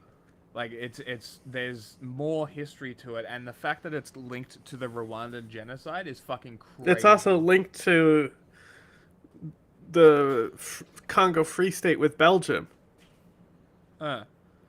This all goes back to fucking Leopold. Thanks, you're up. Yeah. Deep in the heart of Kigali, Rwanda's capital, Kagame sat in his war room, his sharp eyes scanning the map before him. For 2 years, his intelligence operatives had been tracking Hutu extremists hiding in the forest of eastern Zaire. These were not just refugees. They were killers, the remnants of the Interahamwe, the Hutu militias that had butchered nearly 1 million Tutsis in 100 days during the Rwandan genocide of 1994. They had fled across the border, melting into UN-protected refugee camps. Now when you think about it, right, Rwanda's doing these cross-border attacks with a clear proxy force. To his closest ally, James but the Congo Kabarebe, had been doing the same thing to them. Who had been handpicked to lead the invasion into Zaire. The first shots rang out in October 1996. Kagame's forces, elite, disciplined, and fueled by vengeance, slipped across the border into eastern Zaire under the cover of darkness. The world had no idea what was coming. Officially, the attack was led by a new rebel group, the Alliance of Democratic Forces for the Liberation of Congo, AFDL, fronted by a shadowy Congolese figure known as Laurent Desire Kabila. But this was all a facade. The AFDL was Kagame's creation, sort of a Trojan horse meant to give the invasion the illusion of an internal Congolese rebellion. In reality, this was Rwanda's war. James Kabarabe led a heavy assault on the refugees camps, shattering them within weeks. But Kagame's true objective wasn't just eliminating this extremist group. Remember this man, Mobutu Sese Seko, who welcomed these guys that killed his kinsmen? Yeah, he was the main target. For decades, Mobutu had ruled Zaire like a personal kingdom. He lived in golden palaces, flew in Concorde jets, and bled his nation dry, siphoning billions while his people starved. The West had once propped him up as a bulwark against communism, but now, with the Cold War over, he was nothing more than an aging relic of a forgotten era. Kagame knew that if Mobutu fell, Zaire would be his to shape. The march began in the east. Kagame's forces, now openly allied with Uganda's Yoweri Museveni and Angola's government, pushed westward, crushing Mobutu's ragged army in battle after battle. The Zairean military, bloated with corruption and unpaid for months, collapsed almost instantly. As Kagame's forces advanced, they left no room for resistance. Cities fell without warning. Like, how Bukavu, far into this video Goma, are we? Kisangani, We're not even all on gone within M23 weeks. yet. 13 minutes, halfway. By March of 1997, Mobutu's regime was crumbling, his allies fleeing, his once loyal generals defecting. By the time Kagame's war machine reached the outskirts of Kinshasa, there was no sign of Mobutu. The corrupt leader who was receiving treatment for cancer had fled, exiled to Morocco, where he would die a few months later. On May 17, 1997, Laurent Desire Kabila walked into Kinshasa as the new ruler of the country. Zaire was dead. The Democratic Republic of the Congo was born. This war was supposed to be over. Kagame's forces had marched from the hills of Rwanda to the heart of Kinshasa in less than a year. Mobutu was dead. The old world was gone. A new Africa was being built. This was the thought of many. In reality though, Kagame still had unfinished business. He had won, but the Hutu extremists were not gone. Not all anyway. They had merely scattered, and Rwanda's hunt for them would never truly end. But Kabila, the man Kagame had installed as leader, was now under pressure from his people to get rid of the foreign powers interfering with internal affairs of the DRC. Soon enough, what had begun as Kagame's calculated war of revenge spiraled into something far greater and far darker. Laurent Desire Kabila was a man who had spent his life fighting in the shadows. He had watched Mobutu rule for 3 decades and had dreamed of the day he would take power. But now that he was president, he didn't feel like it. They called him a puppet, a man installed by Paul Kagame and Uganda's Yoweri Museveni. And then in 1998, just 1 year after taking power, Kabila made his move. He expelled all Rwandan and Ugandan military advisors from his government, publicly humiliating Kagame. He turned to Angola, Zimbabwe, and Namibia, forging a new alliance, one that had nothing to do with his old masters. This was practically declaring war on his former allies. And with this move, the Second Congo War began. August 1998, the invasion came like a storm. Rwanda and Uganda unleashed a 2-pronged assault, a war machine that had already conquered the Congo once before. Kigali's forces surged westward, seizing Goma and Bukavu in a matter of days. Why is Ugandan Goma forces so swept in from the north, cutting off supply It's routes. just a really big city. A new rebel army called the Rally for It's the Congolese capital of that Democracy province. (RCD) was created overnight, a carbon copy of the AFDL that had toppled Mobutu. Kagame thought it would be easy, but the Congo had changed. Kabila was no Mobutu. Unlike the weak, corrupt dictator who had once ruled Zaire, Kabila was a warrior. He had bled for this land, and he had something Mobutu never had: allies who were willing to die for him. In a matter of months, the Second Congo War had turned to the largest conflict Africa had ever seen. On one side stood Rwanda, Uganda, and Burundi, backing their new rebel army, the RCD, and trying to install a more obedient leader in Kinshasa. On the other side, Kabila rallied an African coalition unlike anything the continent had ever seen. Angola was eager to prevent Rwanda and Uganda from taking control. Vaguely. Basically, He got Trump, off, right? Well, yes and no. Trump is doing a squid pro row, Great. saying that he can't help us prosecute migrants if he's on trial. And so pressure was put on Kathy to use her power as governor, and she didn't. Great. Because that would mean she did something people wanted. She's slow rolling it out. Great. I'm sure that's what everybody wanted her to do. New York's most popular governor.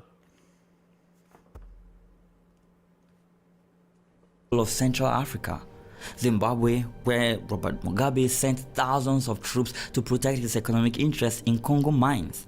Namibia joining the fight to preserve its regional alliances, Sudan fueling the chaos in retaliation for Uganda's past support of Sudanese rebels, Chad, Libya, and even North Korea, each pouring in weapons, money, and mercenaries to keep Kabila in power. The war became a battlefield stretching across thousands of miles from the rolling savannas of Katanga to the dense, suffocating jungles of Ituri. Kagame had expected another swift victory. Instead, he had walked into the African World War. Interesting way to call it. Kabila knew that the only way to survive was to hold out longer than Kagame expected. The Second Congo War is like Kabila's enemies were not just the on the deadliest battlefield. conflict in modern On history. January 16, 2001, inside his presidential palace, Laurent Desire Kabila was gunned down by one of his own guards. Kabila's son, Joseph Kabila, was hastily sworn in as president in place of his father. In a matter of months, he brokered a peace deal in 2002. Foreign troops So the war withdrew. was 4 years, was declared literally over. 5 years, but because it's 4 years, 11 months, 2 weeks. Wow. See, I just say 3 years. Well, it would be 5. Yes, that's what I meant. So let's see. 5.4 million excess deaths. Wow. Excess. So yeah, and then it's a little over 250,000 violent deaths. Okay. So 350,000.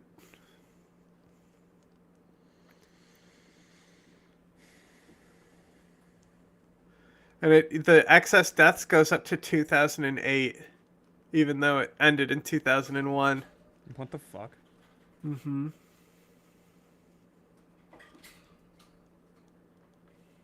So what, they just kept killing?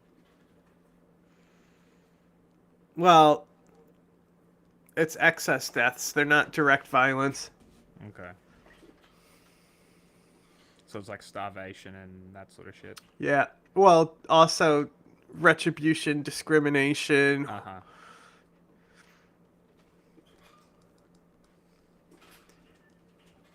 Pygmy genocide. So, at the end of 2002 through January 2003, around 60,000 Pygmy civilians and 10,000 combatants were killed in an extermination campaign by the Movement for the Liberation of Congo. Interesting. So it's a I militia wonder if force that did liberated- it. Damn. Wonder if that They liberated have. anybody. They're still around, I think. Huh. And they have seats in the Congolese government. Interesting.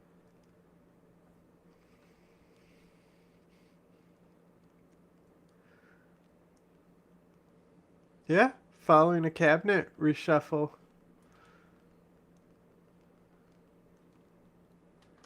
So, these guys who were fucking doing genocide and shit Now have 20 positions years of ago power. are still in the government. Very cool.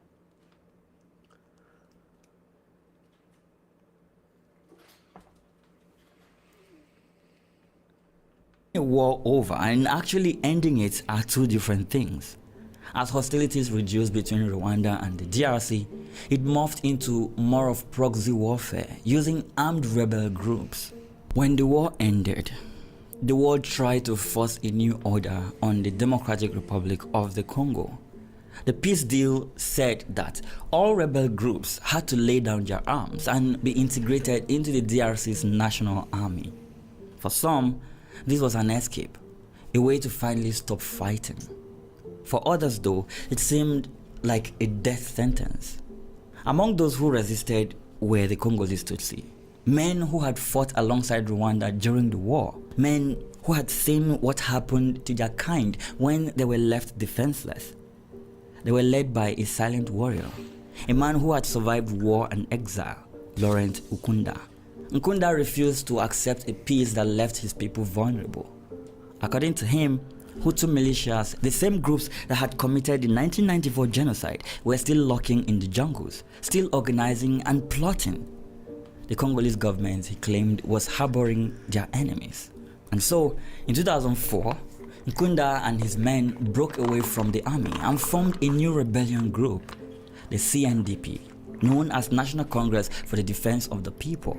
They were not done fighting. Now, to understand the M23 movement, we must first understand what it meant to the Tutsi in the Congo. For centuries, Tutsi communities had lived in eastern Congo, long before colonial borders were even drawn. But after the Rwandan genocide of 1994, hundreds of thousands of Rwandan Hutu fled into the Congo, many of them guilty of slaughtering Tutsis back home.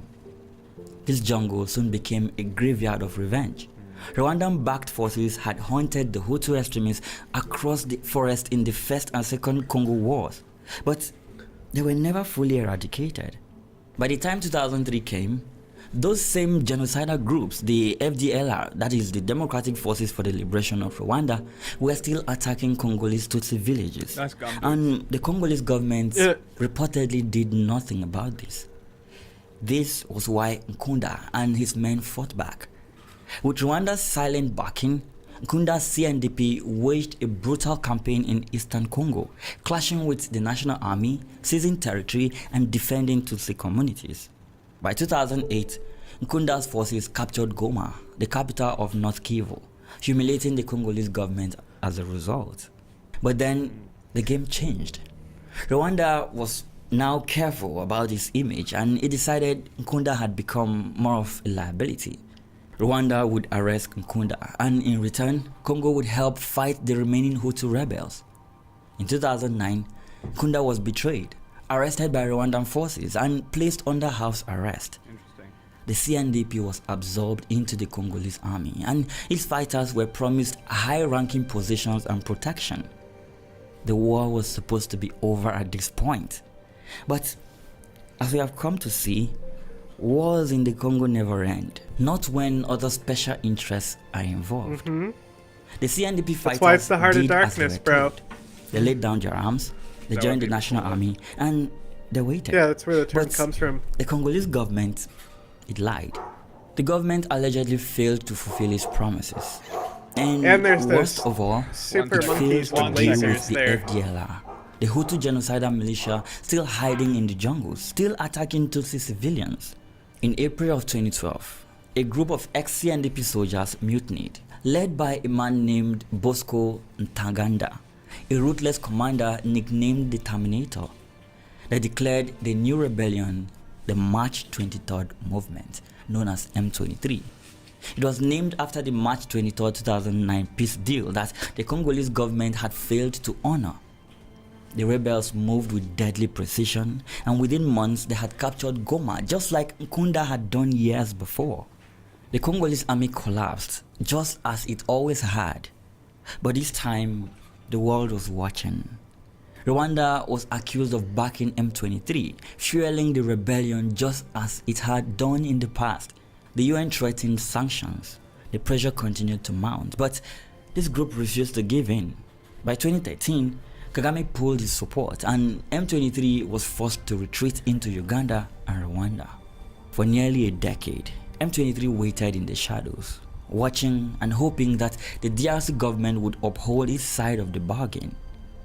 Then in 2021, the same old wounds were reopened. By 2022, M23 had re-emerged, stronger, deadlier, and better organized. This was no longer just a rebellion. It seems more than just a war for survival even. All evidence now points to resource extraction and control. And this brings us to the recent violence we are witnessing in Eastern DRC. But what does Rwanda want? Why does it continue to involve itself in this unending violence ravaging the DRC? Rwanda's involvement in the Democratic Republic of the Congo conflict is driven by a mix of security concerns, economic interests, and geopolitical ambitions. Since the 1994 Rwandan genocide, remnants of these Hutu extremist groups continue to be active in Eastern DRC. I haven't given Rwanda them the wheel at all. A direct threat to its national security. The Rwandan government has since justified its military interventions in Eastern Congo I need as only efforts to Zapata eliminate poops this in the bottom ADLR cage before they can launch attacks into Rwanda. However, some have argued that Rwanda is exaggerating the FDLR threat to justify its prolonged intervention. Question though is why? The short answer to that is economic interest. Eastern DRC, you see, is one of the richest mining regions in the world, containing gold, coltan, tin, diamonds, and cobalt, which is essential for high-tech industries.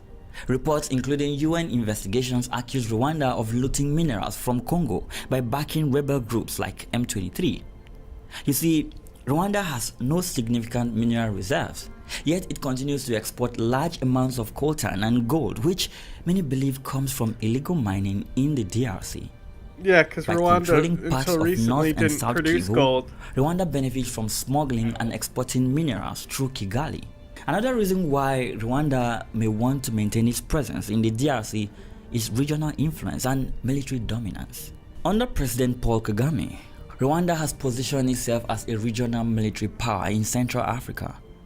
Rwanda wants to establish itself as a key player in African security affairs, influencing not just the DRC, Kenya doesn't but really the bully broader their Great neighbors. Lakes region. They And do, but despite like public condemnation not by the like West, this. These powerful governments continue to fraternize with Kagame when it benefits them.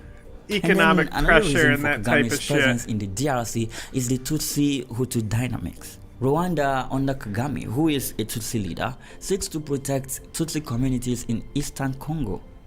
M23, the main rebel group Rwanda backs right now, is composed of Tutsi fighters, and Kagame sees them as an extension of his regional influence. By supporting M23, Rwanda ensures that Tutsi interests in eastern Congo are protected against Hutu and Congolese militias hostile towards Rwanda. So, is Rwanda's strategy working? Well, short term, yes. Rwanda has maintained indirect control over parts of the DRC through rebel groups like M23 and profited from mineral smuggling. Long term though, it's kind of tricky. International pressure is growing against Rwanda's involvement. South Africa and Angola are sending troops to challenge Rwanda's influence. The DRC is strengthening its military ties with the US and European allies. All this pose a problem for Kigali. But what's up with South Africa? How do they fit into all of this? The escalating conflict in the Democratic Republic of Congo is triggering serious tensions between South Africa and Rwanda, with the possibility of a direct confrontation between the two countries. In January, at least 13 South African soldiers were killed in an attack by M23 rebels, who are allegedly backed by Rwanda. This incident outraged South African leaders, as it was one of the deadliest attacks on their forces in years. In response to the attack, South African Defense Minister stated that Rwanda was responsible for arming M23 and indirectly for the death of South African troops. South Africa has warned that any further attacks on its forces will be considered a declaration of war. This marks one of the strongest public condemnation of Rwanda's role in the conflict by another African nation. Rwandan President Kagame dismissed South Africa's accusation, suggesting that South Africa lacks credibility in peacekeeping efforts. Kagame has also implied that South Africa is being manipulated by the DRC government, which is using foreign troops to fight a war it cannot win on its own. Not necessarily this wrong. This rhetoric has increased tensions between the two countries, so with much diplomatic relations work in becoming there. strained in the process. But and what like is the all those implication of all of foreign this? fighters, when Is Africa going to M23 took war? over, they like If the AU fails to prevent there's so much an videos of the all-out foreign fighters regional conflict, surrendering to M23 when they took over Goma. What kind of, like, what type of foreign fighters? Oh, Like, all where kinds. from? Europe, Africa. Really? Interesting. Oh yeah. Because the Congo, like he just said, like what is the Congo army is? What army? Fair. it could weaken its credibility as a peacekeeping institution. Failing to handle this conflict through diplomacy might lead to increased militarization in Africa. And if South Africa escalates its involvement in Eastern DRC, other African countries might follow suit. Angola has already deployed troops to Eastern Congo, and other SADC nations like Zimbabwe, Namibia, Tanzania could choose to join. This could lead to a military build-up across Africa, with more nations prioritizing armed intervention over diplomacy. This is still a developing story, and we hope it doesn't get into a full-scale regional conflict. For now though, the people of Goma are the victims of this situation, and I can't possibly imagine what they might be going through at this time. We'll continue to urge our leaders to make the right decision and end this violence before it gets out of hand. Thanks for watching. Let me know your thoughts in the comment section below.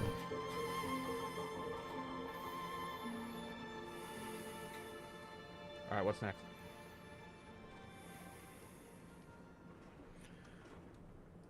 Do I look like a guy with a plan? No. How about this one? Are Rwanda and Congo on the verge of a full-scale war?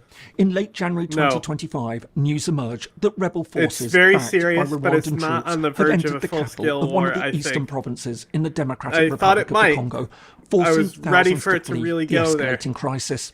you But don't as the think so UN anymore? Security Council calls for Rwanda to withdraw, there are growing fears that the full-scale war is about to erupt between the two countries. So, just There what wasn't- exactly is happening, and what really lies behind the growing conflict? Very Hello reactionary and welcome. If you're new to the responses to channel, it. my name is James Kerlindsey, Like, and here I take an informed look even at the international... Kill the Boers guys, you know them, MFD? Sure. I don't know the actual terms. I know what you're talking about, but I don't know the... But yeah, so those guys, like, their stance was, why are we there? Pull our troops out. Yeah. Instead of, like, recommitting and putting more people in there. So that's, like, the most extreme that you would see, you know, from the South Africans. Like, they're the, and so, like, the nationalists are not blood for blood types. They're like talking about pulling the troops out and making Rwanda pay in a different way. Okay. I mean, it seems like a better choice. Yeah. So that's the other thing is that because it's like kind of because there's so much foreign troops is why it didn't kick off. Yeah, okay.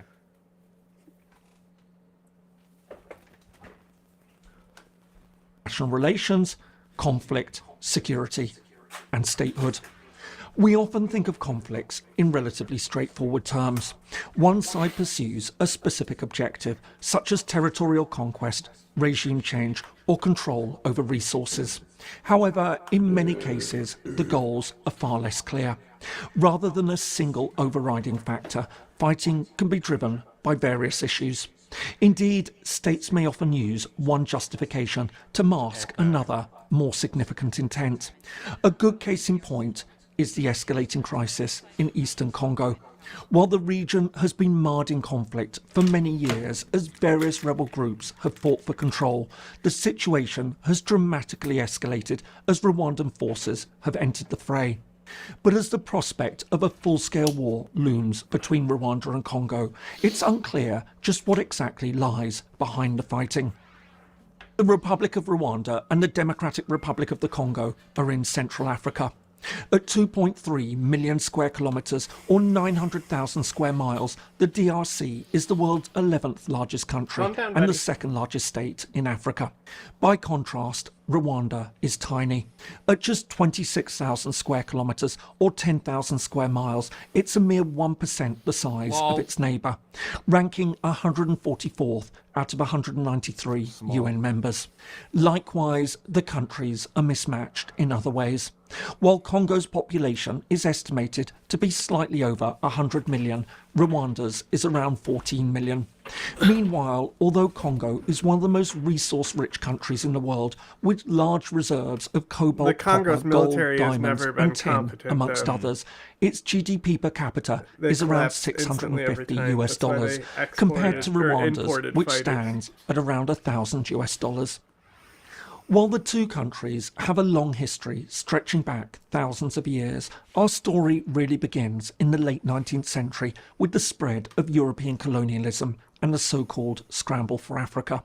As Britain, France, Portugal and Germany extended their domination over various regions, Belgium seized control of a vast swathe of territory at the very heart of the continent, an area...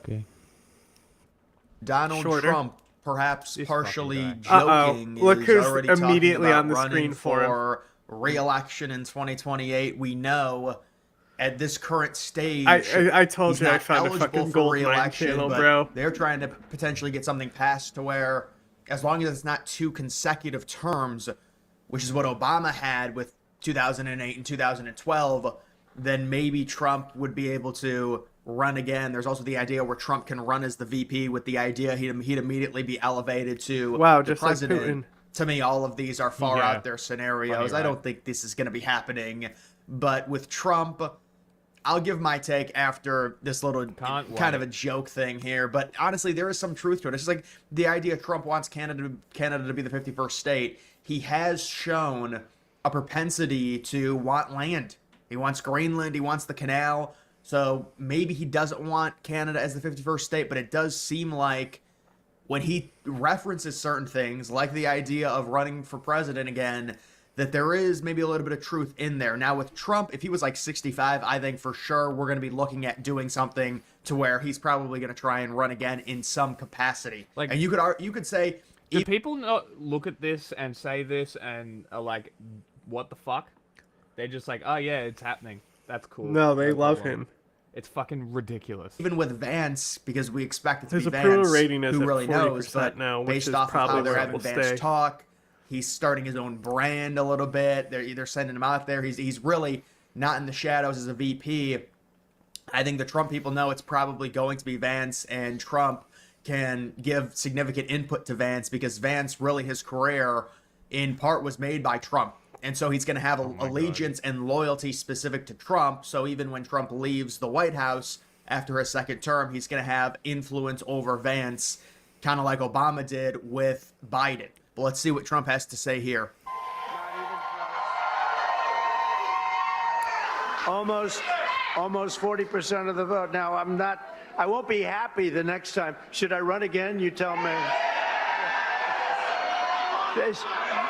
There's your controversy right there. There's your controversy. Cringe.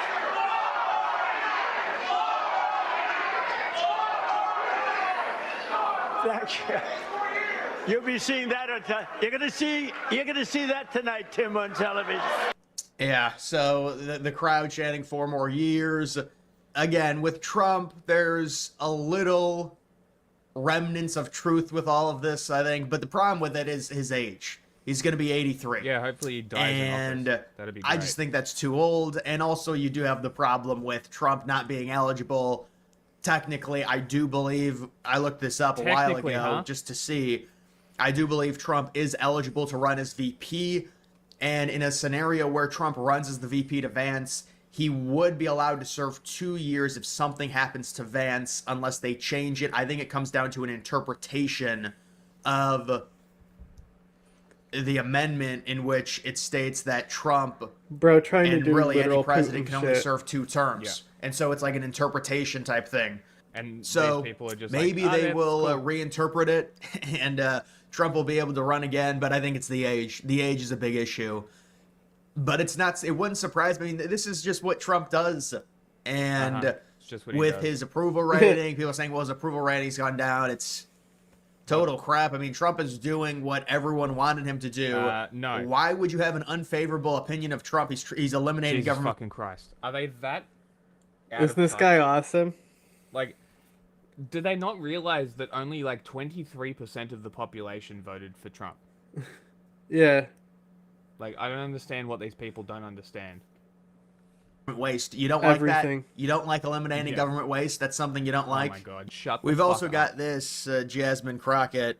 This is just Epic. I'm not Epic. understanding. I am Epic. so glad they're This finally is a finding fucking Jasmine. gold channel, bro. Like, the fact that they're finally finding Jasmine is the best. Because she is everything that they hate. Any of Black. the current dynamics in terms Black, of this Doge loud dividend. woman. Let's see what this is. This is just everything they hate. Now, President Trump says he likes the idea of giving some of the Passionate, savings too. from Doge back to Americans as kind of a dividend. Not Would you wrong, support ever, that? So far. Listen, he's You know what's just interesting telling a lie. about he's this? not the one that had anything to do with the This is literally what Bush did. He refunds that fucking did a people bunch had of to- cuts and did give a rebate to people. It's not going to happen here. No. Because those They're not rebates cutting are the gonna right go into- programs to do it. Yeah, because also those rebates are going to go straight into Trump and his billionaire buddies' pockets. Yeah, well, that's the thing is because tax cuts for the rich literally increase our debt. Yeah.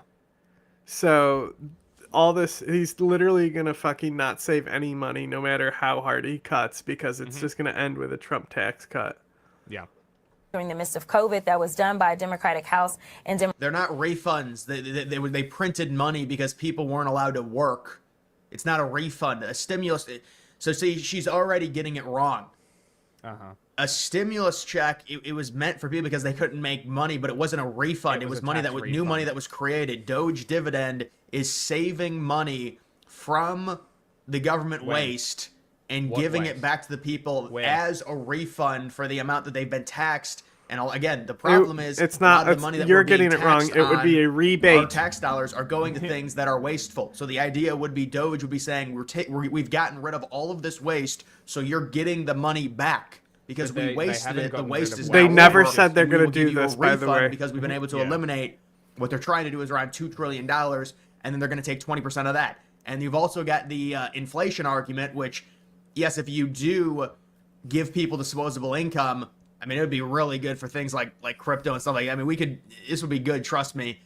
And the inflation would be Trust him. minimal because people could keep Inflation comparing minimal. this dividend to a stimulus check. No, they're not printing more money and just giving it to people. This is money being reallocated, and it's only 20%.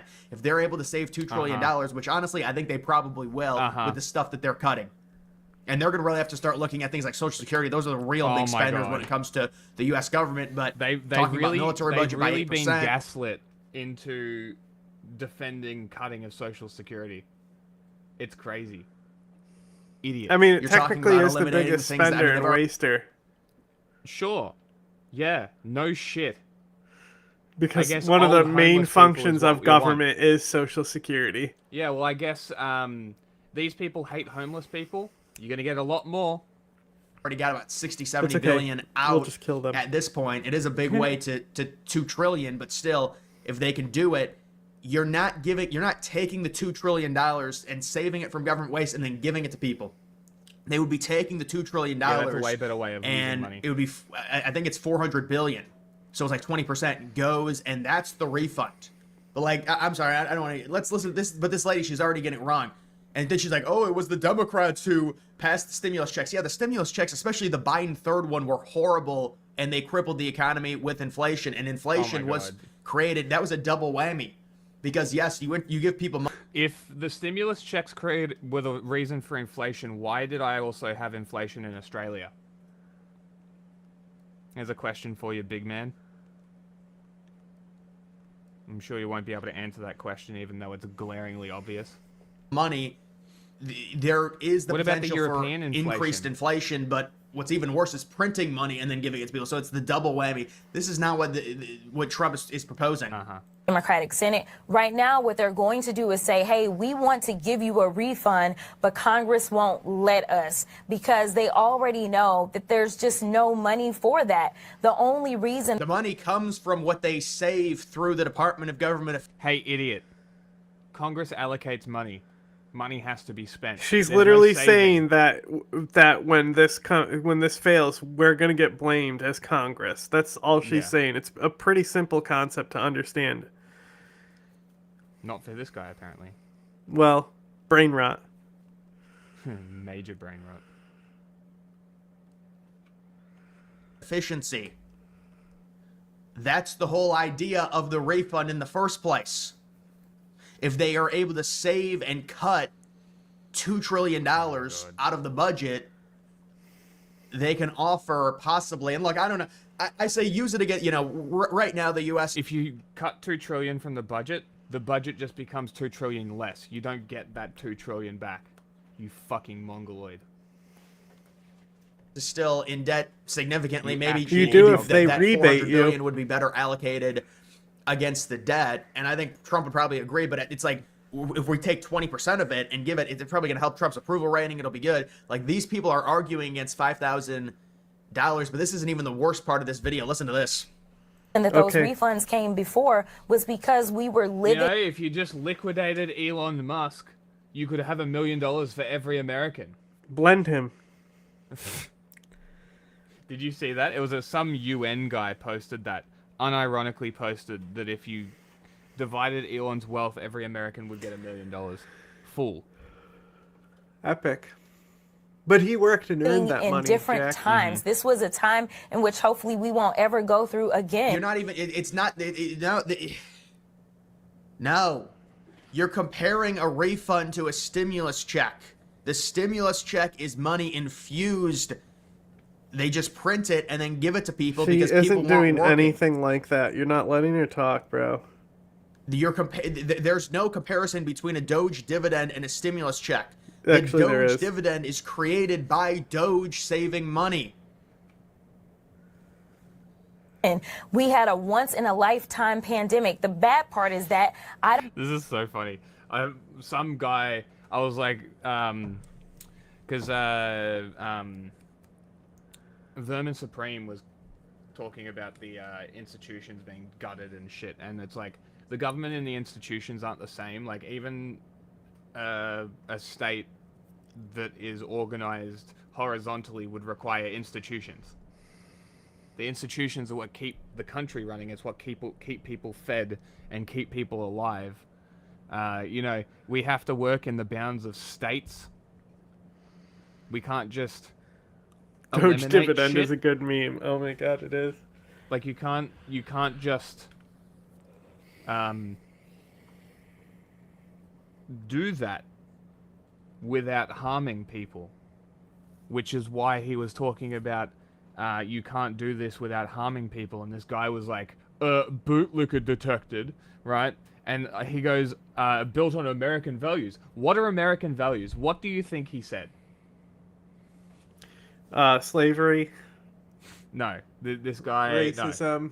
No. Guns. Think brain rot. Christian. Mm-hmm. Veggie Tales. Sort of. He says, family values, basically everything Christianity says. So I was like, oh, so white picket fence propaganda from the US through the Cold War is what you think American values are. Great. And then I retweeted it with wasp detected. He goes, not Not even close, but also nothing inherently wrong with being a WASP. I'm like, you keep thinking that. American history says fuck it otherwise. I don't know if it's once in a lifetime because we know that Ebola, unfortunately, was detected right here in New York recently. And if we continue down this road of getting rid of scientists or deciding that we don't want to rely on experts as it relates to what they're telling us to do. What does this have to do with the dividends? Or we don't want to deal with vaccines and medicine in this country, then we may be facing not only our next pandemic, but our next 2, 3, or 4 pandemics because of their incompetence. So no, we are not in the business of giving out money. And honestly, I don't know what $5,000 will do for you. What will $5,000 do for low-income people in Detroit, Michigan, low-income people in Philadelphia? I mean, it's Bro just really thinks that's they're a getting horrible, the money. horrible statement by her. But see, Bro really thinks a one-off payment of $5,000 is going to stop inflation. Oh, cool. You'll be able to buy groceries and people will probably blow it on a lot of drugs. how they have to oppose everything. Trump is this is revolutionary what Trump is doing. Oh my they God. have to somehow oppose it. That's why you laugh at it. And it's like so ridiculous. We're not in the business of giving out money. Heads of state Says aren't the Democrats revolutionary. who just a week ago, 2 weeks ago, Trump destroys USAID and says this is a joke. All this money is just going to other countries. And they defend it and they say, yes, we love giving out money. And then 2 weeks later, we're not in the business of giving out money. But honestly, that wasn't even the worst part. The worst part was not understanding the difference. Or maybe this is just their argument because what Trump is trying to do is so good and it would get so much applause in terms of those checks. And we get those checks in and then we just get a massive bull run. I mean, you want to talk about approval remember rating is 2021 dropping, what happened with actually. stimulus. But listen, this is not the same as in terms of the inflation. People say, well, it's going to increase inflation. Well, look, we're not printing more money. Yes, if you give people spendable ink, it's going to help the economy. As long as the economy grows at a higher rate, the inflation is not going to increase. Do you think that economy is gonna? Do you think it's gonna go down when people spend money on Chinese goods that end up costing more because of Trump's tariffs? That'll be pretty cool when all those bonuses get eaten up by tariffs. Yeah, that'll be fucking sick. Well, the tariffs are just a it would be a lot fake less of an marketing impact tool. Than the stimulus checks. And really, it was Biden's third stimulus check that really crippled everything. And they had their entire $1.9 trillion plan. It was a mess. And that's what really caused the inflation. They won't talk about it, though. And also, I mean, just in general, Nobody the else pandemic, knows. yes, it was a once in like a century thing. Trump had to do. I mean, Trump lost the election because of it. He had a great economy in 2019 and early 2020 before shutting it down in March. So this is just... Did he just admit that the economy was shut down by Trump? Interesting. It's the reality. You've got Trump saying, you may be running for whoopsie third term. Trump, I think if he was younger, we would be looking at certain things. You're looking at Trump running as a VP to Vance and then Trump immediately being installed. It's legal. It is legal. But look, I don't want it to happen. I think Trump, he's too old. He's 83. Trump has Vance as his understudy. And the problem with Vance is he going to be able to turn out the people that Trump was able to turn out? I don't know. I know Vance is trying to, again, create his own brand, go out there, give certain speeches. He's like this right-wing dude. Now Vance is coming out and saying, no, we're done with immigration. Nobody's coming in. I mean, that's good. But I just wonder how much of it is this, dress-up game to where it's really just Vance trying to be a hard ass and appeal to the base. And it's important to see Vance make certain decisions and rule on certain. I mean, Vance was in a good spot in the H-1B issue. He just didn't really speak about it very much, if you guys remember, unless he changed his stance. But I remember Vance kind of being the only one because it was like Trump, Elon, Vivek. They were all like, "Yes, we need more people coming over." Vance was like, "No, I don't think that's a good idea." But then Vance No really kind Indians, of shut he up about said. it because it's like Vance knows where his place is right now within this administration. But now they're bringing him out a little bit more, trying to get him his personality. So Vance becomes more likable, and it does look like it's probably going to be Vance. I mean, again, it's really early. Remember about 3 weeks ago, Trump had an interview with Fox And they said, well, is Vance next in line? And Trump said no. But then Trump said, well, it's too early for that. I was surprised Trump immediately said no. I thought Trump would say, you know, it's just too early, kind of give the politician answer. But he did immediately say no. So, I don't know. I still think it's going to... Jesus Christ. This fucking guy. It's so much. It's overloading my systems.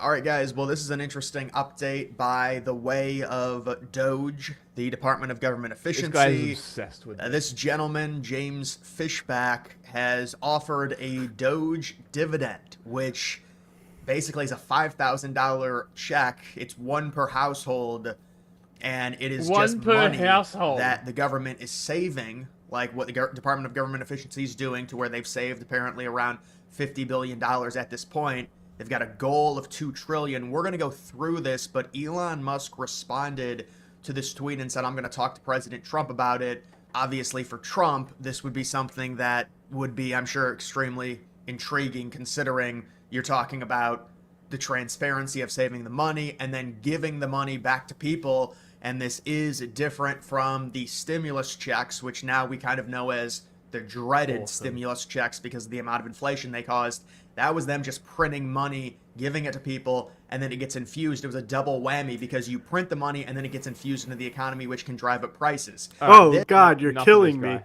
Elements in finance, business, and economics can be exhausting. Between everything becoming an excuse to gamble, corporate consolidation of markets, and political influence driving huge asset bubbles, causing extreme wealth inequality, spiraling consumer debt, and diminishing savings, stagnating wages, unaffordable real estate, and generational wealth divides, all string tied together by questionable government programs, it's enough to get pretty depressing. But just remember, it could be worse. We could be Canada. And if that wasn't bad enough, somehow there is a country that is pushing these issues even further, and as a warning for how bad things could get, has managed to hold on for now. Let's call it Canada with snakes. Around 200,000 electronic poker machines, known as pokies, fill bars, pubs, clubs and casinos. Capping losses at $100 a day and $5,000 a year. Australia is officially the worst on record, with the average property costing 8 times the median household income. Sydney's rental market has gone from bad to worse, with prices continuing to soar. Revelations taxpayer money is being used on drugs. Nice. Every year, up until its downfall, Credit Suisse would prepare a report that looked at how wealthy the people of the countries around the world were. Instead of just looking at GDP per capita, which calculates how much the average person in an economy produces in market output every year, this report attempted to calculate the net worth of those people to see how good they were at accumulating wealth over time. Not second thought. Why is my mic so fucking loud? I don't know. It was first thought, but you know, the second thought guy. Yeah. And it was around GDP. It was really good. He didn't bring up Allende? Is that Chile? Yeah, because he brings him up every video.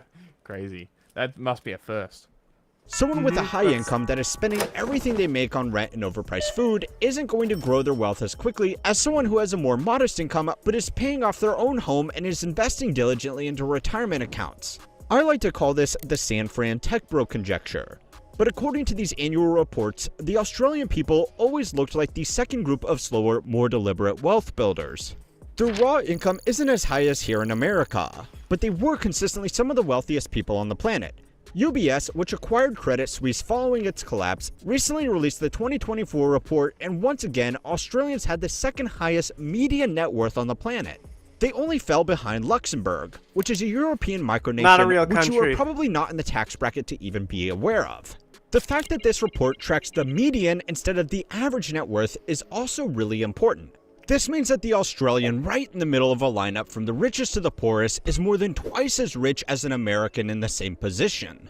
The report also includes a generic average where America does have a slight edge, But all that really tells us is that we have an inequality problem with a small group right at the top massively dragging up the average at the expense of everybody else in line. Considering all of this, the title of this video might not make much sense to you. Anybody would be lucky to be Australian, right? Well, yes and no. And lucky really is the important word here. Australia has become so wealthy by getting lucky in just a few key industries, and then by going all in on keeping those industries alive by any means necessary, including its own long-term viability. Of course, the most obvious place where this has happened is in the country's outrageous real estate market, which makes even the most overpriced cities in America look downright affordable by comparison. And of course, we will get to that. But housing is actually only just one symptom of much bigger structural problems that the country has been quietly trying to ignore. There are lots of people that look like they are happily building wealth in Australia, and there are even a lot of people becoming extremely wealthy. But the different ways to actually obtain that wealth are very narrow. The key to Australian wealth is dirt. Either digging it out of the ground to export as unimproved natural resources, or by selling it back and forth to one another. Economic complexity ranks a country's exports based on how varied they are, and how unique they are to that country. A country that exports a wide variety of highly unique products that only it produces would have high economic complexity. A country that only exports a few goods that lots of other countries also export would have low economic complexity. Australia has the lowest economic complexity of any high-income country in the world, ranking 102nd out of 146 total countries included in the survey. That has been falling consistently since the 1950s, when it was in the top 30 thanks to a combination of manufacturing as well as research and development coming out of the country. But today, this puts it behind places like Uganda, which have a more varied export base than Australia. It now depends almost exclusively on selling natural resources and livestock to growing economies in Asia because it just doesn't make financial sense to focus anywhere else. Having such a resource-dependent economy means investors have to decide between funding new innovations that could improve the world, or at the very least, provide sustainable cash flows, or they could invest into developing more mines to export more resources to an existing list of willing buyers. And guess what they chose? Because this country is 4 mining companies in a trench coat. The second option has just been a much safer bet for decades, which means that the country has some of the most advanced natural resource extraction in the world, but is severely behind in other areas of innovation like technology and advanced manufacturing. In some tragic irony, the Australian government itself— And you know what's funny? If they just built nuclear energy, we could have a world-class nuclear expertise in this country, but we don't, because the government is more concerned with making money on Gina Reinhardt and her stupid rocks. has helped to fund a lot of scientific research resulting in advancements in solar panels, the advent of Wi-Fi, modern medical tools, and even Google Maps. Any of these alone would be a major contributor to the country's relatively small population. Hey, that's my city. But when it came to actually commercializing these technologies, the country lost out because its dependence on natural resources undermined its business environment. Investors would rather the safe, predictable option, and so these technologies naturally moved to where they could find funding from other sources that were willing to take a risk. Unfortunately for Australia, this actually just ended up making their investment markets even more risky. For a long time, the Australian dollar was almost perfectly correlated with natural resource prices, which meant Australian investors were resource investors whether they liked it or not. This price connection has decoupled since COVID, but that itself is probably not a good sign. It could actually be the biggest indication that Australia has dug itself into a hole, both literally and figuratively, that it's going to be almost impossible to get out of without giving up a lot of the wealth it's become accustomed to. So it's time to learn how money works to find out how long Australia— So, I have been saying this for a long time, that this country needs to force itself into a recession to save itself. Yeah, the dirt is more valuable than the people in this country. You're right. Can keep getting away with it. This week's video is sponsored by Henson Shaving. Henson is on a mission to revolutionize shaving.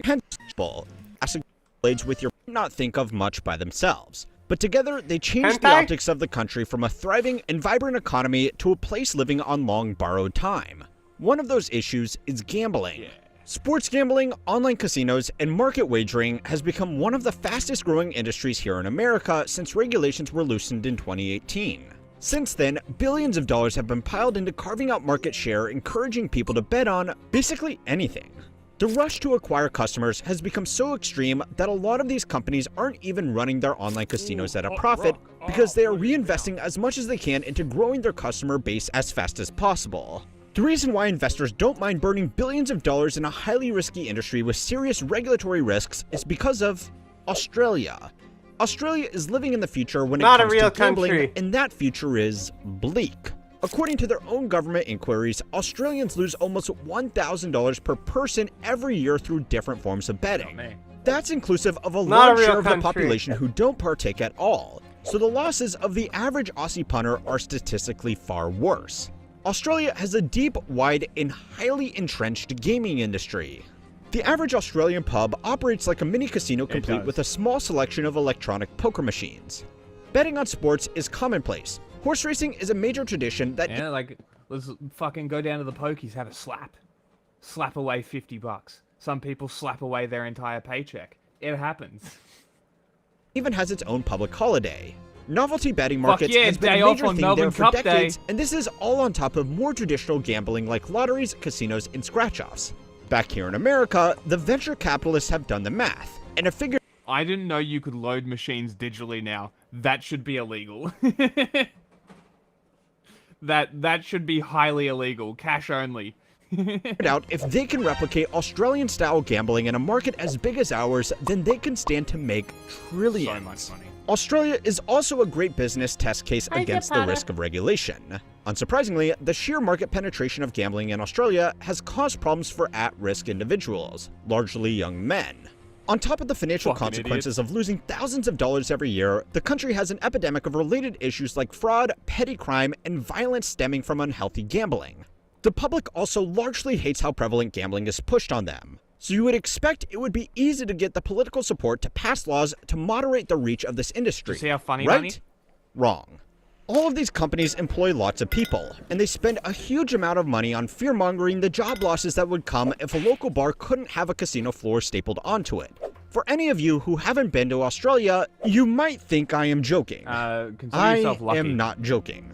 Australia has been extremely soft on regulation, and while gambling by itself is not single-handedly going to take down the country, it's emblematic of a lot of genuine issues that aren't getting addressed because nobody wants to be responsible for shaking up the delicate balance of prosperity. The same is true for the mining industry from earlier, and the real estate crisis that we still need to get to.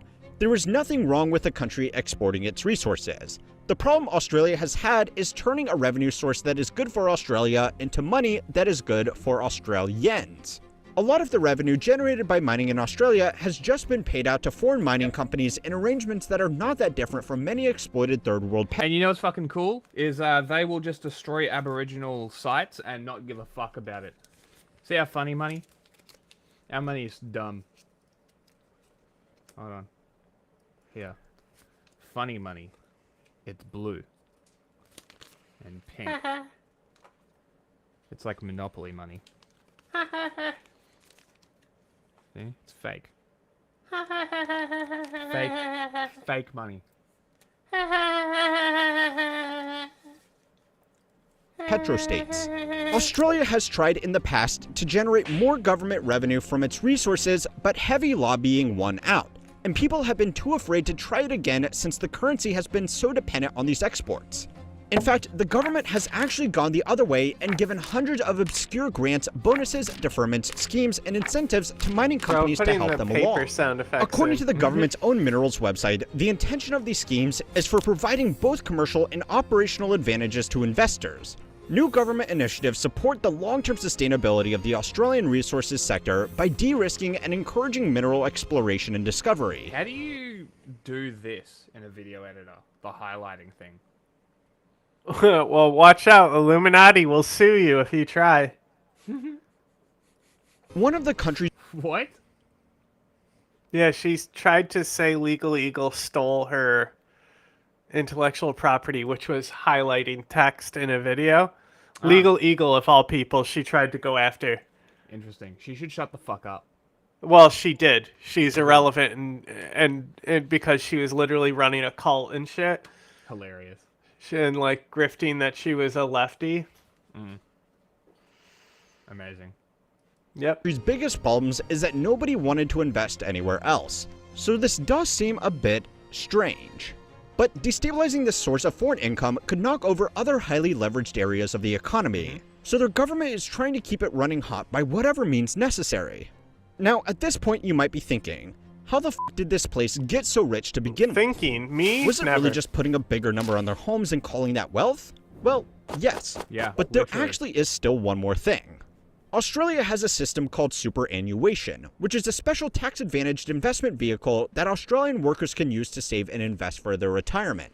It's functionally similar to a 401k or an IRA, but the big difference is that Except employers it's gay. must contribute a share of their employees' pay into their nominated account every year, instead of it being voluntary or offered as a part of their job package. The current contribution requirement is 11.5%. which means every Australian worker is effectively saving more than 10% of their income for retirement. Something like that would make even a lot of disciplined financial planners blush. The hope is that this money will eventually take the strain off the public-funded pensions as the Australian population gets older, and it has built some enormous fortunes. According to JP, They opened up super during COVID, which means people now have less of it. Morgan, That's how Australia got through COVID without collapsing. They allowed people to pull out their retirement savings without realizing that that money is not being replaced. You fucking fools.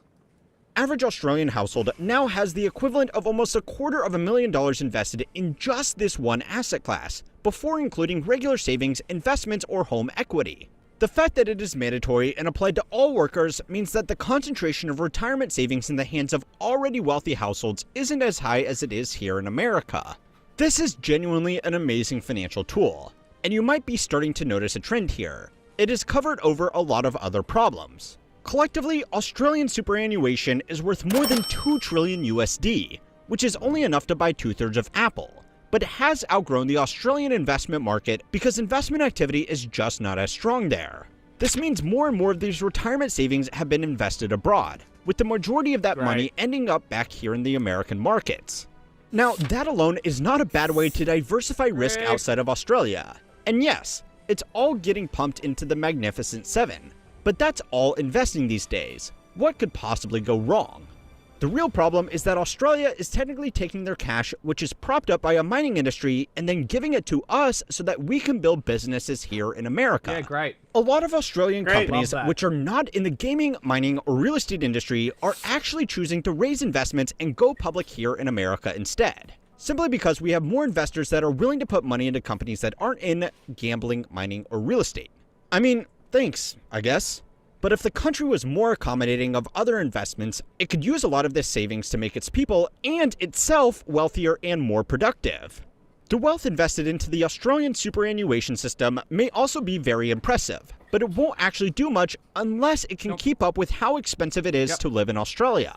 A common strategy for Australian workers is to wait until they can access their retirement savings, take all of the money they accumulated over their working career, and use it to pay off their house.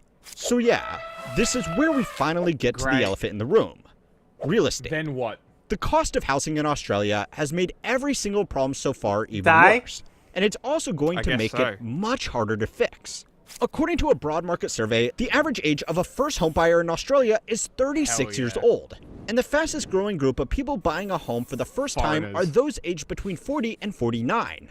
Homes are so expensive that they are usually taken on with a 30-year mortgage, and families will move into larger homes as they build up equity. So a lot of Australians are now getting to the age they would like to retire still in massive debt. Using the proceeds from superannuation to pay off their mortgage doesn't technically make them any poorer. They have just transferred retirement savings into real estate equity, but it does allow them to access the government's public old age pension, since it's not counted as an asset to assess if they have the ability to fund themselves. Since paying a mortgage or rent normally takes up so much of people's budget there, giving up retirement savings often works out to be more financially responsible, because even a modest pension income can cover everything else as long as they have a paid-off house to live in. For many households, this has made... And then you have to account for all the other fees that come with owning a house, because owning a house and land doesn't actually stop you from having to pay to live in a house and land that you own. Isn't that what a cool system? What a cool system capitalism is. You have a weird definition of cool. One of Australia's greatest wealth-building tools, just another way to prop up a real estate market that is already so expensive that the rest of the world should be afraid of it. But how did it get this bad in the first place? There is the usual combination of investor speculation, generous financing, NIMBYism, and high levels of migration into cities that couldn't expand fast enough. Yes, but also foreign investment and corporate ownership of domiciles. On top of that, Australia has added its own special ingredients. Taxes on earned income in Australia are some of the highest in the world. Someone earning the equivalent of just 120,000 American dollars a year would pay 45% on every additional dollar they earned after that. And remember, Australia is not a cheap place to live. So even though that would be a very good salary for anybody, it's not actually going to go that far after tax is taken out. However, one of the unique features of Australia is the fact that personal investment losses, including paper real estate losses, can be used to write off personal income to reduce their tax. This effectively makes every person in Australia their own little business that can accrue expenses to offset their tax. And the best business to get into with the most possible expenses is real estate. This tax structure has encouraged high-income earners to favor investing in a real estate that they can use to make paper losses like depreciation to offset their income. Literally, rich people buy houses to make their income zero, so they pay no tax. That's what he's explaining here. And turn highly taxed earned income into much more modestly taxed capital gains. The system, called negative gearing, is almost universally agreed to be broken. It would be a lot easier to tax everybody at a lower rate and get rid of these write-offs. But it's been really hard to make that happen because they can't afford this house of cards to unravel. There is now so much debt and wealth tied up in Australian housing that the Australian economy could be wiped out by even the indication that the government could rein in these incentives. The same thing is happening with other less obvious policies as well. We're all getting too Immigration silly. It's a pretty cool situation, isn't it, guys? Bro, getting too silly. Australia has been some of the most intense in the world, and the country has become highly dependent on low-income immigrants to do a lot of the jobs they aren't willing to, and high-income immigrants to also buy into their asset market. According to Henley Partners, a law firm specializing in legal arrangements for high-net-worth immigrants, over 40% of the millionaires in Australia today were not born there. Some have, of course, gone there and made their fortunes, but most have just gone there and parked their fortunes that they already had. In all of the biggest issues in the world today, Australia is a look at what 10 years from now could mean for us. And perhaps the biggest problem is that so far they have managed to keep everything on track. But there is a difference between success and delayed consequences. Yeah, exactly. Australia has some of the most valuable banking institutions in the world, but most of their books are tied up in lending to an overvalued real estate market. Workers are getting taxed heavily while dealing with declining real incomes. Businesses are finding it too expensive to operate there, and all of the wealth in the world, paper or otherwise, doesn't mean anything if it can only buy you a one-bedroom apartment 2 hours from anywhere. Now, if you are an Australian and this was all a bit depressing for you, it could be worse. Well, it's not depressing because I already knew, but nobody else gives a fuck. So when this happens, they're gonna become fascists. So that's going to be pretty cool. I can't wait for that. I like turtles. Could be from the UK. Also, go and watch this video on Canada next to find out how they effectively made exactly the same mistakes as Australia without even accidentally making themselves rich in the process. And make sure to like and subscribe to keep on learning. Have a concern that women's place in society is going to change in the next few years. Elon Musk has been in the news this week after it was revealed that he fathered his 13th child with right-wing influencer Ashley St. Clair. Musk...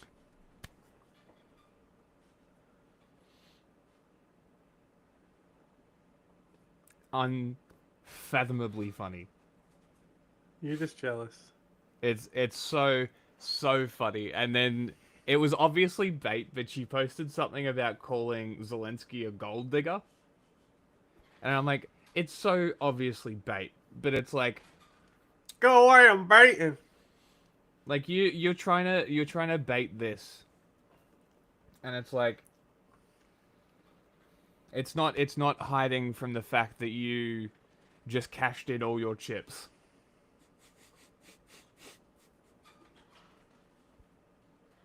Took a hot load from Elon.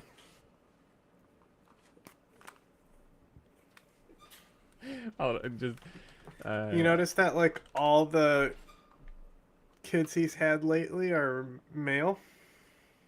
I haven't noticed that. That's very interesting. Mm-hmm. I just Which means he's probably not getting his dick wet. What do you mean? In vitro. They're only fertilizing male eggs. That's weird. I mean, that's really weird. Knocking up a bunch of random women is weird to begin with. Yeah. This is his cum face. He doesn't come, that's the thing.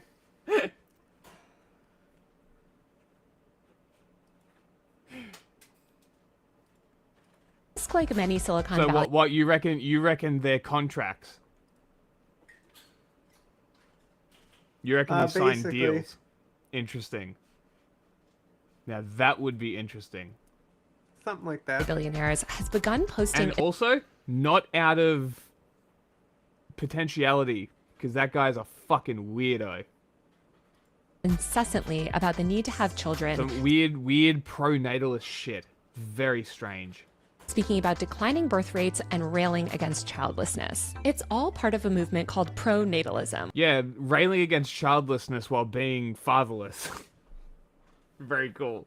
Which is gaining traction in elite Silicon Valley circles. My guest today, Julia Black, is a reporter at The Information and has covered this movement extensively. We're going to talk about what pronatalism is, how it's affecting our political landscape, and why all of these billionaires are trying to have dozens of children. Julia, welcome to Power User. Thanks so much, Taylor. So good to see you. So I wanted to talk to you because I feel like you're the expert on all of this crazy kind of obsession that Silicon Valley has had lately with having babies. I can email her. She's so cool.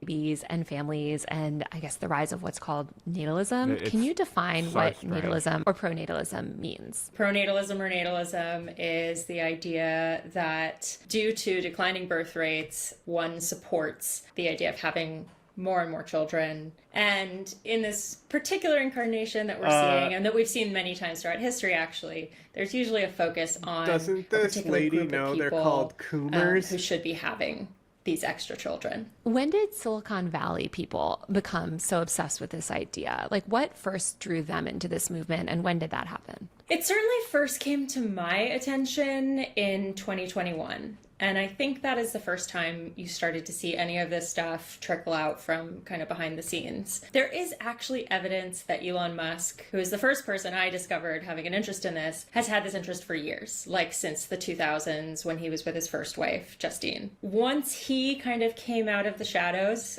came out as a pronatalist, it really started to catch on. And now we're at the point where it seems like every other day I'm going online and seeing some new tech founder, CEO type coming out as a pronatalist. Just the other day, Palmer Luckey gave an interview where he proudly identified as a pronatalist. I saw that. Does he have children? I didn't realize. I don't think he has children, but that's something I should fact check. But there are many cases of people in Silicon Valley who actually don't have children, but still identify with this almost as like a political belief. Okay, so Elon kind of kicked off the movement, but how did other people get on board? And why is this pronatalist kind of belief system so enticing to Silicon Valley founders and billionaires? Yeah, so again, I mentioned that this is the kind of thing that we've seen throughout history.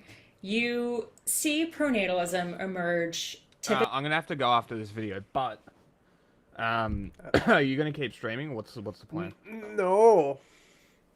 Okay. Typically in moments of kind of national crisis, and it Not a often 5 or goes a hand in 6? hand historically with the rise of The hours authoritarianism. streamed? So it's a I think 5. it is no coincidence that we're seeing what many I've been would call streaming kind since of an American decline. the morning. There's a lot of concern. Okay, fair enough then. Because I need to go and make some money tonight, so I need to dip out. Daddy after needs this. a new pair of shoes. Something like that. I also just had to buy a suit for a wedding, so need money. Around the economy, around immigration, and then there are actual, numbers behind this. The birth rates in the US are historically low. Birth rates in Europe and many other countries around the world are historically low and below what is called the replacement rate, which is the number of children each average woman needs to have. Do you know why replacement rates are low? It's almost like there's no prosperity, thus people aren't having kids. But people keep telling us that there is. Very weird.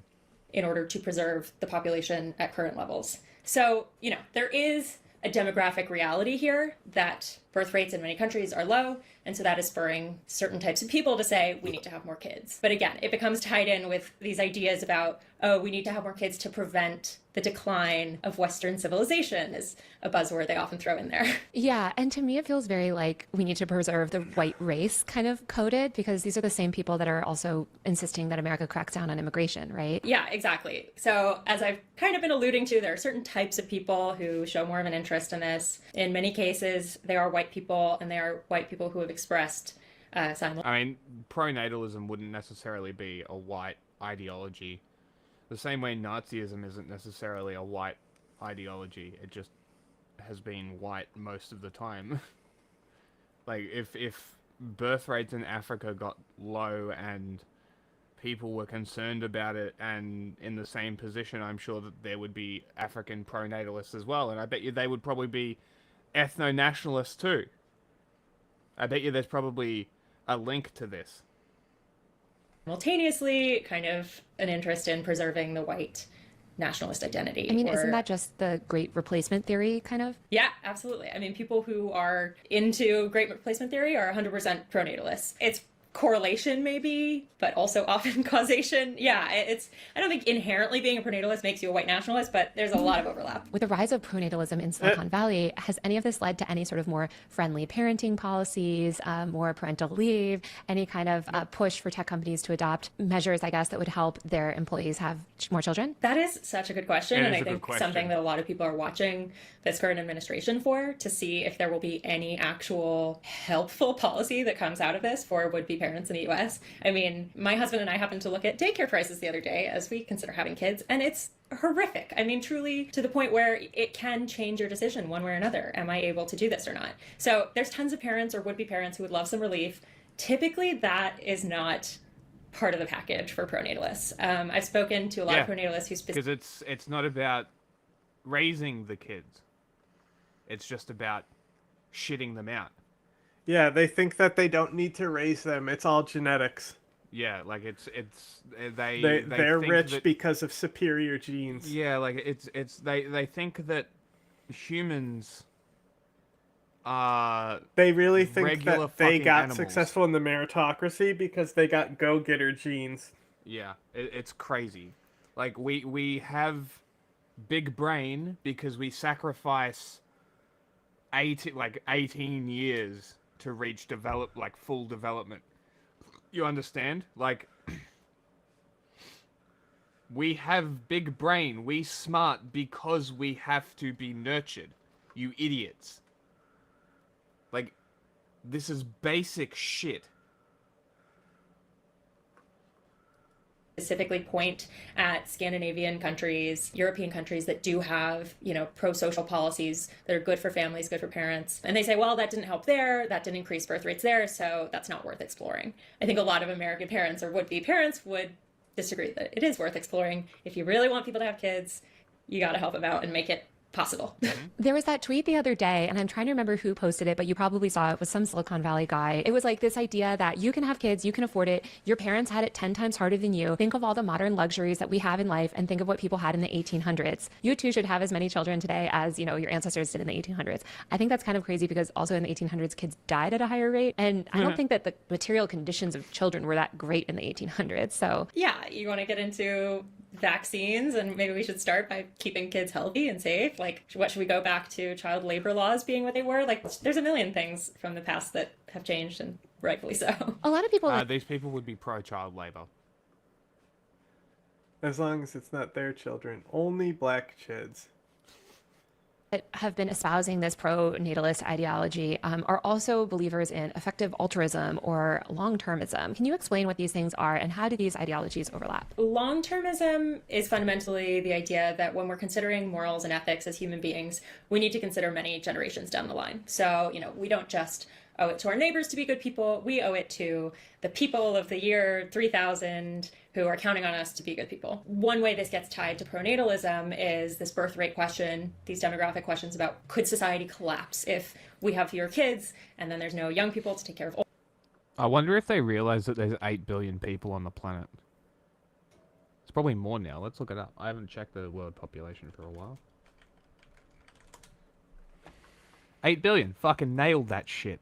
8 billion people. 8 billion people. How many are white people? This is the question. Let's see. How many whiteys are there? How many whites are there?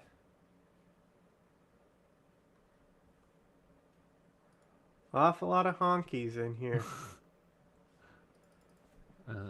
White people. That's one of my favorite Family Guy cutaways. He's like, that time I tried to get out of jury duty by being racist, and it's just Peter, and he goes, awful lot of honkies in here. Mm-hmm.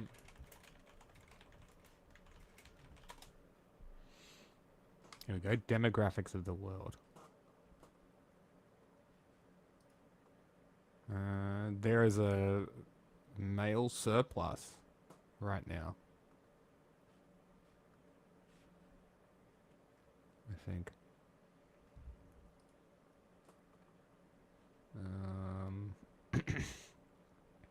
Demographics.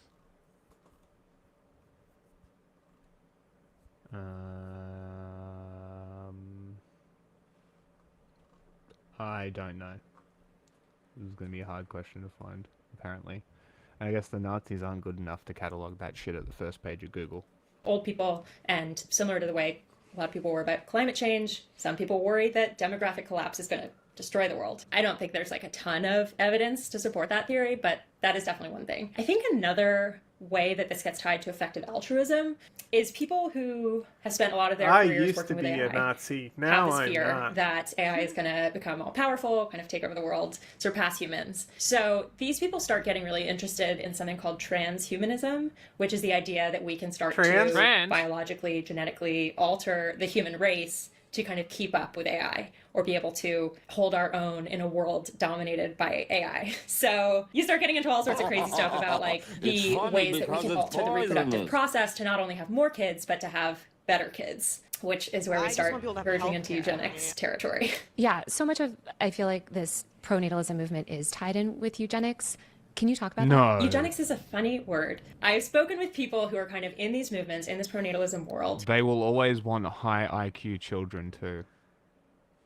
Big red flag.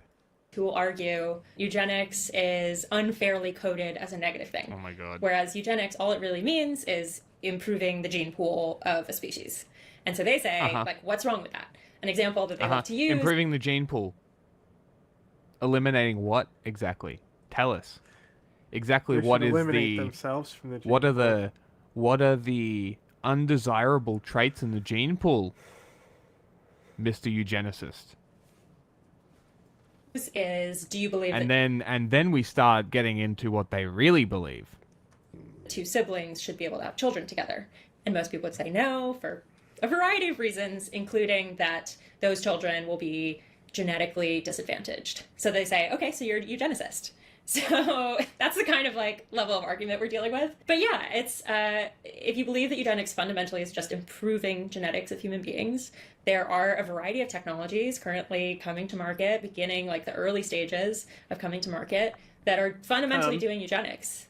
These are products that are going to allow people to select among embryos to pick the one that they believe is genetically superior. But of course, things like CRISPR, which is actual gene editing, are right around the corner. So to me, what's really fascinating about this moment is we have this convergence of like political ideologies with extreme new cutting edge technologies. So like this is all happening so fast, and wacky ideas are for the first time in history like coming at a time when they might actually be possible to achieve with the technologies that are coming downstream. I think it's also interesting that most of Elon's children have been had through IVF. And obviously, if you do IVF, you're not doing eugenics, right? For a lot of people, it's just how they're able to get pregnant. A lot of people also do the PGS testing, right, to make sure that your embryo is viable. It's not a far jump, as you said, to see how a lot of these gene editing therapies or things could be implemented. To sort of play devil's advocate, why do you think the pro-natalist movement... Yeah, get Elon's genes out of there. You don't want a guy that looks like that. Good Lord. Yeah, he's literally built like that Captain America cover. He is the real life Dr. Eggman. Movement is dangerous. Like, isn't it great to to encourage people to have more children and families in America? Yeah, I mean, listen, I try to keep a fairly open mind. Over the summer, I wrote a story about a company called Orchid that is doing this pre-implantation genetic testing. And I spoke with parents who have something called the BRCA gene mutation, which will make their kids horrifically more likely to die of prostate cancer, ovarian cancer, breast cancer. I completely understand why a parent would look at their, personal family history and say, I would do everything I can to protect my child from this. The trouble is with so many of these things is, it's a slippery slope. Yes. So is picking one embryo over the other a problem when one of those is more likely to die? It would need to be... regulated. It would need to be regulated, and it should be illegal to pick. You would need. I don't know. You would need some kind of regulation to prevent specific. I don't know. It's a complicated topic. Because it's like it inherently, but it's also like, do you want people to have disabilities? It's like, yeah, you shouldn't mistreat people, but if you can get rid of them, is that not a good thing? You know what I mean? Mm-hmm. It's like getting rid of cancers and stuff, right? I know it's not the same thing, but like getting rid of cancers, getting rid of like people born with disfigured limbs and shit, that kind of stuff. If you can prevent that, if you could figure out what the fuck SIDS is and prevent that, that'd be cool. Yeah, and like Harlequinism, just get that out of there. What Yuck. is that? Look it up.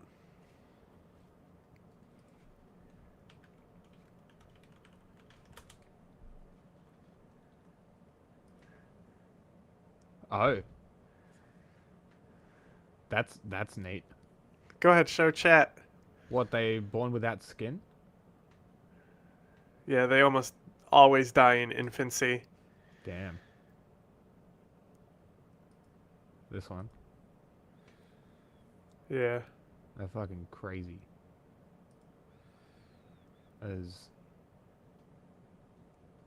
Oh look, a doll. Yeah, if you could get rid of that, that'd be... Yes, obviously cool. Some cases are worse than others. Yes. But you can tell some of these babies were stillborn. Yeah.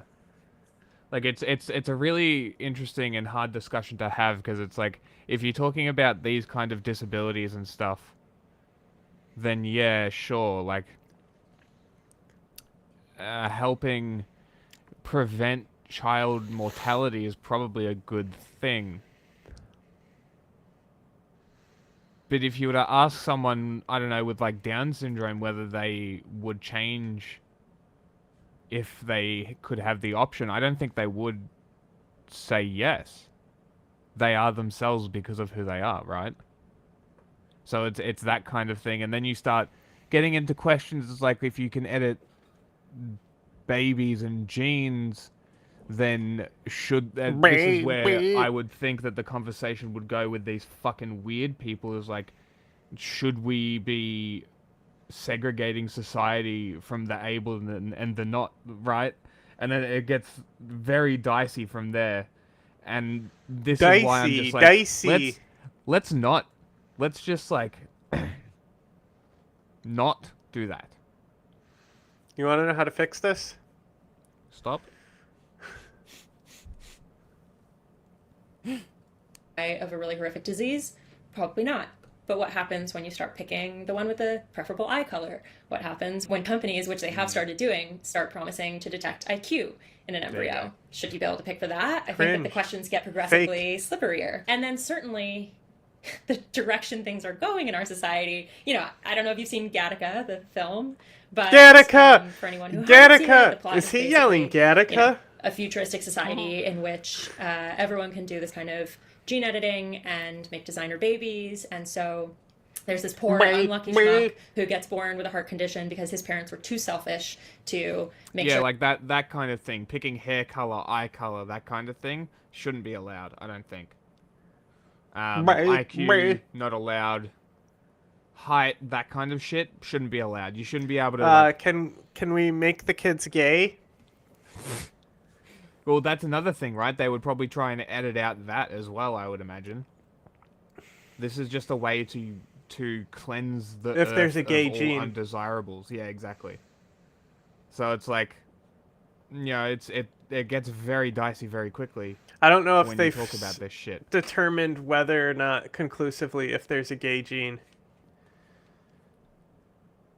I thought they got. I know there's people looking for it. Yeah. Could be interesting. Also, apparently, if you have multiple kids and they're male, every consecutive kid, and it's only in the mother. It's the mother having the males, right? So every consecutive male birth they have, it's more likely for that male to be gay. That's very interesting. Statistically, it doesn't. It could be totally correlation type stuff. Very interesting. Sure that he was born completely healthy and perfect, and so he is ostracized from his society. Like, is that a society we want to live in, where people are actually actively disenfranchised based on how they're born, especially as we watch this moment? Oh my god! Imagine what is the slur for designer babies? Like test tube is too crude. It's not quite accurate. It would be something like that. It'd be like lab grown or something like that. Lab grown meat. There would be a slur for it. It unfolds in American government. Whatever we end up calling lab grown meat. It grown seems that meat. Elon and his Doge team are on a mission to turn everything into this like completely data-based, stratified society where certain people are advantaged based on their data, etc. I think it's a really slippery slope. Yeah, especially with the rise of like for-profit insurance and the way that our insurance industry currently works 100%. and evaluates risk. And I mean, already the amount of data that they have on us is terrifying. And I was thinking of RFK's confirmation hearing just recently when Bernie Sanders asks RFK Jr. if he thinks healthcare is a human right. He doesn't. Surprise, surprise. The Make America Healthy movement does not believe in universal healthcare. And he gave the reason of like, well, what if somebody smoked for 30 years? Basically, they don't deserve healthcare. And I thought that was wild. It's this implication that like you are to blame for your own health problems. And look, of course, like, okay, maybe smoking is more of a choice, but certain other people are... I mean, the argument for smoking is kind of there. It's like... They're an addict. Yeah. It should be on the corporations. Make the corporations pay for their technically, addicts their are recovery. victims of capitalism. True. That is They're very being true, taken actually. advantage of by business. Yes, very true. I mean, look at the video we watched on Australia and the gambling shit. Look at Scanner Darkly. Yeah. Exposed to environmental toxins, or they have a You job didn't where they're choose to exposed get to COVID addicted. 9 million We times took because they're care not of allowed to wear that. PPE, or any other number of things. You're born, like you said, with a heart condition. It's so easy to see Which is how true with people are cigarettes, already too. comfortable Cigarette even today companies weeding purposely out made the product undesirables, more right? addictive. More addictive, yeah. So... Like, I don't just think even it's since the anyone's beginning of fault COVID, for being like, it went- addicted to smoking. It doesn't matter if you chose to smoke. Yeah. You didn't choose to get addicted. Yeah, smokers do pay more for insurance. I feel... I don't know. The socialized medical... No, they don't. What about what about fatties? Should fatties Also, pay for their just own shit? quit. As that's the thing, is if you're a former smoker, then it shouldn't fucking raise costs. Yes, former smoker. If you're a current smoker, It's like sure, so maybe. like for example, Allstate has the Safe Driver program. I don't know if it's Okay. a real thing or if it actually lowers rates. Mm. But they say that they'll lower your rates if you drive good. Interesting. I don't know. What about fatties? Eat themselves to 400. Oh well, pounds. So, if Ozempic is covered by insurance,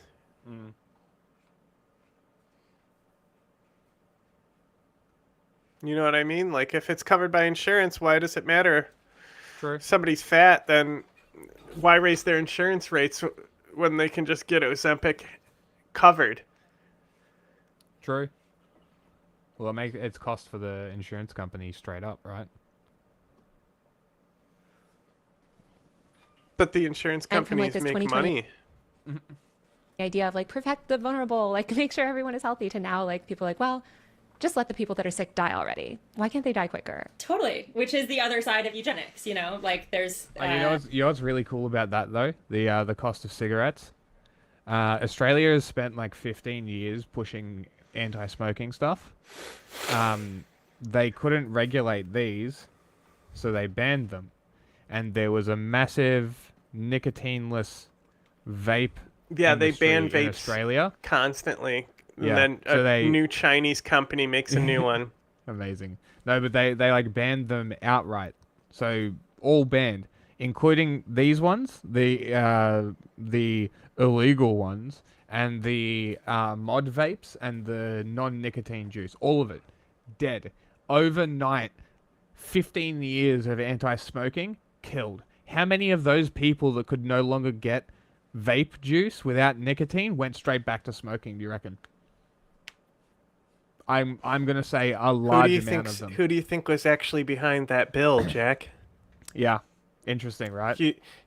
Maybe a company like Philip Morris or whatever equivalent you have. Yeah, I bet there probably was.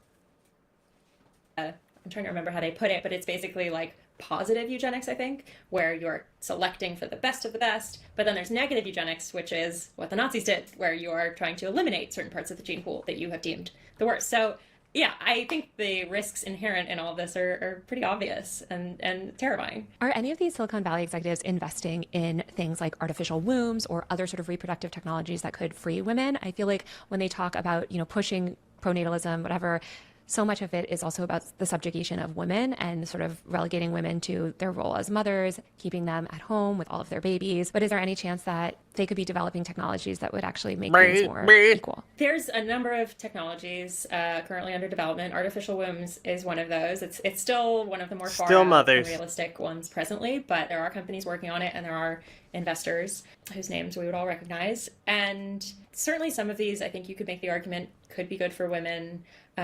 There's one company I actually am really interested in called Gameto that is developing solutions to make IVF a more painless process. It's basically shortening that time. If you're freezing eggs or doing IVF, you need to shoot yourself up with hormones, and it's a pretty uncomfortable process. And so they've developed technology to develop those ovarian cells outside of that process so that women are, don't have to shoot themselves up with these drugs for quite as many days. I think it's down from like 7 to 10 days down to like 3 or something. There's a lot of these technologies that I think a lot of women would love to see. Again. Well, the thing about Ozempic and my criticism of all these like lose weight quickly schemes is you don't actually learn to stop eating. That's actually not true from what they've been seeing. As a lot of times these people can't actually do the exercise to begin with. That's fine. So they end up going on Ozempic, and it changes their lifestyle where they're actually able to maintain a healthy lifestyle, and they don't need to be on it permanently. Fantastic. That's excellent. That's really good to hear. That's great. That's the ideal outcome. The yo-yo dieting is because what people do is they'll eat the assigned food for a little bit, and then they'll go off it thinking, oh, I dieted. And for if you're a little bit, man, I'll be it's fine. the carnivore diet. Yeah. Also, don't drink sugared soft drink. It's a big key to weight loss. Yeah, and a lot of calories come from that soft drink.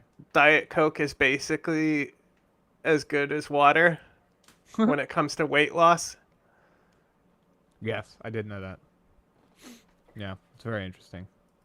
And unfortunately, I think what we're seeing is this convergence of the technologies coming from one side and the political ideologies coming from another side, and they're going to hit at the exact same time. And so, does J.D. Vance care much about making women's lives more productive or comfortable? I'm not convinced. Well, talk more about that, because why is the pro-natalist movement so tied in with the far right? Yeah, I think it goes back to what we were talking about before.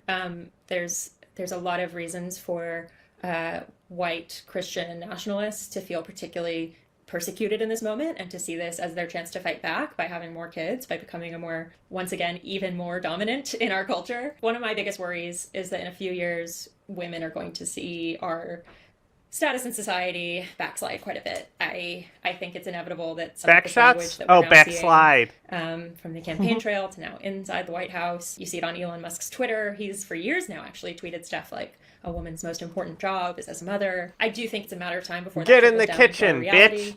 I think it's a matter of time before women in the workplace start to feel those pressures. So yes, I know that this is going back. You said like, oh, to be a devil's advocate, couldn't this be good for women? I doubt it. Exactly. I want to talk about one sort of famous pronatalist. Yeah, family. we're like just protecting that women. get profiled all the time, and I think you've profiled them, which is the Collins family. This is a couple who I think they live in Pennsylvania. They have a bunch of kids. They've sort of become the face of the pronatalist movement. Why do you think there's such a fascination with this one family in particular? That's a great question that I keep asking every time another publication releases their profile. I did it first. This was years ago. It seems like the same story comes out every 6 months or so. To any journalist watching this, Same thing. We're done. They've said their piece. I don't think we need to hear from them again. So I think the lead to my story was Malcolm surrounded by his kids who are screaming and fighting each other and shouting at me, almost like foaming at the mouth, talking to me about how if his kids, he wants to have at least 8 kids, and if they have at least 8 kids, and if they have at least 8 kids, they have at least 8 kids, within X number of generations, his bloodline will rule the universe. Like, this is really, like, straight out of sci-fi stuff. So, okay, buddy. I think with any of these ideas, you want to time find a for you face to for get them, institutionalized. and they are, very readable. Their story is very enticing. They are larger than life characters. They have everything planned out down to their outfits. They did a total makeover of the two of them a number of years ago where they decided which glasses they were going to each wear and, to be the most media friendly and the most eye-catching. So they know exactly what they're doing. And to a certain extent, the media has walked into this trap over and over. Like I said, I think it was worth doing once. I don't think that we need the same story every 6 months. I feel like it's interesting because they've just become kind of like the unofficial spokespeople of this movement. And they're quite unsettling, like you said. It's a weird, like, if I was to choose the spokespeople for this movement, I guess I would choose someone like a little bit more trad and less like Reddit seeming. Like, they have like Reddit forum energy. I don't know how to describe it. Yeah, Reddit forum energy. And in this case, I guess it's the media. And so, it wasn't on my agenda to set out and find the best representatives to profile. It was I picked the most extreme, so they are the most extreme. Yeah, I think while the Collinses have been sort of attracting tons of media attention, we've also seen the rise of things like Edward the Trad Collins Life movement and these other massive influencers that espouse a lot of sort of similar pronatalist ideas, fake. but without These are all specifically, fake. I guess, mentioning the ideology or talking about it. How tied in are people Wrestling's like that with not this broader fake. movement, or is that sort of an adjacent, similar movement? I think it's adjacent and similar. It's kind of like I was talking about, like the convergence of the technology with this political moment, with this economic moment. Like, the world is so crazy right now. So many different factors are moving at once, but they all seem to be moving in a particular direction. And that is towards what kind of boils down to a return to an old America, for better or for much, much worse. Okay, so all these Silicon Valley billionaires want to have lots of babies. They're encouraging people to have lots of babies. They're fathering tons of kids through IVF with so many women. Why should people pay attention to this? Why does this even matter? For the same reason that we should care, frankly, about anything Elon Musk does at this point, because he's currently the most powerful person in the world. He is currently not only playing the massive role in our economy and our technological development that he has for years, but he is calling the shots for our government. This is where I talk to my friends and they kind of raise their eyebrows at me and say, really, is that going to happen? But yeah, I really do think that we are going to start to see the trickle-down effects of this kind of stuff that's happening amongst the Silicon Valley elite to women in the United States and possibly around the world. But I really do have a concern that women's place in society is going to change in the next few years. How do you see those trickle-down effects manifesting? I think a lot of it will be sort of subtle cultural changes. He has already transformed the conversation by buying Twitter. A lot of people rolled their eyes at that when it first happened and said, like, why would he possibly want to own this company? And to me, it was fairly obvious that he wanted to change the conversation, and he's done that.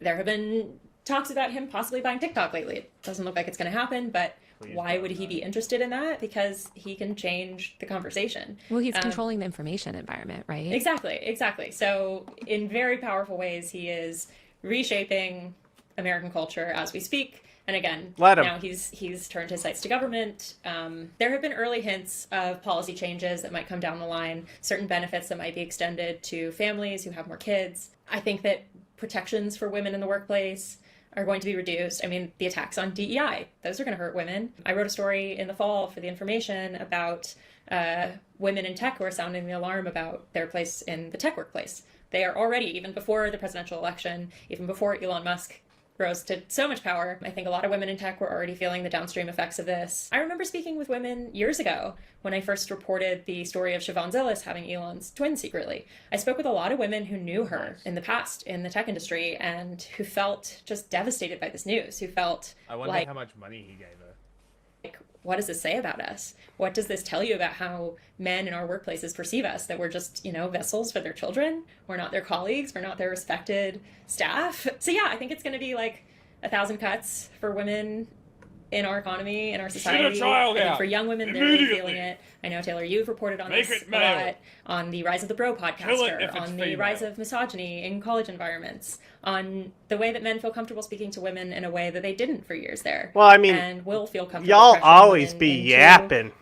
marriages that they don't want to be in, and having kids that they didn't plan to have. There's going to be an attack on reproductive rights. So it's really a huge question. How is this actually going to trickle down to women in a million ways? We're already seeing, I mean, so much of it, I think, is just tied to the restriction of reproductive rights, right? If your goal is, and you do believe sort of the most important thing is for women to have as many children as possible, you're going to make it harder for them to have birth control, for them to have planned pregnancies, right? Like, you're going to make it harder for them. And it's such a weird thing, because I think at the same time that all of this is happening, there's so many women. I mean, I feel like you and I probably know a lot of women around the same age where it's like they actually desperately want to have kids, but they can't afford it. It's so hard. The economy is already sort of stacked against them. And we know that if a woman has a kid and she's already in a precarious financial situation, she's going to be even more reliant usually on the man or the father of the child. And that gives her even less autonomy over her own life and career, and et cetera. Absolutely. It's the one place that I actually do see a lot of bipartisan support. I guess I've been spending a lot of time with like right of center think tanks recently who are very pronatalist. And this for them is one issue where they often find common ground with more left-wing thinkers. Basically, there's this whole thing called like the abundance agenda, which is trying to tie kind of right-side ideologies about promoting economic dynamism with more left-wing stuff about providing That just more dynamo resources of for energy and individuals in the excitement. US. So that might be a stretch, but I feel like it's a stretch because I will say one of the things that both parties seem aligned on is cutting our social safety net, right? We saw record cuts to the social safety net under Biden. Trump has rolled it back even further. It seems like neither political party wants to give people any sort of widespread support. It's also interesting, though. I mean, I interviewed Candace Owens recently about the launch of her women's media company. This is a woman who sat on the phone for 20 minutes I gotta see saying that she shit. didn't believe in paid maternity leave, and yet is hugely, I would say, pronatalist in the sense that she believes women's greatest achievement in life is having kids. Women need to have as many she's a kids as possible. It's Nazi. the only thing that she believes truly fulfills a woman, et cetera, et cetera. So I don't know. It's interesting how so many of these sort of reactionaries, it seems like they want to trap women in this position, and women are increasingly not given a choice. As to whether or not they want to stay home with the children or are forced to. I have fun making predictions about what will happen in tech, what will happen in this country in politics. And unfortunately, my current prediction is let's check back in 3 years and see how many women are in the workforce compared to today. I think that number will go down. When people talk about settling down, having as many kids as possible too, I feel like there's a bunch of right-wingers and tech people that are also very focused on dating apps and optimizing matchmaking and dating. There was that super right-wing guy, Justin something or other, right-wing influencer, who I think got fired from his teaching job actually for saying super bigoted stuff, but he believed in sort of matching people based on their genetic profile or certain traits.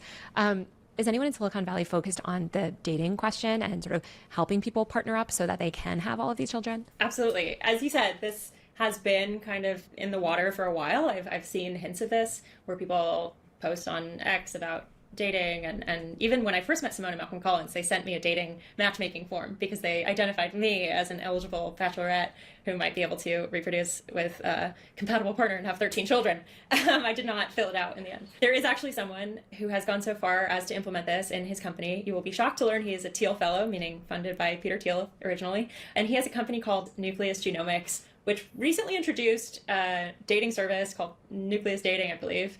I think it's somewhat tongue-in-cheek, but also fully exists. And this is basically Weird. a straight out of Gattaca dating matchmaking service Gattaca! that compares your genetic compatibility with a partner so that you don't have to get so far down the line and then realize right before you have kids, right before you're supposed to start IVF, which of course everyone in Silicon Valley now does for these reasons. And you don't have to get that far without realizing that, oh no, you both have a certain genetic mutation that runs in your family, or, you know, your kid won't be as tall as you want or have as high an IQ as you want. So we are quite literally entering sci-fi territory faster than I ever predicted we would. Well, Julia, thank you so much for joining me today. Your kid's a you so little much. This was fun. homo. That's all for this week's episode. You can watch full episodes of How Are You. Alrighty. Oh, God, I love Taylor so much. She's so cool. Calm it down. Alright. It's over. Done. Go home. Go home. I don't know. Fucking... Or whatever it is that comes out of your demon dick. Good shit. You know how when they put on the belt with the bombs on them, and just before they get ready to go off, they say, Allah Abba? Thanks, Obama. Alright. Goodbye. Ending stream. 3, 2, 1.